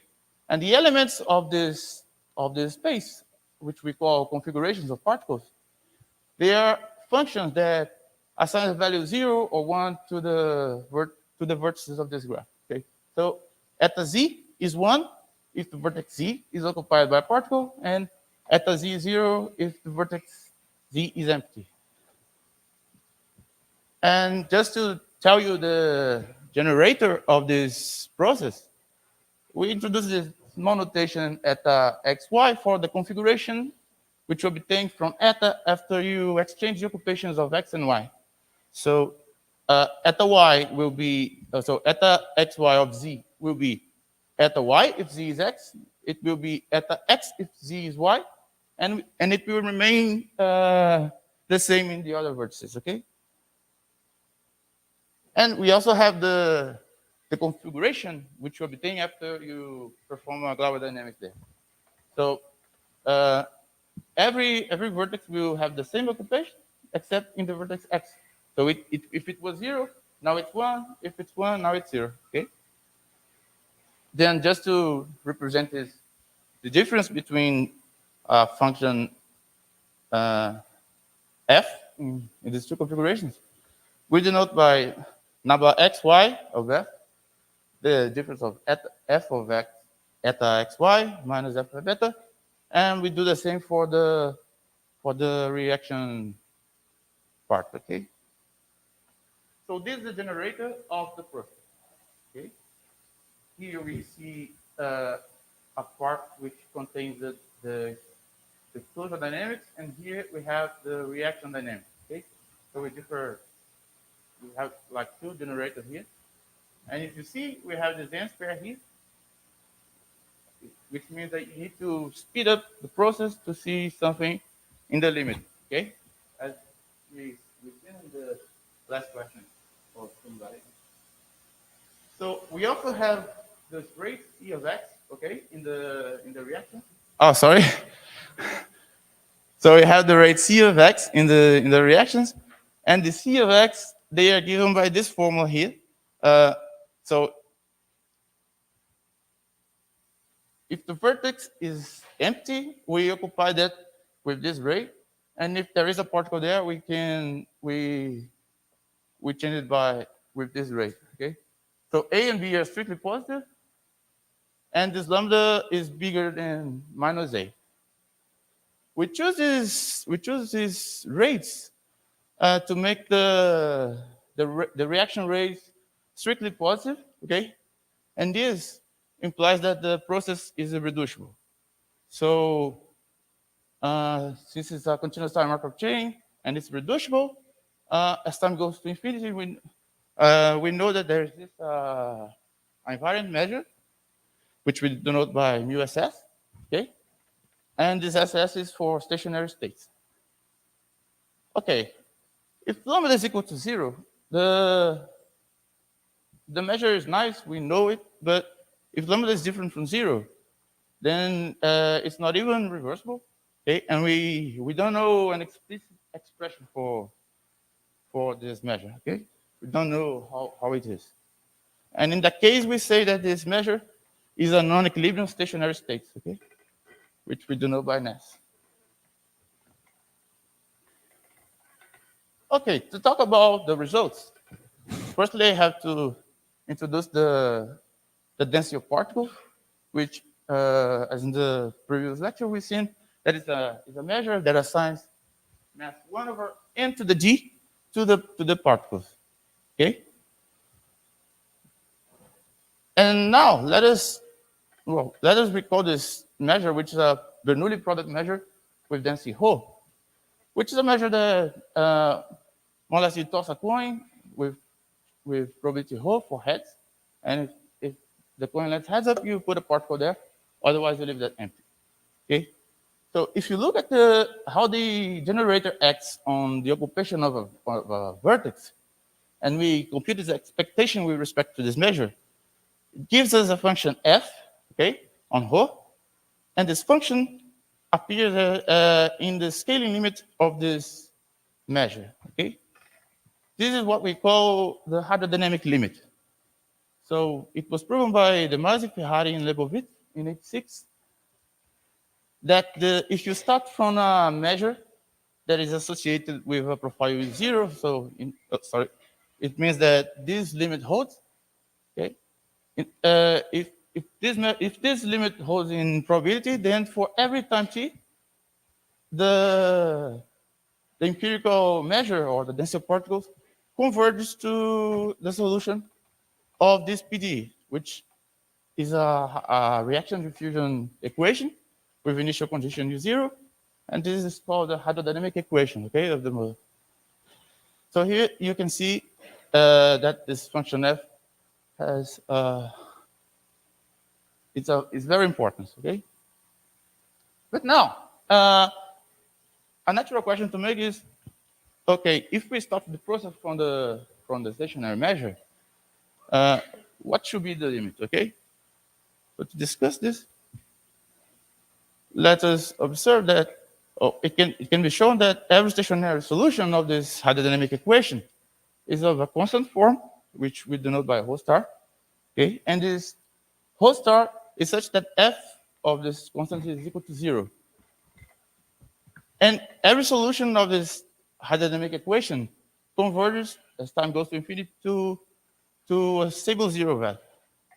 And actually this whole star is stable, and we can also give an explicit expression for it, although it's not very important. Okay, we just need to see that the limit when lambda goes to 0, so when the process is going to the equilibrium, it's a divided by a plus b, and it can be checked with L'Hopital, for instance, here. And so in Landini and Tsunoda, in 19, they prove the hydrostatic limit, which is this result when you start from the stationary measure for reaction diffusion model. Okay, and our first result here is a quantitative version of this. So we try to show how fast this convergence happens. Okay, and to tell you that, let us define this function g that depends on the dimension, and this function is n for dimension 1, log n for dimension 2, and 1 for dimension 3 or larger. So the first result is this. So we show how this thing converts to 0. Okay, and this result only works for when the absolute value of lambda is small enough. Okay, but this is a consequence of the following estimate on the relative entropy. So if we denote by FSS the density of the stationary measure with respect to this Bernoulli measure that's associated with the stable density, then we show that for when lambda is small enough, the relative entropy of F respect to this measure is bounded by something of order n to the d minus 2 times the function g that I shown you in the last slide. So in dimension 1, this is of order 1, okay? Which, okay, it's usually s small o of n to the g. So in dimension 1 this is of order 1. In dimension 2, log n. And in dimension 3 or bigger, it is d minus 2. Okay. Yeah. And okay. But as you can see, this hydrostatic limit is a kind of law of large numbers for the density of particles. And you could ask, can you prove a central limit theorem for that when you start from the stationary measure? And the answer is yes. Okay. So what we look is not the empirical measure, but the fluctuation field, which is basically a centralized version of it. So we centralize the ethers, And instead of dividing them by n to the d, you divide it by its square root, okay? So what we show here is that this observable converges to a Gaussian random variable with variance given by this expression here. Okay, and since we use that entropy estimate, which works for small lambda, this also works for small lambda, and for dimension up to 3. Okay, 1, 2, and 3, and this semigroup here is actually this semigroup generated by this reaction diffusion operator. Okay, which is the linearization of the PG. All right, so what I want to tell you here is an idea of how we prove the relative entropy estimate, okay, which is the key here. To do so, I'll recall you the Heidelberg operator, okay, which is the operator associated with the generator of the process, okay, and it's given by this expression. And as in functional analysis, we'll denote gamma f by gamma ff, and it also makes sense to define the Heidelberg associated with the part of the exclusion and with the part of the reaction. Okay. So the first thing that we need to do here is to prove a log-Sobolev inequality that associates the generator with the Bernoulli measure, but remember that this measure is not stationary. Okay. So what does that mean? It means that you need to prove that there exists a constant independent of n such that the relative entropy of any density is bounded by this constant times the integral of the Heidelberg, okay, with respect to the same measure. This should work for any density. Okay, so when we do that, then we estimate this entropy here. But why? So first we start the process from this stable density. Okay, so since it's not in equilibrium, it's not in the stationary state, and then you see that this entropy and times 0 is 0, right? So then we leave the process evolving, and we want to estimate this entropy. So how do we do that? We use Yau's relative entropy method. So the idea is to use his inequality, which says that the time derivative of this entropy is bounded by two parcels. The first parcel, which is negative, it contains a Heidelberg term, and there's also the second parcel here that contains some correlations, which is usually very difficult to be computed. Okay, so you see that if lambda is 0, it wouldn't exist.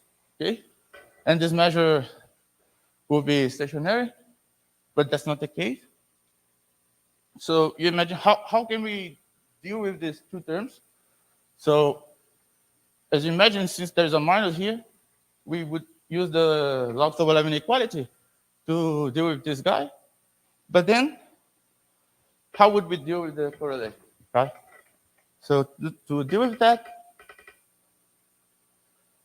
we use the log-Sobolev inequality with Haran-Menezes main lemma, which is a kind of replacement that makes this, so it bounds this correlation sum by some guys that are quadratic operators, so the Heidelbergs, and there are some error that depends on the function g. So when we put these things together, we're getting the following estimate on the relative entropy, and as you can see, the left-hand side here depends on time, but the right-hand side does not depend on time. Okay, so using the properties of the relative entropy, we show, and since this measure here will converge to the stationary measure, we conclude that this relative entropy is bounded by the same upper bound. And so this is the idea. I would just make some comments. So why need small lambda? It's because when we're doing this estimate on the derivative of the relative entropy, to get this bound that's uniform in time, you need a term with the cohesion to be negative to get a nice one. And so at some time you need to choose the parameters good in a way such that this is positive. So this lambda should be smaller than a constant that depends on the log Sobolev constant, okay, so which is the best constant for that log Sobolev inequality. And another question should be, why only work for dimension 1, 2, and 3? And well, it's because the relative entropy is good enough. So this bound is good enough to prove the Boltzmann-Gibbs principle only until this dimension. So there is a critical dimension there where we cannot pass. But this is the idea that I want to show you. So thank you for your attention.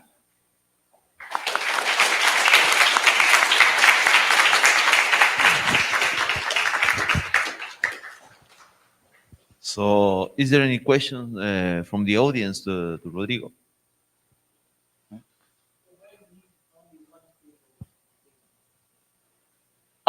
We chose the model to have only one. I think this thing fails. I don't know. So any other question?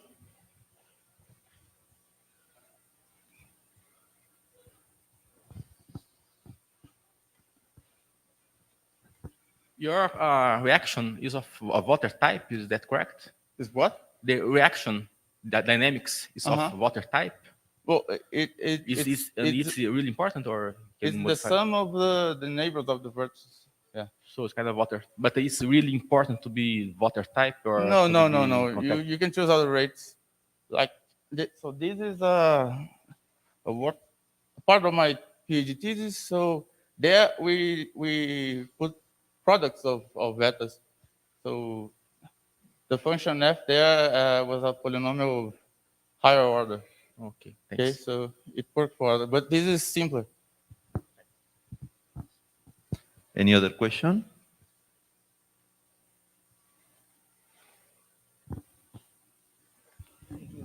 Sorry, thank you. I am not sure I missed something. Do you expect the behavior to be different for larger lambda, or it's a technical issue? Well, that's a good question that we are always thinking about. So if you look at the work of Landin, Milanes, and Ola, they studied, so they proved the central limit theorem for the SEP, for the simple symmetric exclusion process with reservoirs. And that works for any lambda. The lambda there should be the difference between the rates of the reservoir. So there's a reservoir with rate alpha on the left and beta on the right. And the lambda should be the absolute value of beta minus alpha. So that works for any lambda. But I don't know if it's a specific model or if that should work for. But I think that it doesn't work for large numbers for every model. But we don't know it, I guess. So any other question? Well, if not, let's thank Rodrigo again. Thank you.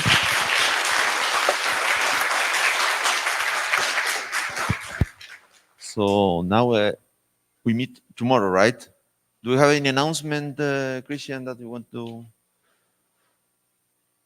Not for, okay.